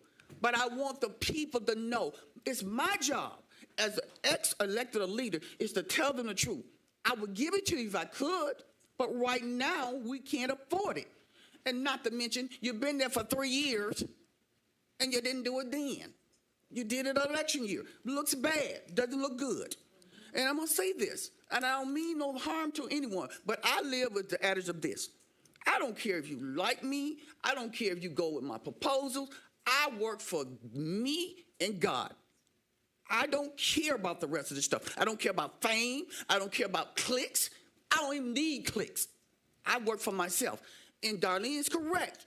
I see stuff on social media about you guys every night. I never known a council to do that. You keep your business in-house. It's all over. People want to beat people up. I'm getting to a point that I don't want to come to the meeting because I think I'm going to get hurt. I keep seeing. And I know you talk about me. Follow me. Glory be at home with her kids and run on my business every day when she leaves this podium. I live that life. I know people watches me. They want to see me do this, but you can't. You got a position you got to stay with, and you can't get out here and get in these streets. Does conclude your time. Thank you, Ms. Miller. We have one more public comment, which comes from Charles Blackwell, pursuant to the American with Disabilities Act. Mr. Blackwell states, good evening. The city of Pontiac is being operated by con artists and crooks. The Pontiac City Council Chief of Staff is a convicted felon for election fraud. And now we have a Pontiac City Council member who is reportedly under investigation for felony public corruption. This is disturbing. And this is our final public comment. President McGinnis. We have another written submission from Joyce Hawkins. To Mayor Tim Grimel, to the Chair Mike McGinnis, to all the council members, I would like to say that I'm so very disappointed in this council in the city of Pontiac. I was born and raised in the city on the south side of Pontiac. In all the years that I have been associated with the city, I've never seen such a display of a lack of compassion from the leadership, especially the office of the mayor. I do not understand how you could lay your heads on a pillow and sleep at night knowing that people are dying because you have failed to distribute the resources or funds that can help to keep these people alive and comfortable. You have over 100 retiree employees died without receiving the money that is rightfully theirs. It is on the backs of the retirees from Pontiac General Hospital that afforded you the opportunity to stick your chest out and boast that the city has no debt. If it had not been for the retirees of Pontiac General Hospital employees, there would be no money to argue about. And yet you let our mothers and fathers and grandparents die without medicine and some without food. The saddest thing about it is you let our loved ones go lacking while the money sits in investments where no one benefits. And the people that we love suffer and die knowing that it was more than enough to give them what they had worked their whole lives for. On a court document dated February 29, 2024, stated by the District Judge David Lawson on page 17, paragraph 2, but no evidence has been presented here suggesting that the trustees have in any way compromised that basic duty at present. Instead, the record shows that to the contrary, the plan is now and will remain comfortably overfunded in perpetuity. The definition of perpetuity is the state or quality of lasting forever. So my question is, why are we still kicking this can down the road? Why are you saying in the back rooms that you are not willing to say in public? How do you sleep at night knowing that people are dying and you have the power to throw our seniors and their dependents a lifeline? Pontiac, you are being looked at all around the world. This administration is being viewed on a world stage. And my question is, what is a pitiful $400 to give to people that sacrifice their whole life to provide for their families? It is shame for our senior citizens to have to beg for what they work for. Mayor, it is no problem to you because you weren't there when our parents struggled to feed us, when our parents worked day and night and long hours to provide a living for our families. It was not for our seniors and their contributions the city would have failed. Is this how you honor our seniors? Shame on you, Pontiac, if you go into the night silent. That was from Mrs. Joyce Hawkins. So public comment is concluded. We are at recognition of elected officials. Are there current elected officials wishing to give an update on their positions? Hearing none, we are at agenda address. Pro Tem Carrington, those that wish to speak on items on the agenda. Mr. Carlton Jones, items 16, 17, and 18.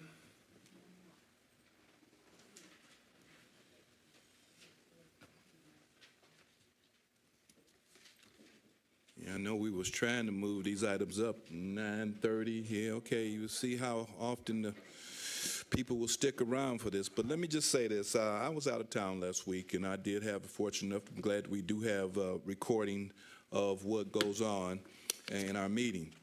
And sometimes, you know, you kind of wonder, but I just want to say this. We're talking about this bonding for the rec center. And I've heard a lot of the conversation that took place, and it's evident to me that council people truly, even after some of us extended ourselves to say, you need to pump your brakes on this amendment to contracts on the youth center. Nobody was saying that we did not want a youth center. Now, you guys, as fiduciary legislators, I hope you know what you did last week. I hope you do know. If not, I'm going to let you know. Leadership is so important for a major project like this. The two people you had presented to you, no bond counsel, no financial person, and you took that in as enough for you to say yes to putting the cart before the horse. How could you approve spending before you approve funding? Legislators don't do that. How do you approve the spend? Now you have no choice down the road that everything that come before you, you're going to have to try to make it work because you have now approved spending before funding. That was nothing but a presentation. And I don't know why, because I sent out a lot of information to try to say, council, pump your brakes on this, pause it. But it's just evident that people in this city like myself, I believe you guys are offended when you have people with some expertise that come to you from this city. I think you are offended. And I'm going to tell you, this is the time, Raul, we as citizens have to make a decision. And I'm not trying to say, take this personally like I'm trying to attack nobody, but I put out a lot of information saying, you must don't know how these AE contracts work. There is 4 different phases of AE contracts. They had $1,750,000 to work with. You cannot give them the additional money until you know what that's going to cost. Why would you give them an amendment at that particular time? That's the reason why they was able to go ahead and work, because they had enough money to work. Until you get construction documents, that's the only time that they can bid it. You don't know what it's going to cost. So if it come back now much higher, you're going to be locked in. I'm just going to say leadership is the key. And we lacking in this case. Thank you, Mr. Jones. Dr. Deidre Waterman. What items?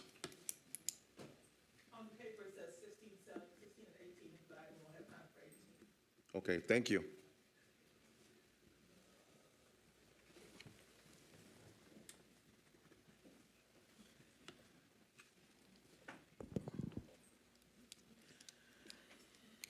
Item 18, for those who don't have a copy of the agenda, is the discussion item from the mayor about starting the process for bonding of the Youth Recreation Center.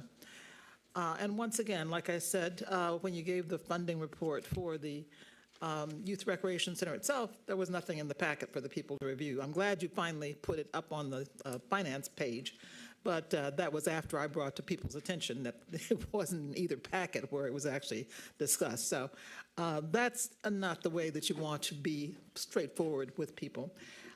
And once again, the bonding proposal that you're rushing to a finish line right here will be on the agenda this evening, number 18. But I want to finish the letter that I wrote, which may pertain to some interest of a lot of people, in the youth recreation financed or funding plan that the citizens, that the council had asked for, and that I did forward a copy to Mr. Carlton Jones before it was put up on the website.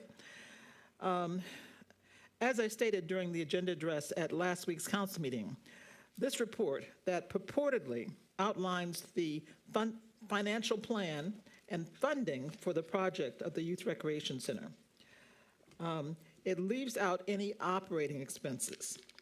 As we all know, operating expenses are a substantial consideration in budgeting for such a facility that plans to offer services and activities to youth and apparently to the general public.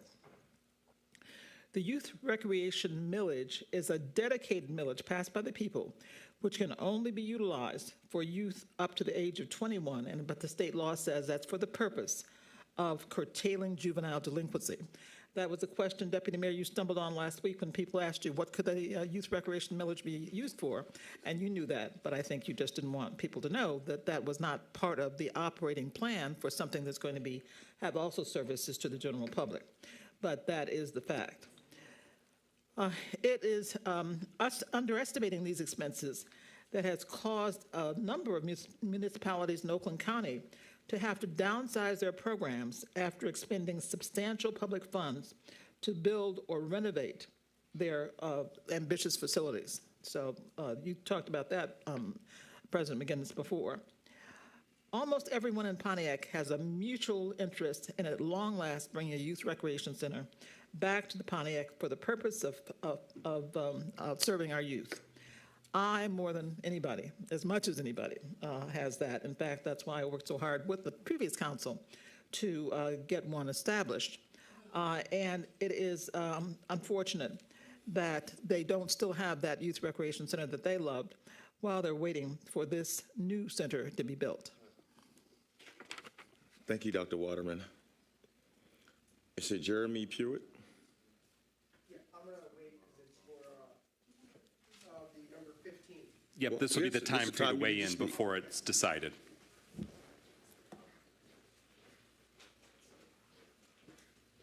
I have to state my name and address? No. No, you're okay. Okay. Hello. So I've lived here in Pontiac my entire life. I'm 31 years old. I do security, armed security in the area. There is a proposal for a lot being built on Johnson Street. It's I think under Huron Street here for this proposal here. It's going to be Section 8 housing, a large development on a lot. I am very worried about what's going to happen, both because the Pontiac Hospital is there. We don't know the state what's going to happen to the Pontiac Hospital, right? It's been going downhill for years now, as we've seen. 10 years ago or something, it burned down almost. They had to evacuate a bunch of people there. They sold off parcels of land to individual owners. They're going to build a giant property there, and they had it revised once already. This is now the second time they've had it revised by a different person, and it was going to be by KGM Enterprises. They run Carriage Place Apartments and Phoenix Place Apartments. If anyone's ever been here, they are horrible places. I worked armed security for these places. I know firsthand what happens to these places, okay? I worked there. I've seen it. So you put this cluster of people, hundreds of people together, there is going to be conflict. The person that's selling it's not going to be in charge of anyone that runs this. So he's just going to get his money and get the frick out, and then I'm going to be stuck with a giant building right next to my house where there could be conflict, right? Across the street, if they sell the hospital, this is an if, it's already rezoned for a very large rezoning, right? That means all you would need is approval for them to put whatever there, right? It's already rezoned for level 4. I forget what the zoning codes are called, but it's a high-rise building. Behind that is another high-rise building. Where the frick are you going to put all these people, right? Who's going to manage it? I'm very worried. And I'm holding a lot of people here accountable for that because there are citizens that came up and said, no, they don't want this. And you're the only ones left that can stop this now. There's nothing else anyone else can do. I am about damn near going to go to door to every one of these houses, because I know you haven't sent mail out to them, and tell them, hey, they're about to build a high-rise building here, a low-income high-rise building, and no one knows about it. And it's being swept under the rug, and the developer that's doing it is so focused on money, within less than a month, he had a new architect. That's crazy. He's got so much stuff going on, he doesn't care about anything, about any of the people that live there, okay? No one even here is going to speak about it because you guys didn't tell them. I had to get contacted by a staff member from Pontiac's own business, whatever, the city council member, whenever someone sent me a message here to come here, because I didn't even know this date was here. You're not sending out information to the residents. Oh, thank you. Yeah, I'm done. Cool? All right. I'm scared and I'm angry, and I hope you guys do something. Thank you. All right. Thank you, Mr. Pruitt. And thank you for saying frick and not the other word. Pastor Kathy, what item on the agenda?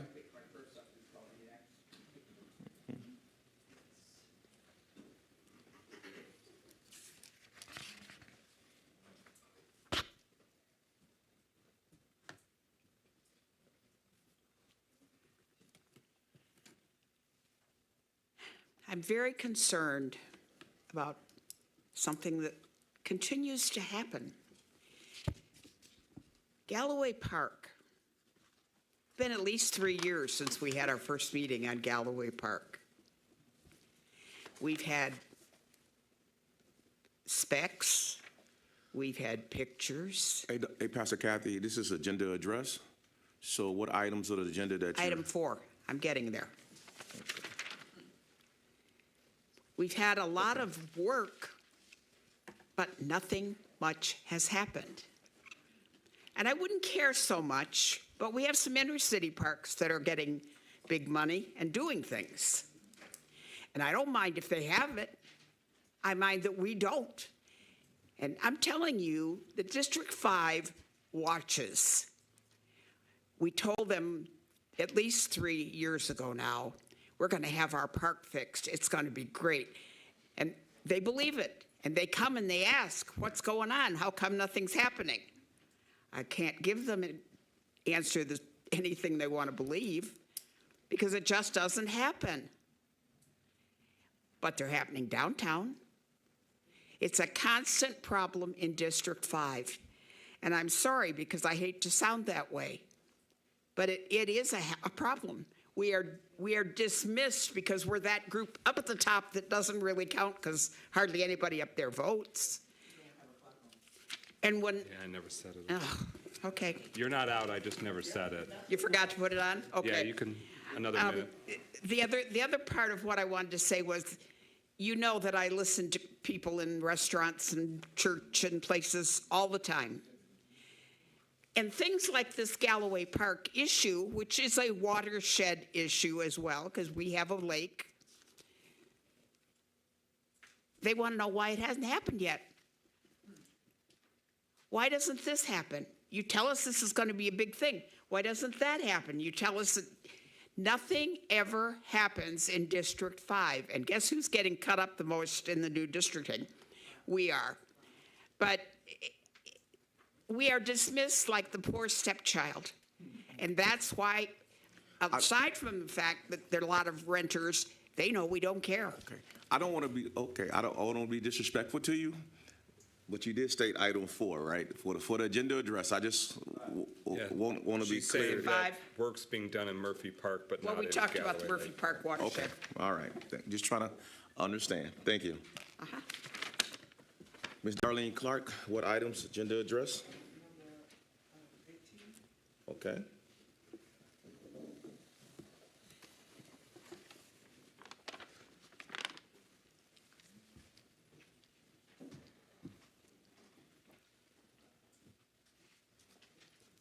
Wow, I'm getting hurt a lot tonight, aren't I? Listen to this. Maybe this council, this will help, okay? And I'm just like pitching out my help here. We talk about bonding, right? We know that I know what bonding consists of, and a lot of other people do, but a lot of people don't. To help them to understand council, either one of you guys, explain to them bonding. My definition of bonding, that because Pontiac is below the 0 line in the rating system, the mayor is trying to up our bond. He's trying to up our credit rating, our ratings, let's say it like that, for trust. The people are saying to you, Mayor, your ideas, however they may be for a person who's in charge, are good ideas. But once again, a bond is not just given to anybody. It really isn't. You're saying that you have 103% more money in the bank to say that you can cover the rec center. You can cover anything. Then take the money from where you're saying that you got the 103% and put it into that. There's 2 stories going around Pontiac saying that there's a $34 million rec center, and the other story, there's a $40 million rec center. Then you got a bond. Then you got the 30% homeowners are afraid. They're afraid because it's going to push them out farther than they expected to be pushed out. As we know, as adults, as the adults in the world, we know that right now we're in a bad situation. There's no guaranteed federal funds. There's no guaranteed money coming in. You living from day to day like residents live from paycheck to paycheck. So with all of that being said, a vision is good, but they're saying to you, lower the vision so we can breathe and have somewhere to go in peace without having a financial shadow over the head. It's not a hard thing to do. Let me tell you, I want a $2.5 million house. You know my husband told me? You better find somebody to help you pay for it. Did you get what I'm saying to you? He's saying we can't afford it. And that's what the city of Pontiac said. We can't afford what the vision is for today. We can't afford it. We don't see it for tomorrow. Our ratings is bad. 70% investors buying up the property. They rented to make profits. The city of Pontiac is not getting profits. We have no kind of reassurance that we have anything to help our people. You want to say things for the children, but we as adults, as grown-ups, are messing up our kids' future. We're messing up the city of Pontiac kids. We're showing them what they cannot have. Thank you, Ms. Clark. Ms. Gloria Miller, what item? 21, girls.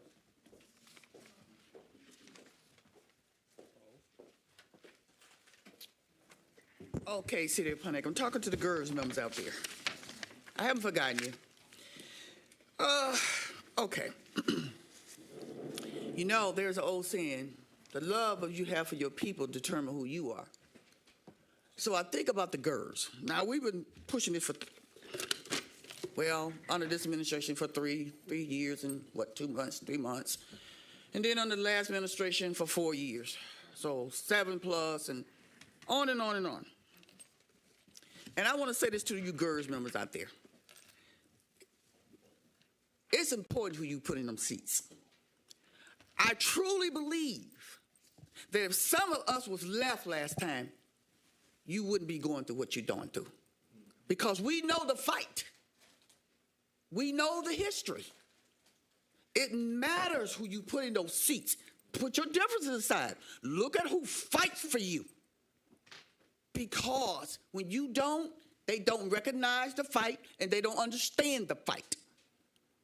Not personal, it's just the way it is.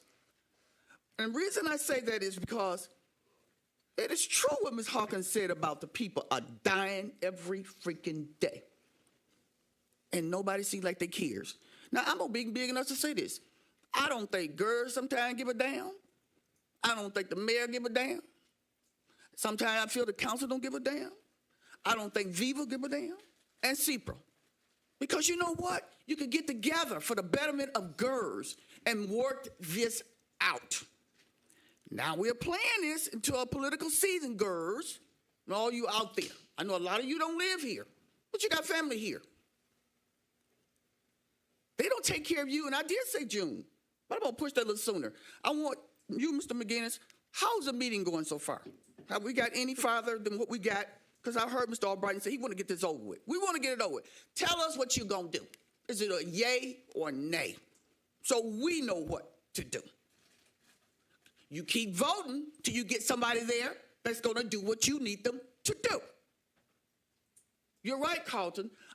I had put my tennis shoes away.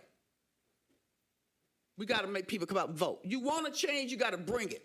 And I'm going to say this to you, Pontiac, because that's the way I live. This is the adage I live. Who's been there all the time? Look at not what they say, but what they do. I hear some people say I like to come down and brag. I don't brag. I do stuff because my people know me. I work for them. I don't do stuff for glamour, and I don't treat them like they piece of crap because I got positions big. I deal with the high and low as the low. It don't matter with me. I'm a people person. I stay on the streets. I listen to them. And that's all I ever worked for when whether I'm on that side and whether I'm on this side. That does conclude your time. Thank you, Ms. Miller. That concludes agenda address, President.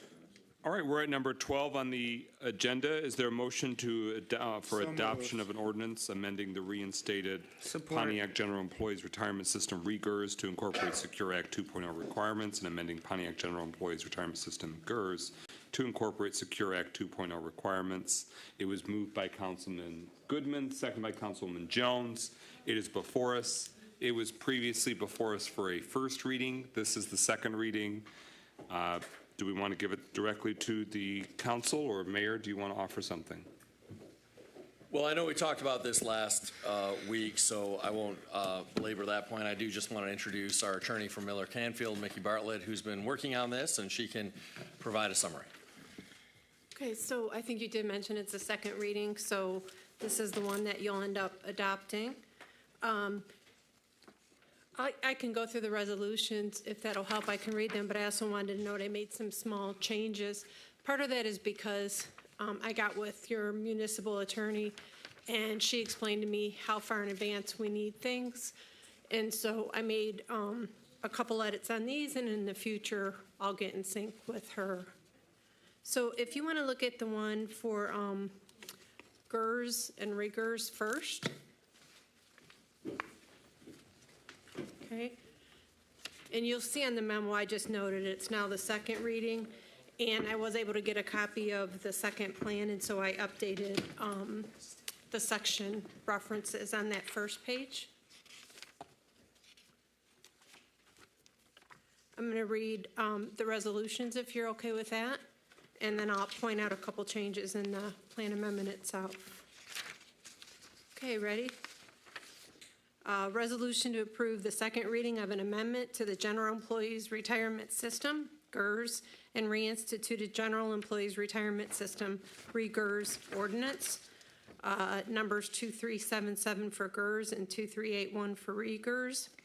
Whereas Internal Revenue Code Section 401A9 requires qualified retirement plans include language providing that participants must commence receipt of required minimum distributions, or RMDs, on or before a prescribed required beginning date, RBD.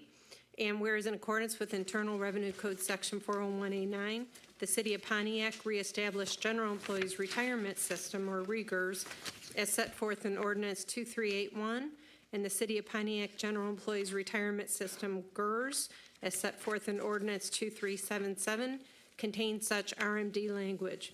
And whereas on December 20, 2019, the Setting Every Community Up for Retirement Enhancement Act of 2019, the Secure Act, increased the age used for purposes of determining participants' RBD from 70.5 to 72. And whereas on December 29, 2022, the Secure Act 2.0 Act further increased the age used for purposes of determining a participant's RBD to 73 or 75, depending on the participant's date of birth. And whereas the REGERS and GERS ordinances must be amended to reflect these changes, now therefore be it hereby resolved that the respective attached proposed amendment for REGERS to Ordinance 2381, marked as Exhibit A, and for GERS to Ordinance 2377, marked as Exhibit B, are hereby approved by City Council in compliance with the Secure Act and the Secure Act 2.0. And then at your request, Councilwoman, you will see that the plan amendment is redlined now. It looks like it's formatted a little different. I just put it all into one paragraph so it didn't change the numbering of how it was laid out in the plan. All the ages and things stay the same because those are legally required. Just looking here, you'll go down, you'll see the ages, all those remain the same. So you'll vote on that one as well as the next one, which you have both plans in here, the GERS and the REGERS, and I made the same kind of changes to that one as well. So this is really all statutory changes. It just talks about when you have to take, when you have to begin to commence your benefit. Okay? Okay, should we take a vote to ensure that the red line version is what we are adopting, or is that already, you were saying you made slight changes? Yeah, but they're very minor. Like, for example, last time I mentioned I didn't have the one plan document, so I got that and I updated the section references to it. Nothing of substance whatsoever. It's all about the statutory change for the Secure Act and Secure Act 2.0. There's nothing discretionary in this plan amendment. So I'm talking you could about vote. the language. Are you substituting language from what's already in our packets from the previous Yeah. document? Yes, Okay. yes. So Then you'll I see need a a few motion to minor- amend to ensure that the official memorandum, well, So moved. that the second reading red line changes are what are incorporated into, so we're going to replace the language. I'm winging it because I need to know exactly what we're doing. So there's a motion from Councilwoman Jones to substitute entirely the language of what's been provided by Attorney Bartlett. Is there a second?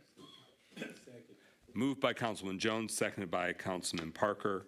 Again, this is very routine. It's very much in line with what was presented previously. GERS has voted to request these changes. I'm just trying to contend with a substitute document being provided to City Council on the spot. So is everyone clear what's before us?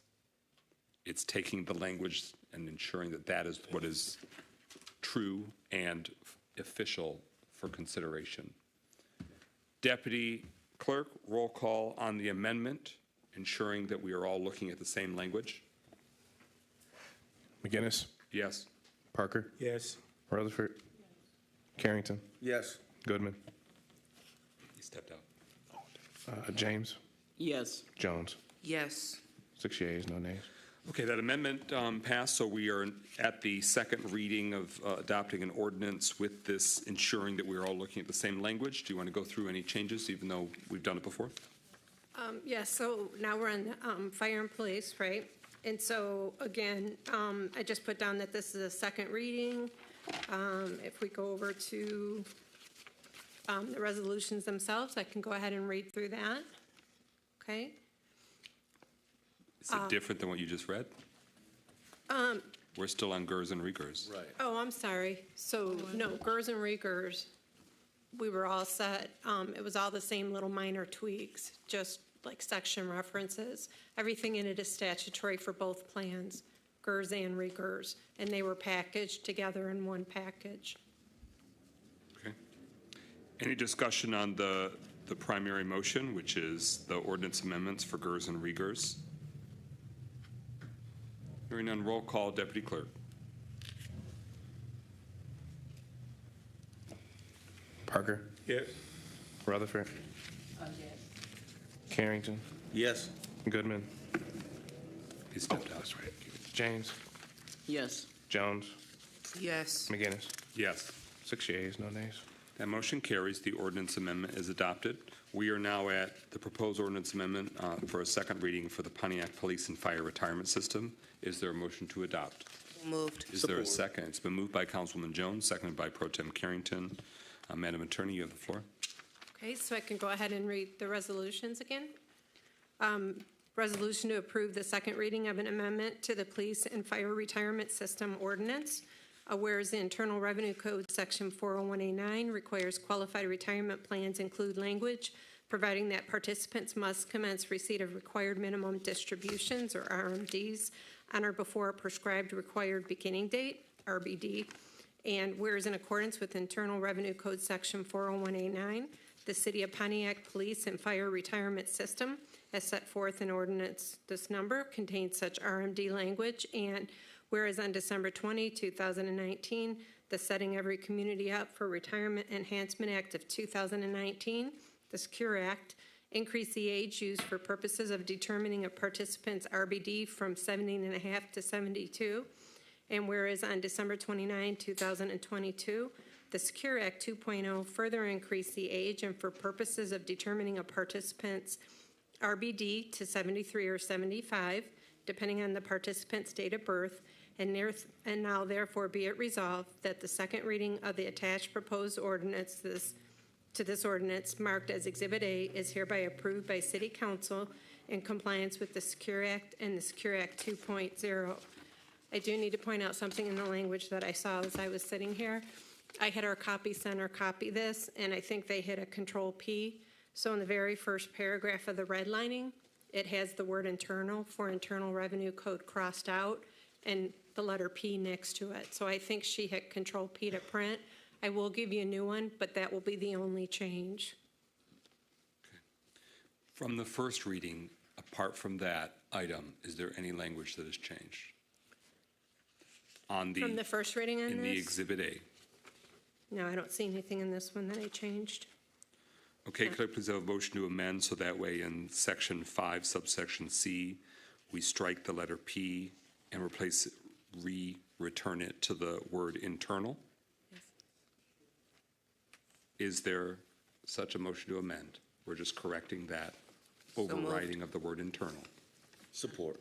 Who moved it? Councilwoman Jones? Yes. Councilwoman Jones moves to amend, Pro Tem Carrington seconds, so that on that first page of the exhibit, the letter P is replaced with the word internal with a capital I, as it had been previously.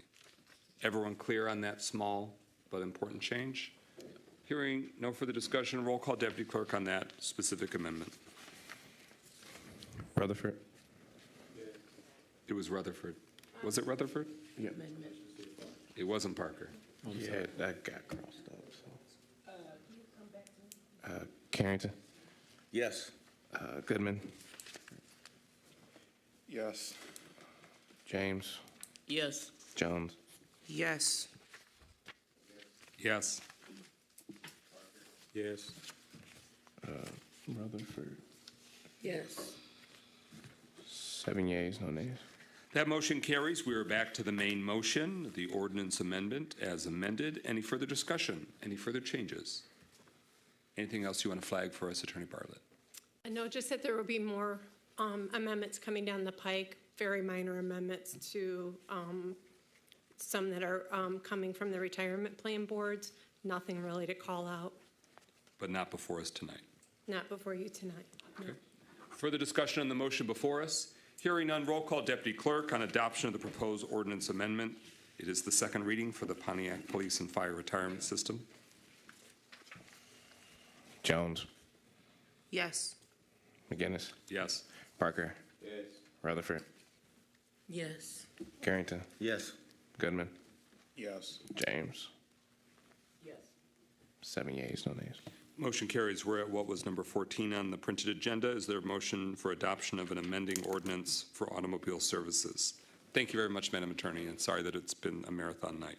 Oh, that's okay. Thank you. Have a nice rest of your evening. Jones moves. It's been moved by Councilwoman Jones, second by Councilman Rutherford, so it could be discussed. Mayor, would you like to speak first before the planning manager? Yeah, thank you. I know we touched on this last week. It is my understanding that the planning manager has a recommended tweak. The advice of council, but I'll allow the planning manager to walk through. Good evening, City Council. Is the microphone on? It is on, the red light's on down here, so Okay. I'm going to speak as loud as I can. Hey, To that point of the microphone. Well, you could speak to it, but you won't be heard. excuse me. Just so you're aware, Mr. President, according to Ken, earlier in the evening, the broadcast was working for Ken Martin. When it's just the speakers in here were not working. Well, now all of them are. Point of information. What's your information? Manager, can you grab? How's this sound? There we. Thank you. All right. All right. So this is a zoning text amendment. I'm going to go through a presentation of what is being proposed. So this is a citywide, city-initiated zoning text amendment, the regulation for automobile services. City Council passed a moratorium on July 9th. It was a 9-month moratorium for automobile services because we had already received a lot of applications and approved many of them, and we were about to receive a lot more. So Planning Commission held a public hearing on February 5th. That is where everyone was notified in the Oakland Press about this change. And then this is the second reading before City Council. So The 9-month moratorium included automobile services and tire shops, where during this time, staff would not accept a new application. Existing applications would move forward. It was a reaction to citizen concerns focused on health, safety, and welfare of all properties located within the vicinity of such uses. Citizens voiced concern for various automobile service uses and tire shops, and it became a public nuisance due to issues related to hours of operation, noise pollution, and blight. Under the current regulatory framework, gas stations, mechanics, and car washes are all permitted by special exception in C1, C3, and C4 zoning districts, and by right in the M1 and M2 zoning districts.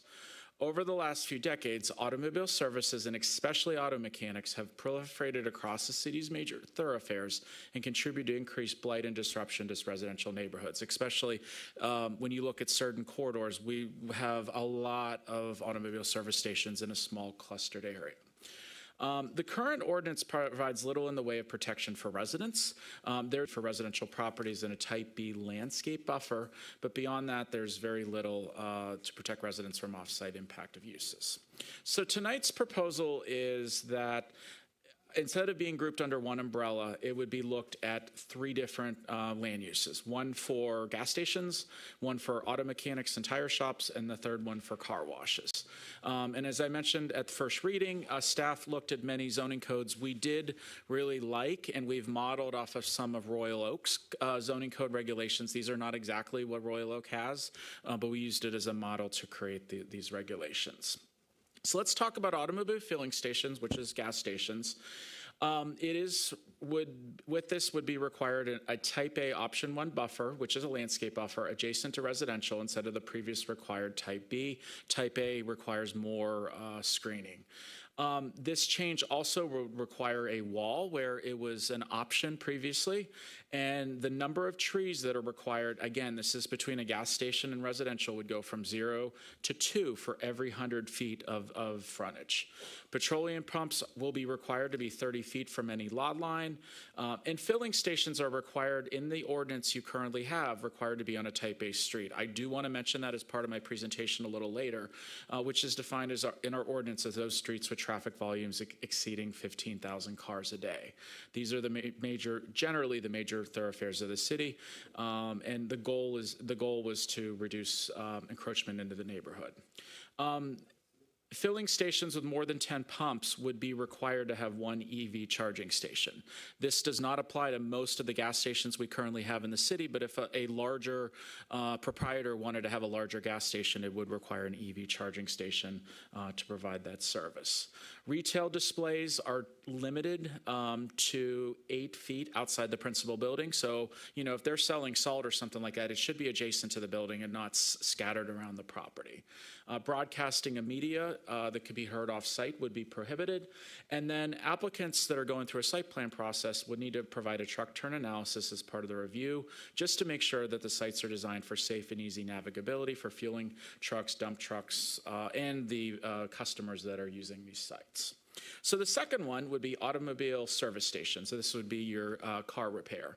Again, it would need to be on a Type A street as it's currently written and no longer permitted in the C1 zoning district. C1 is the least intense commercial zoning district that this has previously been allowed through special exception. Furthermore, no more than 3 service stations will be permitted within a 1-mile radius if it's located in a commercial zoning district. Now, this should reduce the number of service stations while ensuring the burden is shared more evenly across the city so they're not clustered together. Now, this buffer yard of no more than 3 service stations does not apply to industrial zone properties, which is more of a typical environment for these uses.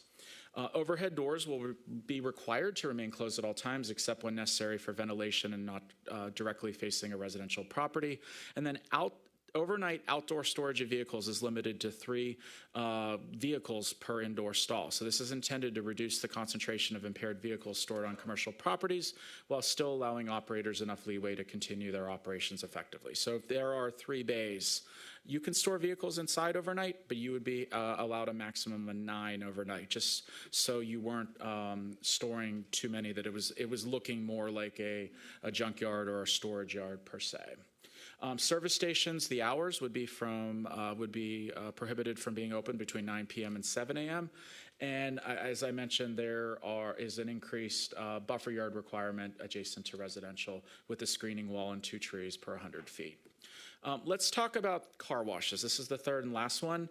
It must, as it's written, it must be on a type A street and prohibited from locating adjacent to any residential zone property. All washing activities must occur within a building. Vacuuming may only occur on the portion of the property furthest from the residential property, intended to cut down on noise pollution impacting the residents. Self-serve washes will be required to install permanent signage at each ingress and egress location to state the hours of operation and contact information for the owner or operator of the establishment, and all stacking lanes shall be on site and reduce the incidence of vehicle queuing spilling out into the city streets. I would like to discuss for a second, this moratorium expires on April 9th, 2025. Because of this, there is a time sensitivity of approving it. We have tonight, we also have April 1st. But the staff is proposing tonight a motion to remove the street classification requirement, as the definitions for type A, B, and C streets that are existing within the ordinance are vague and could cause confusion during the review process about what is what. It uses the terms generally and typically, and we at a staff level feel that that's going to be difficult to enforce. The issue is something that staff can, so if this were to be approved without the type A requirement, staff can handle this at an administrative level with the support of Planning Commission and City Council by drafting an unfavorable staff report for the application explaining why the use could potentially negatively affect the area as required from the standards of approval. I'm not going to read the motion, but if City Council wants to consider that, that motion is up there, and we can always create a clean copy for the next council meeting considered. But what we're doing by doing this is really clearing out the confusion that is in the existing zoning ordinance. It is in a different section, so we are not able to amend this section because it wasn't advertised as part of the public hearing the Planning Commission held. So I'd be happy to entertain any questions at the end on this. So just to summarize, this is a chart showing what the top line is what's currently proposed to be struck from the record about automobile services in general, and then you have the 3 lines about which zoning district. The squares are permitted by right. They still would have to go through a site plan process. The rings, the circles, are special exception, and that requires a public hearing and by Planning Commission to determine, is this use appropriate here, or are there site plan elements that can mitigate any negative effects on the surrounding environment? So, and as I mentioned at the last meeting, those diamonds at IP1 would allow for vehicle storage, car washes, mechanics, only as an accessory use to a larger use. This would not be something that you could go to the IP1 as a customer. This is where businesses could service their own vehicles. It would have to be a secondary use in the IP1, but we wanted to spell that out to give some of our larger employers some flexibility. So as a summary, these city-initiated zoning text amendments for automobile service stations are drafted as a reaction to public concerns related to each individual use. These regulations are needed to prohibit such uses from becoming nuisances, and dividing the uses into 3 subcategories is consistent with how other communities in our area regulate automobile services, and the focus of these regulations is protecting existing residents from impacts on these land uses. So, the Planning Commission held a public hearing on February 5th and recommended approval to 6-0 without conditions. If City Council would like to approve a motion, I do have a motion up here. It is very specific because if you were to consider that this evening, there is a moratorium in place, and so if you were to consider adoption tonight, the language up there also says that the moratorium would expire in 7 days when the ordinance takes effect. So that is my presentation. Thank you very much. Okay, so to confirm, if we move the language for approval with the motion you have spelled out, it would still have to come for a specific change that you already identified in the future. And what does it do to the moratorium? So the moratorium is in place. So there really are 2 motions tonight. This is the one staff is Thank you. There are two motions tonight. This motion that is up here, this first motion, really removes the type A and really prevents the ambiguity in our zoning code for these types of uses. Now, So staff. the motion is before us right now of the main ordinance changes, and we can now make a specific amendment to just tidy this up. Yep. Is there a motion from a council member to remove section 2.509A and D, section 2.509B and C, BC, and section 2.509CA, and/or any other references to type A, type B, or type C streets set forth in the zoning ordinance text amendments regarding automobile filling stations, automobile service stations, and automobile wash establishments, in that planning staff will be presenting amended definitions for these terms to the Planning Commission for consideration of future public hearing? Councilman James, was that your hand to move it? No. You have a question? About it. Okay. Should I wait until after? In a moment. Yep, I'll give it to you first. So Councilman Parker moves, Councilman Goodman second. So we are now at making this specific change to remove the type of streets reference, which will be handled at a future date. Councilman James, discussion on this specific change. Yeah, could you go over this again, because I'm not clear, I'm not following you at Okay. all on this. What is a type A, type B, type C street? So I'm going to speak very high level about this. In our zoning code, and this has been like this for years, there's type A, type B, and type C streets. What I can say is that there are specific metrics of daily traffic count. There are specific metrics of speed limit, but the word between A, B, so A is the busiest roads, B is the middle, and C is essentially neighborhood roads. But the way those are defined in our zoning code are really ambiguous, and we are uncomfortable with the ordinance. Just upon further research and talking with our legal team at the Kelly firm, we're uncomfortable with this in this regulation, and so we want to evaluate this in the short term because this applies to other aspects of the city, but we don't think it's appropriate yet to have it in this ordinance. The difference between A and B and C is very ambiguous, and so that's our concern with how this is, and that's what our request tonight is, to make the motion to remove the type A streets. And if I could just quickly add for council, this chart lays out what is permitted for the zoning districts, and for those that are not on type A streets, you're not, say it's potentially a B or C street. I think we have enough protections in here that the C3 and C4 districts are on our busy thoroughfare corridors. So, really those rings as special exceptions the Planning Commission can review and assess, is this an appropriate location for that? I think there's enough protections in here with the zoning districts. The C1s are a lot of times in smaller spaces, a lot of times have smaller roads. And I think the C3 is where you have the more high traffic areas and you have the more intense uses. So we believe that this is really a protection for the city, even without the type A street requirement. Any follow-up, Councilman James? I understand now, because it was confusing, because he said type A, when you went through the different styles, the automotive filling stations, all three Yep. of the changes that you're making, you said that type A, they had to be on type A streets, and now you want to remove the type A. That to me, that's the heart of the new regulations, is that you are requiring them to be on these streets with a high volume of traffic, with possibly a certain number of lanes, so that we would never get back into the discussions we had before. Should this be on, this street? I thought type A was one of the strongest points of your new of your new guideline, and you want to change that. So I guess I don't really support that. Okay. Pro Tem Carrington.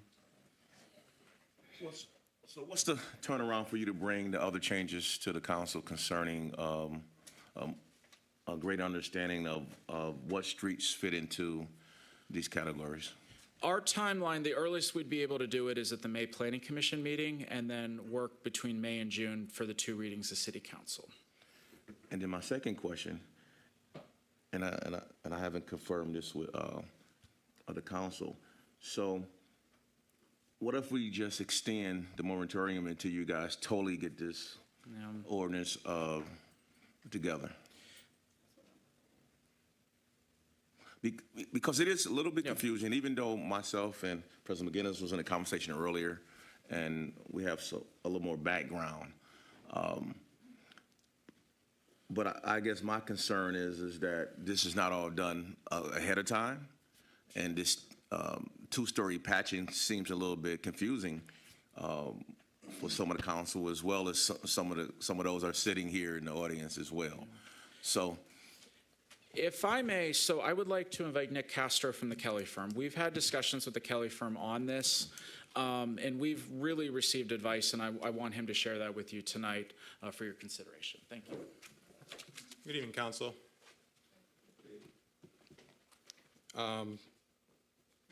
Council Carrington, could you repeat the question that you're specifically looking to have addressed? Well, my question was that I asked about the turnaround that you guys are coming back to the council with a complete ordinance concerning some of these changes. And I know that it came to us first before you guys actually probably looked at it. Is that correct? So I guess my concern is that I guess it's very important that the Kelly firm actually review these things, make your adjustments, and then it bring it to us so it doesn't seem as confusing as it is. Is that understood? And this is about how the state law requires something changing to be posted a notice and going through the process. If we say we want you to fix it and then bring it back, we're throwing out the whole process. So that's why they are saying, hey, it's a good thing that the attorneys have clocked that this is something that's vague and would not stand up to challenge. And they're just saying, let's remove the vague part that would be a time bomb for us to go through the posted required to do the public hearing, to do the 10-day whatever window for the posting, but allow the bulk of the work, the 90% of the work. Councilwoman James's point is that she feels like that 10% was the juiciest 10%. The staff may have a different interpretation because there's a lot more language in here beyond just the street types. But if we say throw the baby out with the bathwater, it means we will either have to extend the moratorium, and I don't know what standing we have to do that, but we would have to basically re-engineer the whole process, and then there's the 90% of the stuff can't happen. I mean, the Kelly firm has advised me that extending a moratorium is not an advisable thing, and it just having to do with case law around the state. It is very important for cities to be actively working on ordinances and not to keep extending them unless there's extenuating circumstances.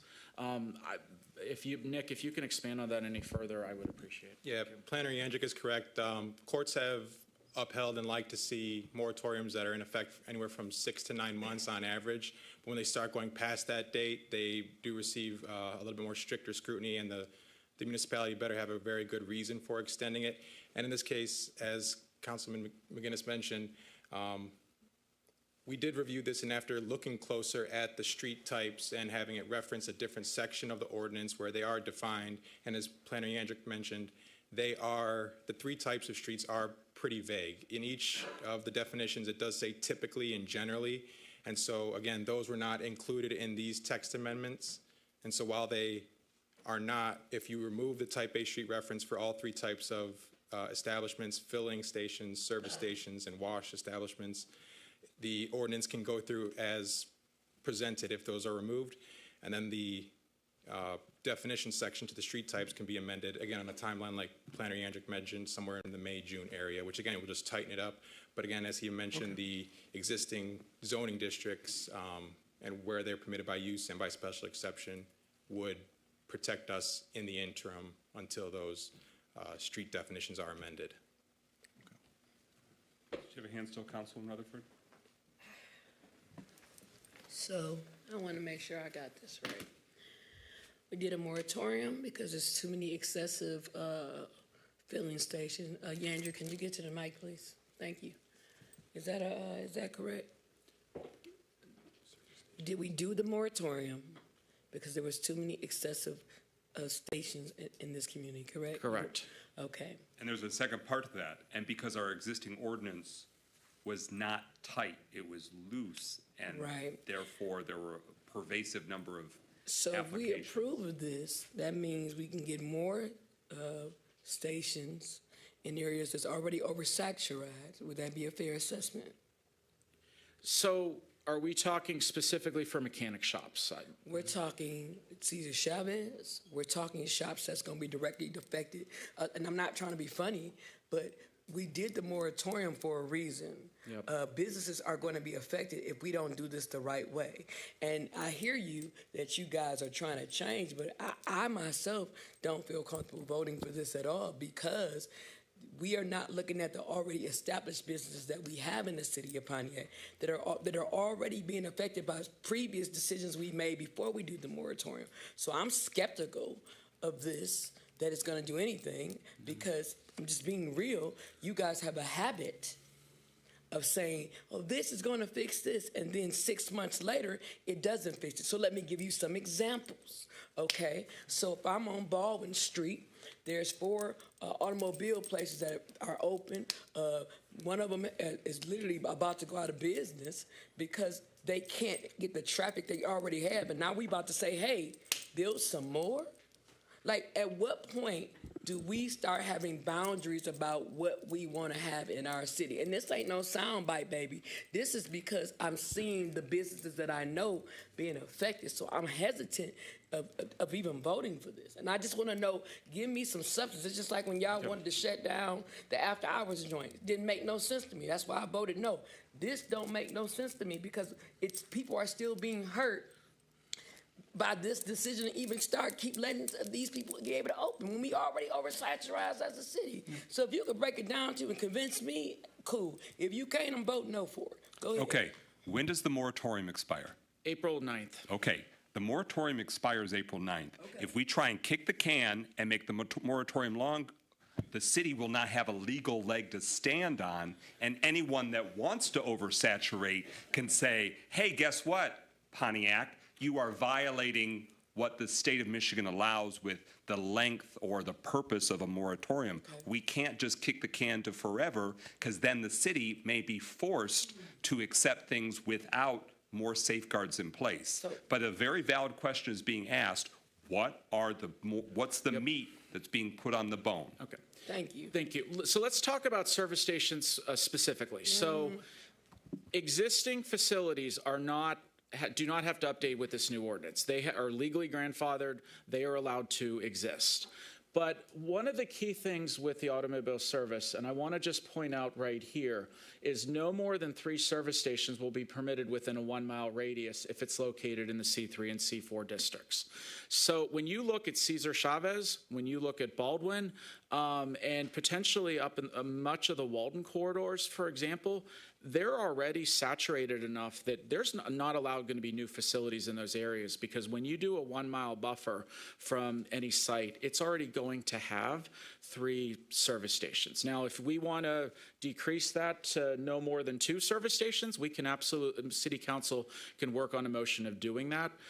We can't outright ban new service stations, but we're trying to find a way that it's very unlikely that we're going to find them in commercial districts. Now, industrial districts, we don't have as much concern because that's where those intended uses are. But we don't believe that this is going to bring an influx of new service stations because of that radius restriction. Is that the one item you want to emphasize, or are you just talking about automobile service stations? And I believe that was Councilman Rutherford's point. We do not have restrictions on gas. I mean, I believe the question was for service stations. For car washes, just to recap,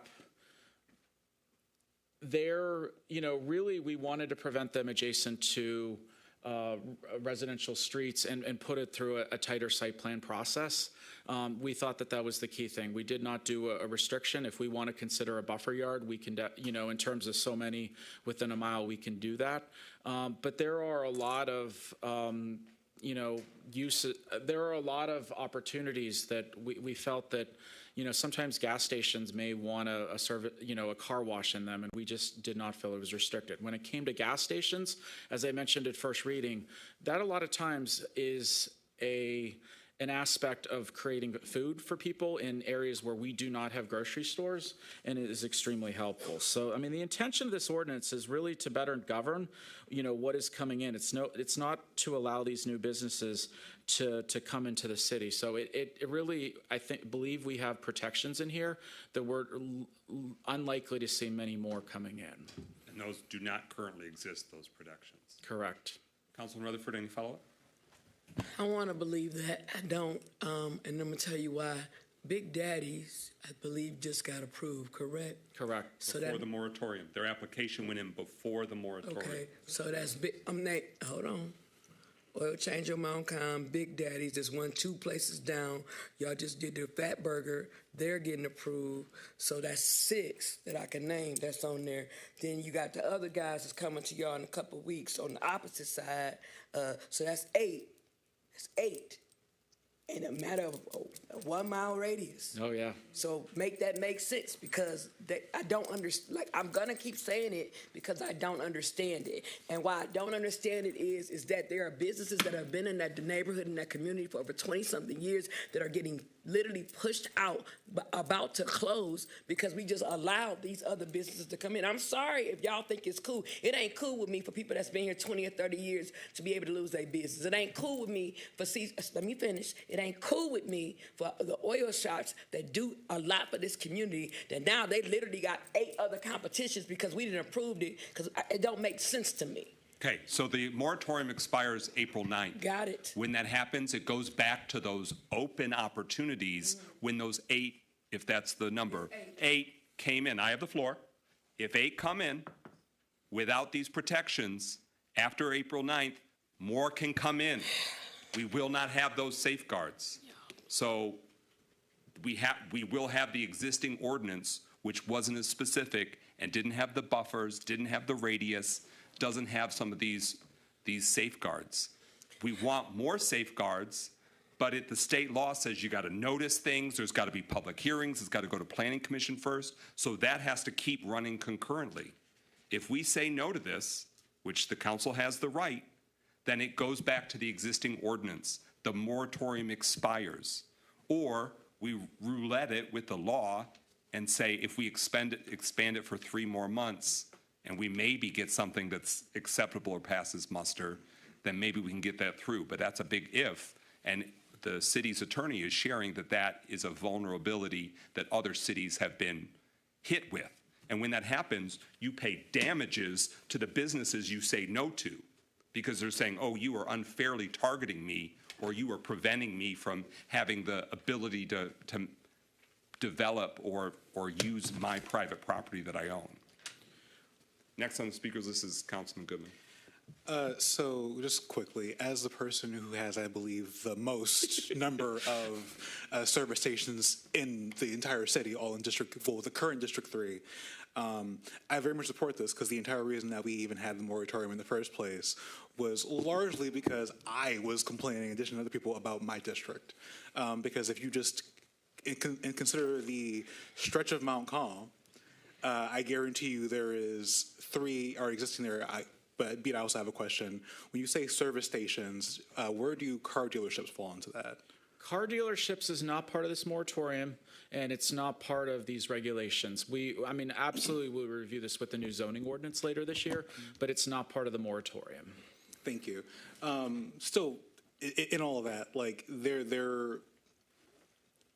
the reason in which why we had this moratorium in the first place is because it was the Wild West in the city in the first place, and that it was created to where people were able to apply for new service stations and have competition with these long-standing businesses, like Councilman Rutherford mentioned. And to Councilman McGinnis's point, if we do nothing, it goes back open to the wild, wild west again for whatever window of time, and that will have completely defeated the purpose of these past 9 months. So I'm voting for this, because as the person who has all the shops that are on Cesar Chavez and Mount Calm and Baldwin. It would be nice to have things that are opening in my district that are not just mechanic-based. But also the more important part, I think, as you alluded to, these are not retroactive. Correct. So it wouldn't be, for example, taking an amazing business like Chavez Auto Care and magically imposing a bunch of new restrictions on them because they've been there for years. But if someone else wanted to open up new, even though they really probably wouldn't be able to given the amount of them that are in the area of Mount Calm and Baldwin, they would have to go through these new restrictions, correct? That is correct. Thank you. Further discussion, can you pull up the language that we were doing, specifically the amendment? It's about removing the type street language so that way it can survive a legal challenge. Because if we had a funky, non-defensible language in there about type of street, somebody could then contest it and try and undermine the entirety of the ordinance saying, this is contradictory, this cannot be enforceable, it's non-enforceable against my business that I want to develop on Joslyn or Baldwin or Walden or Auburn or anywhere. Okay. Councilman James. Yeah. Microphone. What I'd like to know, I'd like to ask the attorney, this is, you want to remove something because the language is vague. And I'm wondering, why can't why can't you firm that language up? That to me is a very trivial reason to say that you want to remove something just because if it's vague, why aren't we dealing with that? Why aren't we going in there and firming that language up as opposed to removing it? Understood, and that is the point of removing the type A language from this ordinance. The tightening up of the language is a separate section of the ordinances that was not a part of this zoning ordinance text amendment. So changing the language of type A, type B, and type C streets requires a different ordinance amendment that is not part of what's before council today. In other words, we can't legally make that change based on how it was noticed and where it's gone procedurally. So it can be made, again, it just is not part of what's in front of council today. And again, having to remove that type A street language from the ordinance that's in front of you today is for the purpose of tightening it up in another section of the Code of Ordinances that's just not subject to amendment today. Further discussion on this amendment, removing the street type languages. Sounds like everyone's clear. There's no further discussion. Roll call, Deputy Clerk, on the motion to amend, removing the identified sections in the language about type of streets. Goodman. Yes. James. No. Jones. She stepped out. McGinnis. Yes. Parker. Yes. Rutherford. No. Carrington. Yes. 4 yeas, 2 noes. That amendment carries. We are now back to the adoption of an amending ordinance for automobile services, the main motion. Further discussion? Well, I guess we should, did we not do the motion? We did one, you would like a replacement? Why is it so long? This has to do with the moratorium. So if council wants to table this and get a clean ordinance at the next reading, we can do so. If you'd like to pass this tonight, the language that's up here essentially says the moratorium expires once this ordinance takes effect in 7 days. Okay, so the option A is, well, the primary option is it could be postponed to April 1st. That still gives us enough time before the moratorium expires. And they would make the clean language copy, and it could be deliberated and researched further. Or we adopt it tonight and we use the specific motion of approval that speaks to the timing of the moratorium, right? Correct. And again, part of the reason this specific motion is long is the title of the ordinance being amended is quite lengthy. So I won't hold it against you. Okay. So quick round robin. Do you want to postpone it until the April 1st meeting, or would you like to render a decision tonight, Councilman Parker? I'd like to postpone it. Councilman James? I don't support it, so either way you go. Tonight or in 2 weeks? No. Pro Tem? Postpone it to April the 1st. Councilman? Postpone. Councilwoman? I don't support it, so I don't care. Well, okay. So is there a motion to postpone until April 1st? Moved by Carrington. Support. It's been moved by Pro Tem Carrington, seconded by Councilman Goodman, that we postpone this ordinance proposal as amended until the next regular city council meeting, which is April 1st. Any clarity or discussion on the motion to postpone? Hearing none, roll call, Deputy Clerk. James. Yes. McGinnis. Yes. Parker. Yes. Rutherford. Carrington. Yes. Goodman. Yes. 6 yeas, no nays. That motion carries. It'll be back before us April 1st. Mr. Castro, what's your hourly rate for the city of Pontiac? I'm not doing it to be shady. I will have to get back to you on that. I don't handle much of the billing side of things. Okay. Okay. I couldn't say off the top. I apologize. Well, what the firm charges is different with what they pay him, is the point. That's very true. Yes. I just raised that to say we were criticized by a member of the public in terms of the length of the meeting.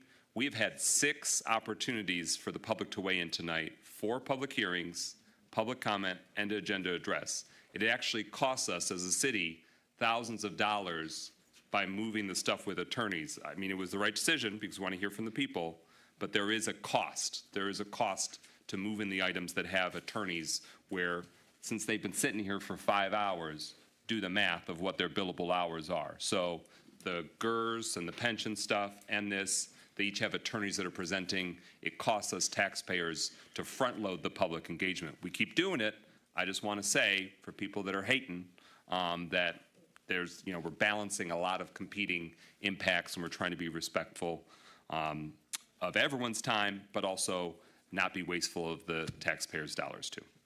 All right, thank you. Sorry to put you on the spot like that. I was going to do specific math, but we'll do that another night. All right, we're at what was number 15. Is there a motion? This is a first reading.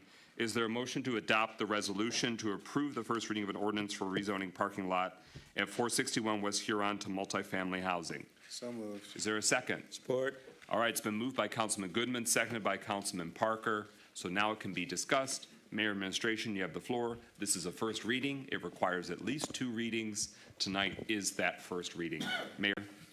Yeah, thank you, Mr. President. As we continue to try to expand housing options in the city, this is a proposal to rezone what is currently a derelict parking lot to allow for the construction of an apartment building. And this was recommended for approval by the Planning Commission. There were some changes made, including lowering the height of the building to try to make it more amenable to the surrounding and nearby neighborhood. And with that, I'd like to turn it over to our planning staff to get into all of the details of the proposal. Good evening. My name is Corey Christensen. I'm the senior planner, and it's getting pretty late, so I'm going to move through this pretty quickly. So tonight's request is the first reading for a rezoning of 461 West Huron from P1 parking to R4 residential. This is the first reading in the schedule. On February 5th, the Planning Commission held a public hearing. At that public hearing, notices were mailed out to every property within 500 feet. There's also a notice in the paper, and there was a posting on site. So this shows you where the property is located within our zoning map. It is this parcel right here. This is West Huron up here. Even though it has a West Huron address, it's actually several parcels down on South Johnson Street, located right here. It is only this portion of the parking area. It's not including these P1 parcels right here. This large R3 parcel is Pontiac General Hospital. Most of these yellow parcels are R1 single family. And then up here, these pinks and reds, those are commercial districts. This gives you an idea of where the parcel sits, just looking at an aerial. So you can see it's a very large string of parking lots extending from West Huron all the way down. It's only this portion right here, this irregularly shaped parcel. Across the street is Pontiac General. There are single-family homes adjacent over here. And then there's multifamily to the north and across the hospital. Just another view, giving you an idea of the site area. This was a photo taken earlier today showing the property. This is looking southeast from South Johnson Street. So, excuse me, this can give you an idea of what the current state of the property is. It's a vacant parcel. It's unutilized. It's just pavement sitting there. The applicant acquired the property in 2024 and has worked to clean it up. This is another view of the parcel looking northeast from South Johnson Street. You can see the posting for the public hearing, as well as the general state of the parking lot. So as an overview, this parcel, like several parcels adjacent to Pontiac General Hospital, is zone P1. The 2014 Master Plan's future land use map shows this area as entrepreneurial, industrial, commercial, and green. Historic aerial photography indicates the property has been utilized as a parking lot since the late 70s, and the current owner just purchased the property in 2024. The property sits within a string of P1 zone parcels adjacent to the General Hospital, which is itself a 6 to 7 story building. The P1 zoning for the subject parcel was most likely established at the time the property was converted from single-family homes to parking to support Pontiac General Hospital. If this rezoning were to be approved, buffering will be required where the parcel abuts residential, which is at the south and southeast corner. This portion will be required a type A buffer, which is either a masonry wall with 2 deciduous trees per every 100 feet, or no masonry wall and 1 deciduous tree, 6 evergreens, and 8 shrubs for every 100 feet. Nearby multifamily residential structures include Casa del Rey and Huron Place Apartments. And then there were several conditions offered by the applicant. Conditions are not necessary as part of a rezoning, but the applicant has offered up these 5. These were kind of negotiated with the Planning Commission. The first is the building height will be limited to no more than 4 stories. The R4 district allows up to 12. The applicant is going to cap it at 4. The maximum number of dwelling units for the property shall be limited to no more than 90 units. Access drives to the property are limited to South Johnson Avenue, so there won't be any access off Green. Increased buffer landscaping is proposed along Green Street and the adjacent residential parcel to 15 feet in width. And lastly, the existing masonry wall to the south will be repaired and preserved on site to provide a buffer from adjacent single-family homes. This just gives you an overview of what's permitted in the P1 district. The P1 district, in a nutshell, only allows parking. It exists to service other high-intensity uses that require overflow parking lots. The only thing permitted in a P1 parking district is parking. And if there's nothing for that parking lot to service, the properties just sit vacant. And so that's kind of what we're experiencing here. The proposed R4 district is identical to the R3 zoning district with the exception that the height limits have been expanded. So it allows, the R3 district I believe only allows 2 floors, maybe 3, definitely a cap at 35 feet. But the R4 district allows up to 12 floors, requiring an elevator over 5 floors. But again, the applicant's only proposing 4 floors. This slide gives you an overview of all the uses that are permitted in the R4 district. The applicant, though, is proposing multifamily residential. There are 10 standards by which you should make your decision, so I'm just going to run through these real quick. The first is consistency with the goals, policies, and objectives of the master plan, compatibility of the site's environmental features, evidence the applicant cannot receive a reasonable return on investment under the current zoning, compatibility of all the potential uses with surrounding uses, the capacity of the city's utility and services, the capability of the street system, the boundaries of the requested rezoning district are reasonable, the requested zoning district is considered to be more appropriate. Rezoning the land is considered to be more appropriate than amending the list of permitted or special land uses. And lastly, rezoning will not create an isolated or incompatible zone. In terms of staff's analysis, the future land use map classifies this parcel as entrepreneurial, industrial, commercial, and green. This classification is intended to encourage the positive reuse of vacant or underutilized property in strategic locations around the city. The property does not have any known natural features that require protection. The current zoning designation would only permit a parking lot. If they are to redevelop the site for any other use, a rezoning is necessary. The uses permitted in the R4 district are consistent with those in the R3 district, which already abut the existing single-family neighborhood. The city engineer has reviewed the requested rezoning and has not identified any issues in terms of utility service. West Huron Street is a major commercial street that can accommodate commercial traffic.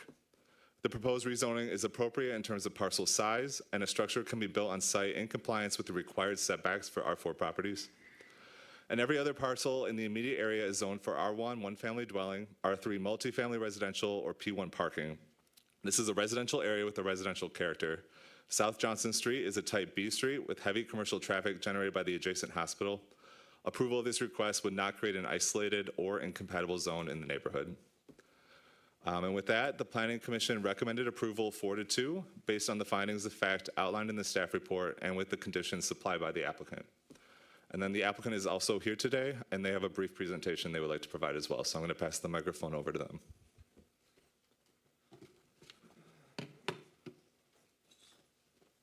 Which one do I use for the flipper? This is Planner. If you need one. No, good. Good evening. Jim Pappas with Fusco, Schaefer and Pappas Architects. Just a quick little presentation to follow up. Some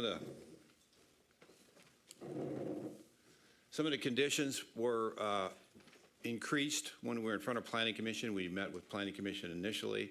There were some concerns from the neighbors with regard to the height of the building, density, et cetera. So with that in mind, we did reduce the building height to a maximum of 4 stories. We did reduce the density to a maximum of 90 units. We did limit access to the site, specifically off South Johnson Avenue. We did increase the buffer adjacent to the residential properties from the required to 15. And there was an existing masonry wall on the southern portion of the property that we will repair and maintain at the request of the surrounding neighbors. This was a very schematic site plan. Again, it's not a site plan approval, but just to show that we can get the required buildings on the site in the height and also provide the number of parking spaces that will be required by the ordinance. There was also a request to see what the building might look like, and this is just an example of some other projects, 4-story projects that we're currently working on in our office and other locations. Again, some just examples of some 4-story designs. There was discussion about the affordable housing increasing crime. Currently have a vacant parking lot. We're bringing people who are going to live in this building. So we actually reduce crime when we create new buildings. There was also discussions about affordable housing decreases property values, which is not correct, and are an eyesore. You can see by the designs that we were providing in other locations, those are, everything we showed you are affordable housing. There was also a comment that all affordable housing is Section 8. That is not the case. Section 8 residents can live anywhere they want in rental housing. There is no, that's by law. However, this particular type of housing, financed through MISHDA, the Low-Income Housing Tax Credit Program, the rentals income levels for this project will be in this range. You can see we're at the 50 and 60 medium income levels. So a single person would be in the 33 to 40,000 range, 2 people at 38. So just to give you an example of the income levels of the residents who will live here. And with that, I would be happy to answer any questions that you might have. Thank you. Discussion from Council, Councilwoman Jones, then Councilman Parker. Thank you very much. I have one question and one comment. You are planning to, or you're proposing to include the elevator in this building, correct? Yes. Okay. I just wanted to get that out of the way. And I also want to thank you very briefly, since it is getting late, but thank you for considering this part of town and Pontiac in general for your development. I appreciate your consideration of feedback from residents and your willingness to accommodate those concerns and, you know, try to find some mutual ground for this project to work. We certainly do need developers to take an interest in these properties that have either achieved or are approaching a blighted status. So I appreciate that. Thank you. And for this being in my district, I will be voting yes. Thank you for listening to people. Councilman Parker. Thank you. I believe I need Mr. Yan real quick.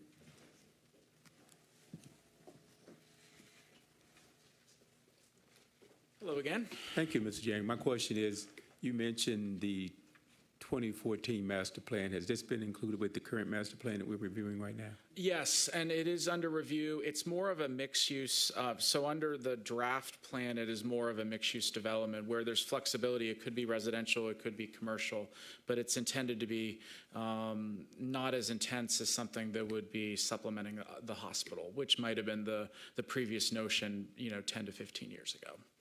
Thank you. Councilman Rutherford. I just want to ask the developer 2 questions, please. Have you, number one, thank you for coming here. Housing is a big thing. I'm supportive of it. Have you already secured the funding to be able to do this project? Not yet. This will be through the MISTA tax credit program, so that's part of the process. But to secure that funding, we will have to secure the rezoning and site plan approval as part of the application process. And so is this when you guys go in October to try to apply for this money? I just want to make sure I got That is actually the hope, yes. Okay, and so the only reason why I'm asking this is because what happens if you don't get the funding? Typically, we would submit the next round in April after that.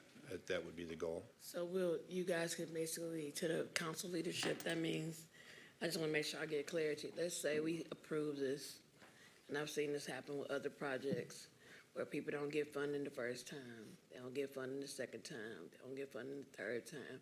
So what then happens to, like at what point do we say, hey, and I'm gonna give you an example.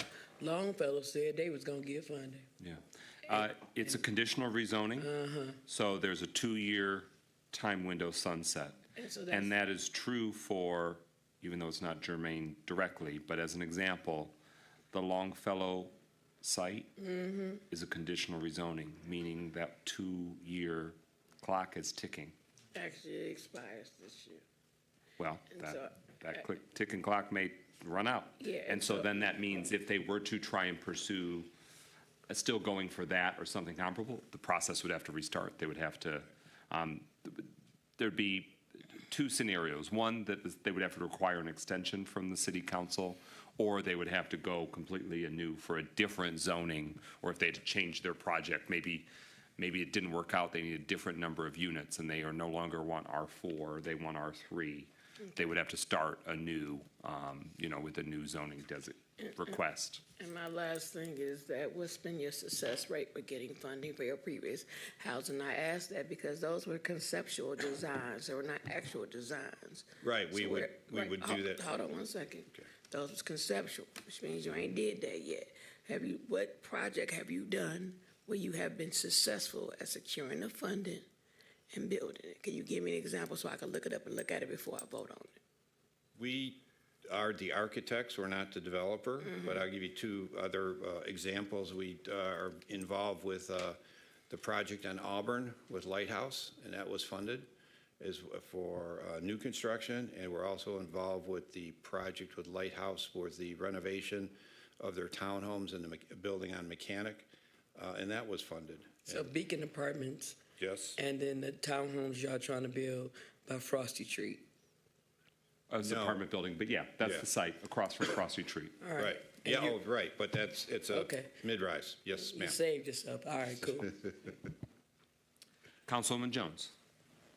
A quick question, and I may have missed it, but how many parking spaces are you allocating to the project? I forget the exact number, but we exceed the ordinance number. We have more than is required by the ordinance. It's right around. You can have it at the second reading.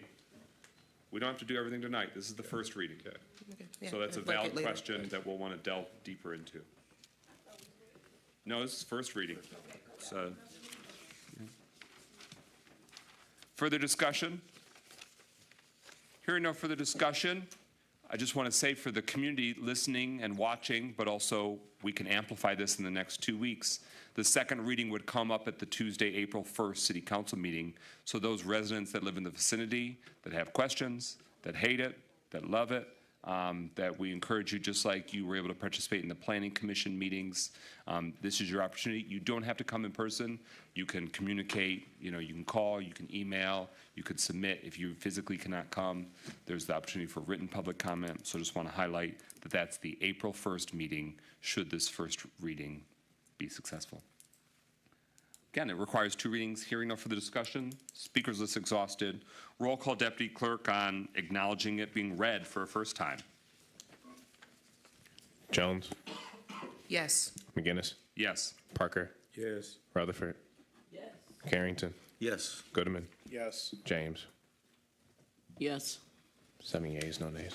Thank you. Okay, that first reading carries. It'll be back for a second reading on April 1st. We are at number 18 on the agenda. To start the conversation, is there a motion to adopt the resolution initiating the process for pursuing bonding authority? So moved. Is there a second? Second. Okay, it's been moved by Councilwoman Jones, seconded by Councilwoman James. We'll give the floor to the mayor and administration. I'm only one of 7, but my vision would be that we would postpone this after we give some initial presentation. And there could be some deliberation, but it gets postponed to the April 1st meeting for further research, review, and feedback from the community and deliberation. That's my 2 cents. First up, give us the scoop, Mayor. Yeah, thank you. I'm going to allow the deputy mayor to really get in the weeds here, but the one thing I do want to emphasize as city council begins these deliberations is that the initial thing that we're initiating is to publish a notice of intent to sell bonds, as referenced in the deputy mayor's memo to city council. That is not the same thing as actually issuing the bonds. The first step is publishing the intent to do so, but the actual issuance of the bonds, which is to say the actual borrowing of the money, wouldn't occur until sometime after. And there would be an opportunity to reverse course if council deemed doing so wise. The other thing I really want to emphasize, I know council knows this, but for the benefit of the public, is that when we talk about issuing bonds, we're talking about the city borrowing money and paying it back from our existing tax revenue. This does not involve putting a millage on the ballot or increasing taxes in any way. And with that, I want to turn it over to our deputy mayor to get into additional details. Thank you, Mayor. There's really not much more to say other than the item that is in front of you tonight would start the official clock. And what that means is the city would post a notice of intent in the paper of record, and we would have a 45-day waiting period before the city could go any further in the process of actually issuing bonds. There is a calendar that is also in the package, which shows you all of the steps. So we are currently, I would say, at week 3 on that calendar process, and it's about a 13-week calendar to get all the way to the point where the city is actually borrowing money. All right, the resolution before City Council, it states the maximum principal amount of debt expected to be issued for the Recreation Center project is $15.5 million. It would have Robert W. Baird & Company as the municipal advisor, a very reputable firm that does that for other units of government. The bond counsel would be Miller, Canfield, Paddock & Stone, PLC. You can read more detail in the resolution, but those are some important takeaways. So, if the city and the city council wanted to do this notice of intent, but do a different amount, either lesser or more, or include additional or different capital improvement projects, it would be appropriate to do that when adopting this resolution, correct? So it shouldn't, we shouldn't start the clock, put the notice, and then say, oh, we didn't mean 15 million, we wanted 8 million. That is correct, with the, I guess, caveat, the 15 million is the ceiling, right? So you can notice intent of 15, and then you can ultimately do a lesser amount. You could not go to a higher amount. Okay. All right. Councilwoman Jones? Okay. So we've been told that federal changes to bonding-related activities are not anticipated to affect municipalities in the near future. With that being said, although there is a time, crunch here, I think it would be most appropriate to postpone this matter for April 1st, so that we can have maybe an appropriate presentation and more time to consider the amount that we would be requesting. So I would like to put in place a motion to postpone this topic till April 1st. You would like to move that? Yes, please. Is there a second? Second. It's been moved by Councilman Jones, seconded by Councilman Parker, that this resolution before us, the notice of intent resolution for capital improvement bonds, a limited tax general obligation, is that motion to postpone it to the next regular city council meeting of April 1st. Everyone clear on the motion before us? Anyone want to weigh in on whether or not to postpone? Hearing no discussion, hearing no requests for clarification. Deputy Clerk, roll call on the postponement question. Parker? Yes. Rutherford? Yes. Carrington? No. Goodman? Yes. James? Yes. Jones? Yes. McGinnis? Yes. 6 yeas, 1 nay. The motion carries. It'll be before us at the next regular city council meeting.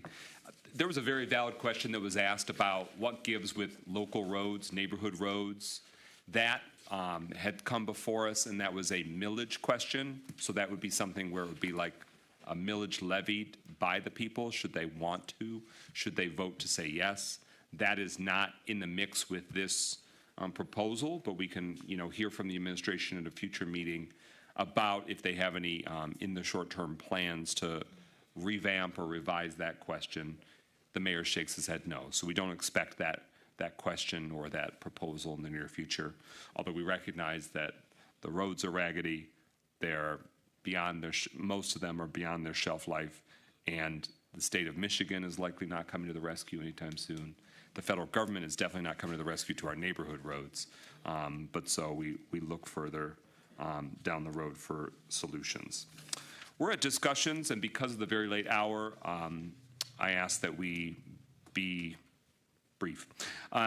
History luncheon at the Ruth Peterson Senior Center at the end of the month. Council members Parker, James, Carrington, and Goodman are using their district project funds to sponsor that. It's on March 28th. You can sign up at the senior centers. There's only a few spots left. Any further discussion on that? More Women's History Month celebrations happening later in the month too that we'll keep sharing out. 20, city retirees expanded benefits status update. At last week's city council meeting, the mayor gave us an in-depth update. Really the most direct remaining item is getting back from the, oh my goodness, what? Actuary, I want to say assessor, I knew that wasn't right. From the actuary, some different cost projections as required before we can act, but also so we can know the real dollar implications of the final piece of the puzzle. Mayor Greimel, do we have actuary reports back yet? No, and as I've said at the past 2 city council meetings, we don't anticipate getting any sort of cost estimate until roughly the end of this month or very early April. So we're still on track to do that. Nothing's changed since my updates at the past 2 meetings, but we really need to have a sense of the cost implications so we have something to run past Cypria and ultimately bring forward for final agreement. Okay. Councilman Pro Tem and then Councilman Rutherford. I know you said pretty brief concerning, just want to make sure that, where are you with organizing a sit-down meeting with all entities, President McGinnis? We had respective one-on-one interactions with the different entities, and I was hoping to schedule it once we had something actuary to sink our teeth into, but we can schedule that this week for the beginning of April, so that way it's on the books, and because it is to get all the different moving pieces together, we definitely need to corral it. Thank you. No further questions. And I'll update the full council how that shakes out. Councilman Rutherford. Once again, retirees, I want to apologize. I'm hoping one day soon I don't have to keep apologizing because you deserve your money. I know that this council wants you to have your money, and we're just waiting for it to happen. So I apologize because, once again, we've lost another retiree, and they will never get their money because we have not gotten this done. And so I'm asking once again that leadership, especially the administration, put haste on this so that we don't have to keep apologizing and so that people can get the money they deserve. So I apologize. I'm so sorry. That's it. Further discussion on this topic? We will include it at the April 1st council meeting. 21, anyone want to speak to hiring a vacant position status update? Or we'll bring it back, Councilman Rutherford. I'm very disappointed I wasn't able to speak about it because I wasn't here last week about the Bruce X situation. I think he was an amazing building person, and he will surely be missed. And I hope that they get somebody who has 35 years of experience, worked in West Bloomfield, never been fired, and so that we start treating our staff with respect and that we do the levels that are supposed to happen before we let people go. Like, for example, a PIP, a performance improvement plan. We've got to stop letting people go based on emotions and based on mistakes, because if we did that, nobody would have a job up here. And so that's all I got to say. Any final discussion? Councilman Jones. I'd like to briefly ask the administration if any interviews have been scheduled or have occurred for, for any of the leadership positions since we last met. Mayor or Deputy Mayor? For the position of building official, not that I'm aware of. I don't know if there are some, we have interviewed for some positions here at the city, including parks manager is my understanding. I don't know if there are some specific positions that you have in mind that you're asking about. Finance director, city engineer, city attorney. Yeah, we have interviewed for city attorney. As I've said before, it's a very challenging market to find a finance director in, and we do have Raymond running the department currently. We are continuing to look for finance directors. In terms of city engineer, we have identified a couple of potential candidates, and I know that the DPW director is working on trying to schedule interviews. Okay, Councilman Rutherford. Yeah, to Deputy Mayor, I just have a question because I never got my answer when I asked it a year ago. I'm going to ask it again. When you guys did the investigation on the park management and all of you guys firing everybody but one person, whatever happened to, were they made to pay restitution? Did they have to give back the money they did for doing time that they didn't pay? I mean, how did y'all handle that internally? And if so, is there a report that council leadership can pass on to me so I can see it just to rest my weary soul? Because y'all fired a whole department, and except one, and never heard nothing about what you did. So y'all said an internal investigation. What was the results? I yield to the deputy mayor to find out what really happened. But a bunch. As a general rule, we don't discuss personnel matters in the open public, but I will get you an appropriate report. Thank you. Any final discussion on that? Hearing none, we are now at 22, Reminder of Mother-Son Dance by Pontiac Youth Recreation, March 30th. Here's your reminder. Please sign up if you're interested. Council members are helping sponsor those that don't have the means to be able to purchase the tickets as district projects. Any final discussion on Mother-Son Dance? Yes, if anyone needs ticket from District 1, please let Tanisha Taylor know and email me at mrutherford@pontiac.mi.us. I am sponsoring 10 families, so the sooner y'all get them tickets, the better, because we want everybody to have the same experience that we did before. And I just want to say kudos to President Pro Tem and to President McGinnis and to all of us, Councilwoman James, who sponsor families for the father-daughter dance. Let's get that same morale, so make sure these young men feel that they're loved and appreciated. So again, my email is mrutherford@pontiac.mi.us, and please let Tanisha Taylor know if you are a family in District 1 that can't afford to get their tickets. That's it. Any final discussion? Hearing none, we're at 23. City Council wanted to make sure that the contract renewal with Star EMS happened. It was going to be on the consent agenda, but because it doesn't involve a dollar amount, it doesn't actually require a council vote, but we wanted to hear from the administration to confirm whether they've executed that. Mayor Grimal? Yeah, it's been agreed on. We're waiting on the CEO, or maybe he's the owner, I don't know his official title, of Star EMS to get back into town to finalize his signature on it. Okay, we'll follow up to get confirmation from the administration on that question. Thank you to members of the Public Safety Subcommittee that have been advocating to see that concluded. Hearing no final discussion on that, we are at number 24. Pothole patching season strategies and status update, and poor Larry Searles is in the audience, coming up to 11:20 p.m. Mayor Grimal, are you? Well, thank you to our DPW director for sticking this out, and I'll without further ado, I know it's getting late.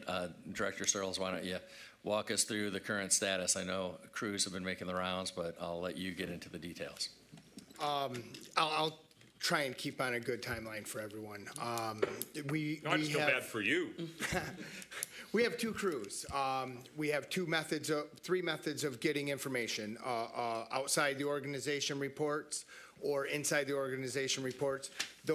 Everything that we get, we put on a list. We have an obligation to get there within 30 days so we don't have further problems. Both crews are assigned in pothole season basically every day unless there's emergencies. The one crew generally takes out the one-offs until they're caught up, and then we go into like the program. When we see bad spots, or you guys see like bad sections of road, we'll get those programs so that we can go like in a route system. I don't know right now. I haven't been here long enough to know how far around the city we get per week or per month, but we've got the tracking ability, so I think we're going to move into a little bit more of that. We also have contracted with an outside vendor for pothole patching. We're not going to go forward with that. We're going to modify that. We're going to get in some spray patching that'll give us longer relief and take those problem areas so that we don't have them keep reoccurring every single year. It's not a fix. It's still a patch, but it'll give us more time. And that'll give me less random time and more program time. So the crews put more tonnage down, more pounds down when they start from point A and roll through to point B. Are we at the point where we've transitioned to hot patch? Or are we still in the cold patch doldrums? I couldn't answer that honestly. I don't know yet. I would assume it's cold patch. I don't think well, I know the patch plants aren't open. It's cold patch. Okay. I'm just tired. That's okay. Councilman Parker. I just have one question. What do you do when you got more patching than road? Yeah. We've got some bad ones. You arrive in Pontiac, Michigan. We've got some tools that we haven't used yet here. I wanted to look at our road condition assessment. I want to get some core data and find some areas where we can do some patches, where we cut it out, patch it. It's not great, but it buys us time without damaging. It buys us time without frustration. It gets us down the road. Affordable areas that could be patched that would give us a benefit. If the road bed is totally shot, it's totally shot. But we do not have the core data yet, but we'll start getting that. So we need to talk. You and I need to talk. Okay, thank you. All right. I'm pleased to hear that. One, the seniors of the east side will be pleased to hear that because they're always saying, why don't you just cut out this section? Why do you keep patching? But I'd be interested to know what sort of the cost impact of that is. But I'm grateful that you're looking strategically at some of these repairs. Well, and I'm glad he said that as well, because we have several roads in between District 5 and District 6 that definitely will benefit from just areas being cut out and redone better than just patching. Gage Street, Emerson Street, it's a lot of them. So I can send you the list. And I would typically like to have a patching program as part of our annual budget. That's great. You set? Yep. Councilman Rutherford. My guy today, Earl Moore. Earl Moore is Earl-less. Earl-less. It is horrific. You guys have got to do something people are tearing up their cars, and you know, a car repair can range anywhere from $200 to $2,000. You break your axle, you basically got to pay like almost 2 racks. It's craters on this street, man, and that needs to be a priority because it's in District 1, first of all. Second of all, we've been complaining. Screw our roads. Yeah, I'm sorry. Earl Moore, listen, the Russell family going to kill me if I don't say this. For the love of God, please go over there, Earl Moore, and do something, man. Right by the Kappa House, anything. Just give me a win over there because I don't have no money to get nobody car fixed. Trust me, if I did, I'd pay for it. So y'all got to get on Earl Moore. My God. Y'all got to, man. And South Boulevard. Just curious, have you reported that to DPW? What? I'm just asking, I don't know. I've been here for 5 days. 5. Yes. Okay, so this is a reoccurring, so I get it's a reoccurring area. That's where we want to get away from just dropping cold patch in and start putting spray patch in. So the reoccurring areas don't keep hammering us. It's an urgency. That's all I'm going to say. I have someone there tomorrow. Thank you. Almost today. And I want to say, I know other council members have experienced this, that in recent days I've reported streets and the patching crew comes within the day or the next day. And that is very impressive. And to your point, we want it to be more programmed and scheduled, not scattershot.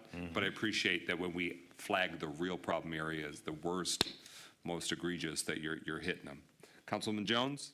Very quickly, from me to the DPW team, including you and your 5 days on board, thank you, because I have reported a few areas through my district, and they were addressed within 24 hours.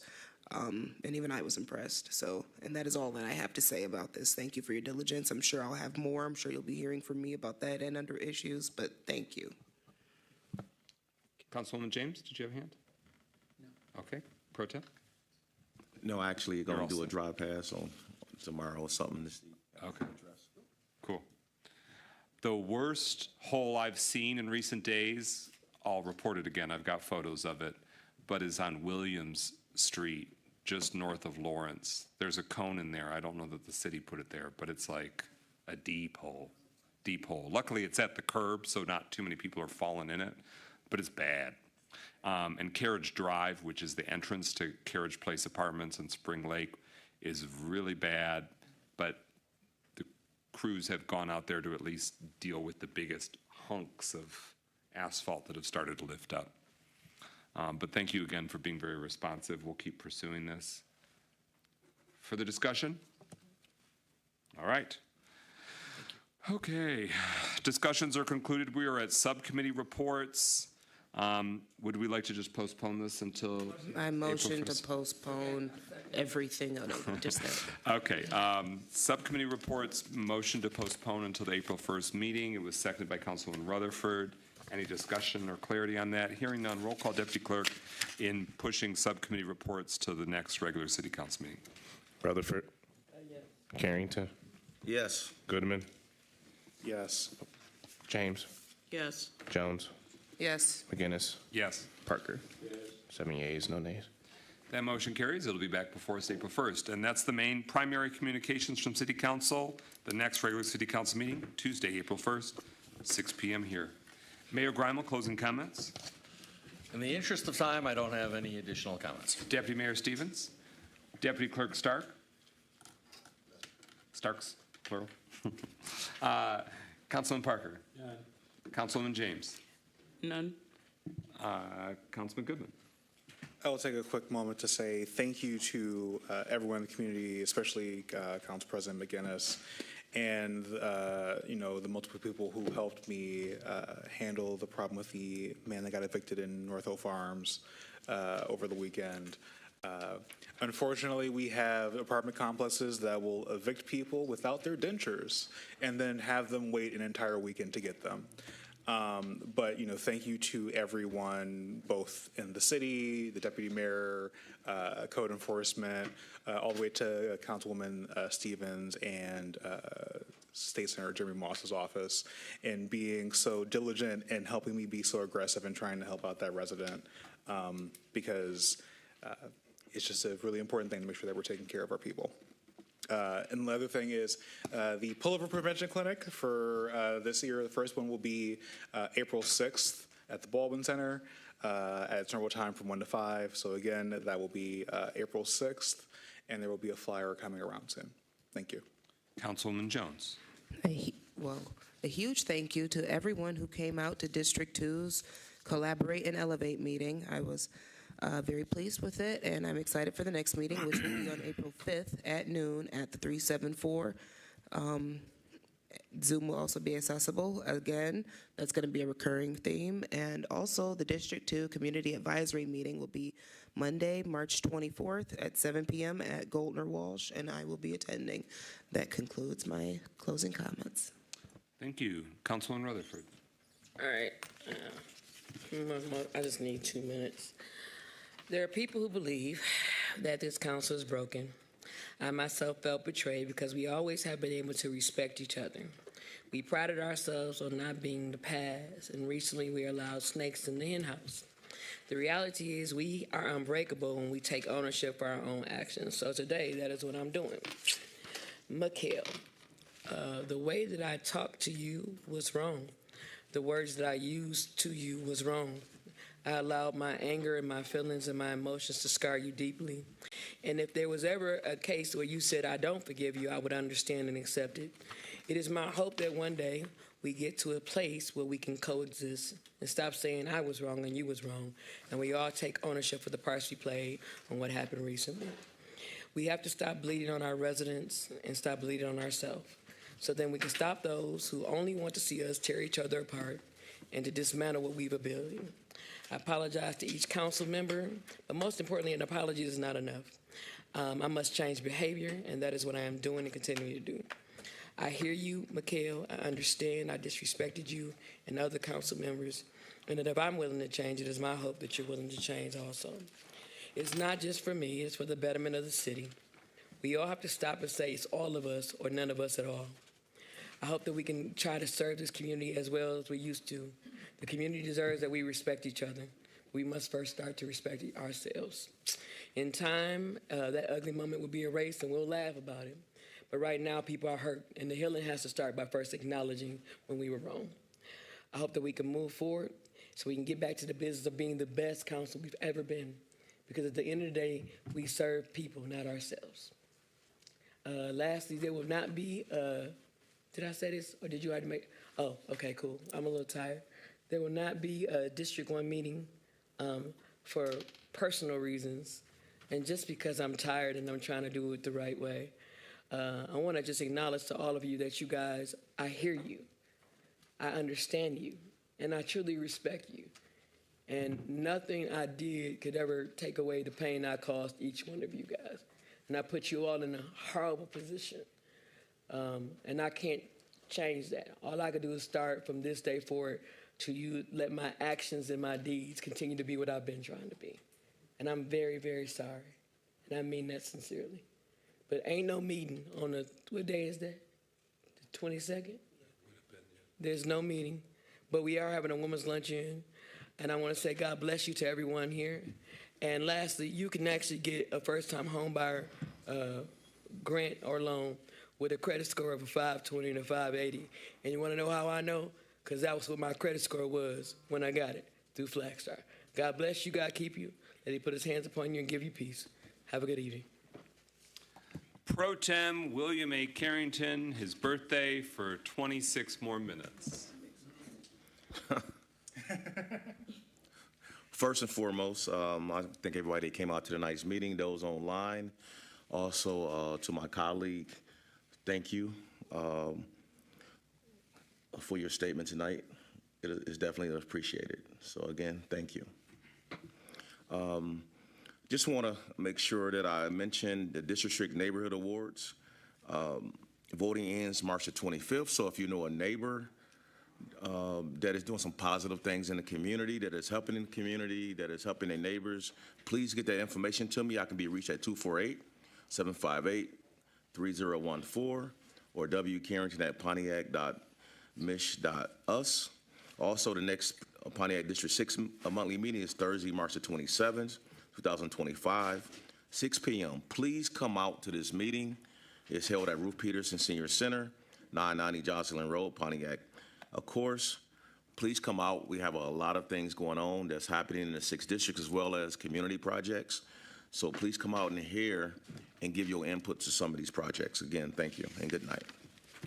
Good evening. Just very briefly, I want to acknowledge and emphasize how much sacrifice that each city council member makes to fulfill their role and their public service, including spending. We started at 5 p.m. with a special meeting, so that's 6.5 hours on his birthday. My condolences to Pro Tem Carrington on the passing of his cousin, but a very happy birthday. You don't look a day over 21.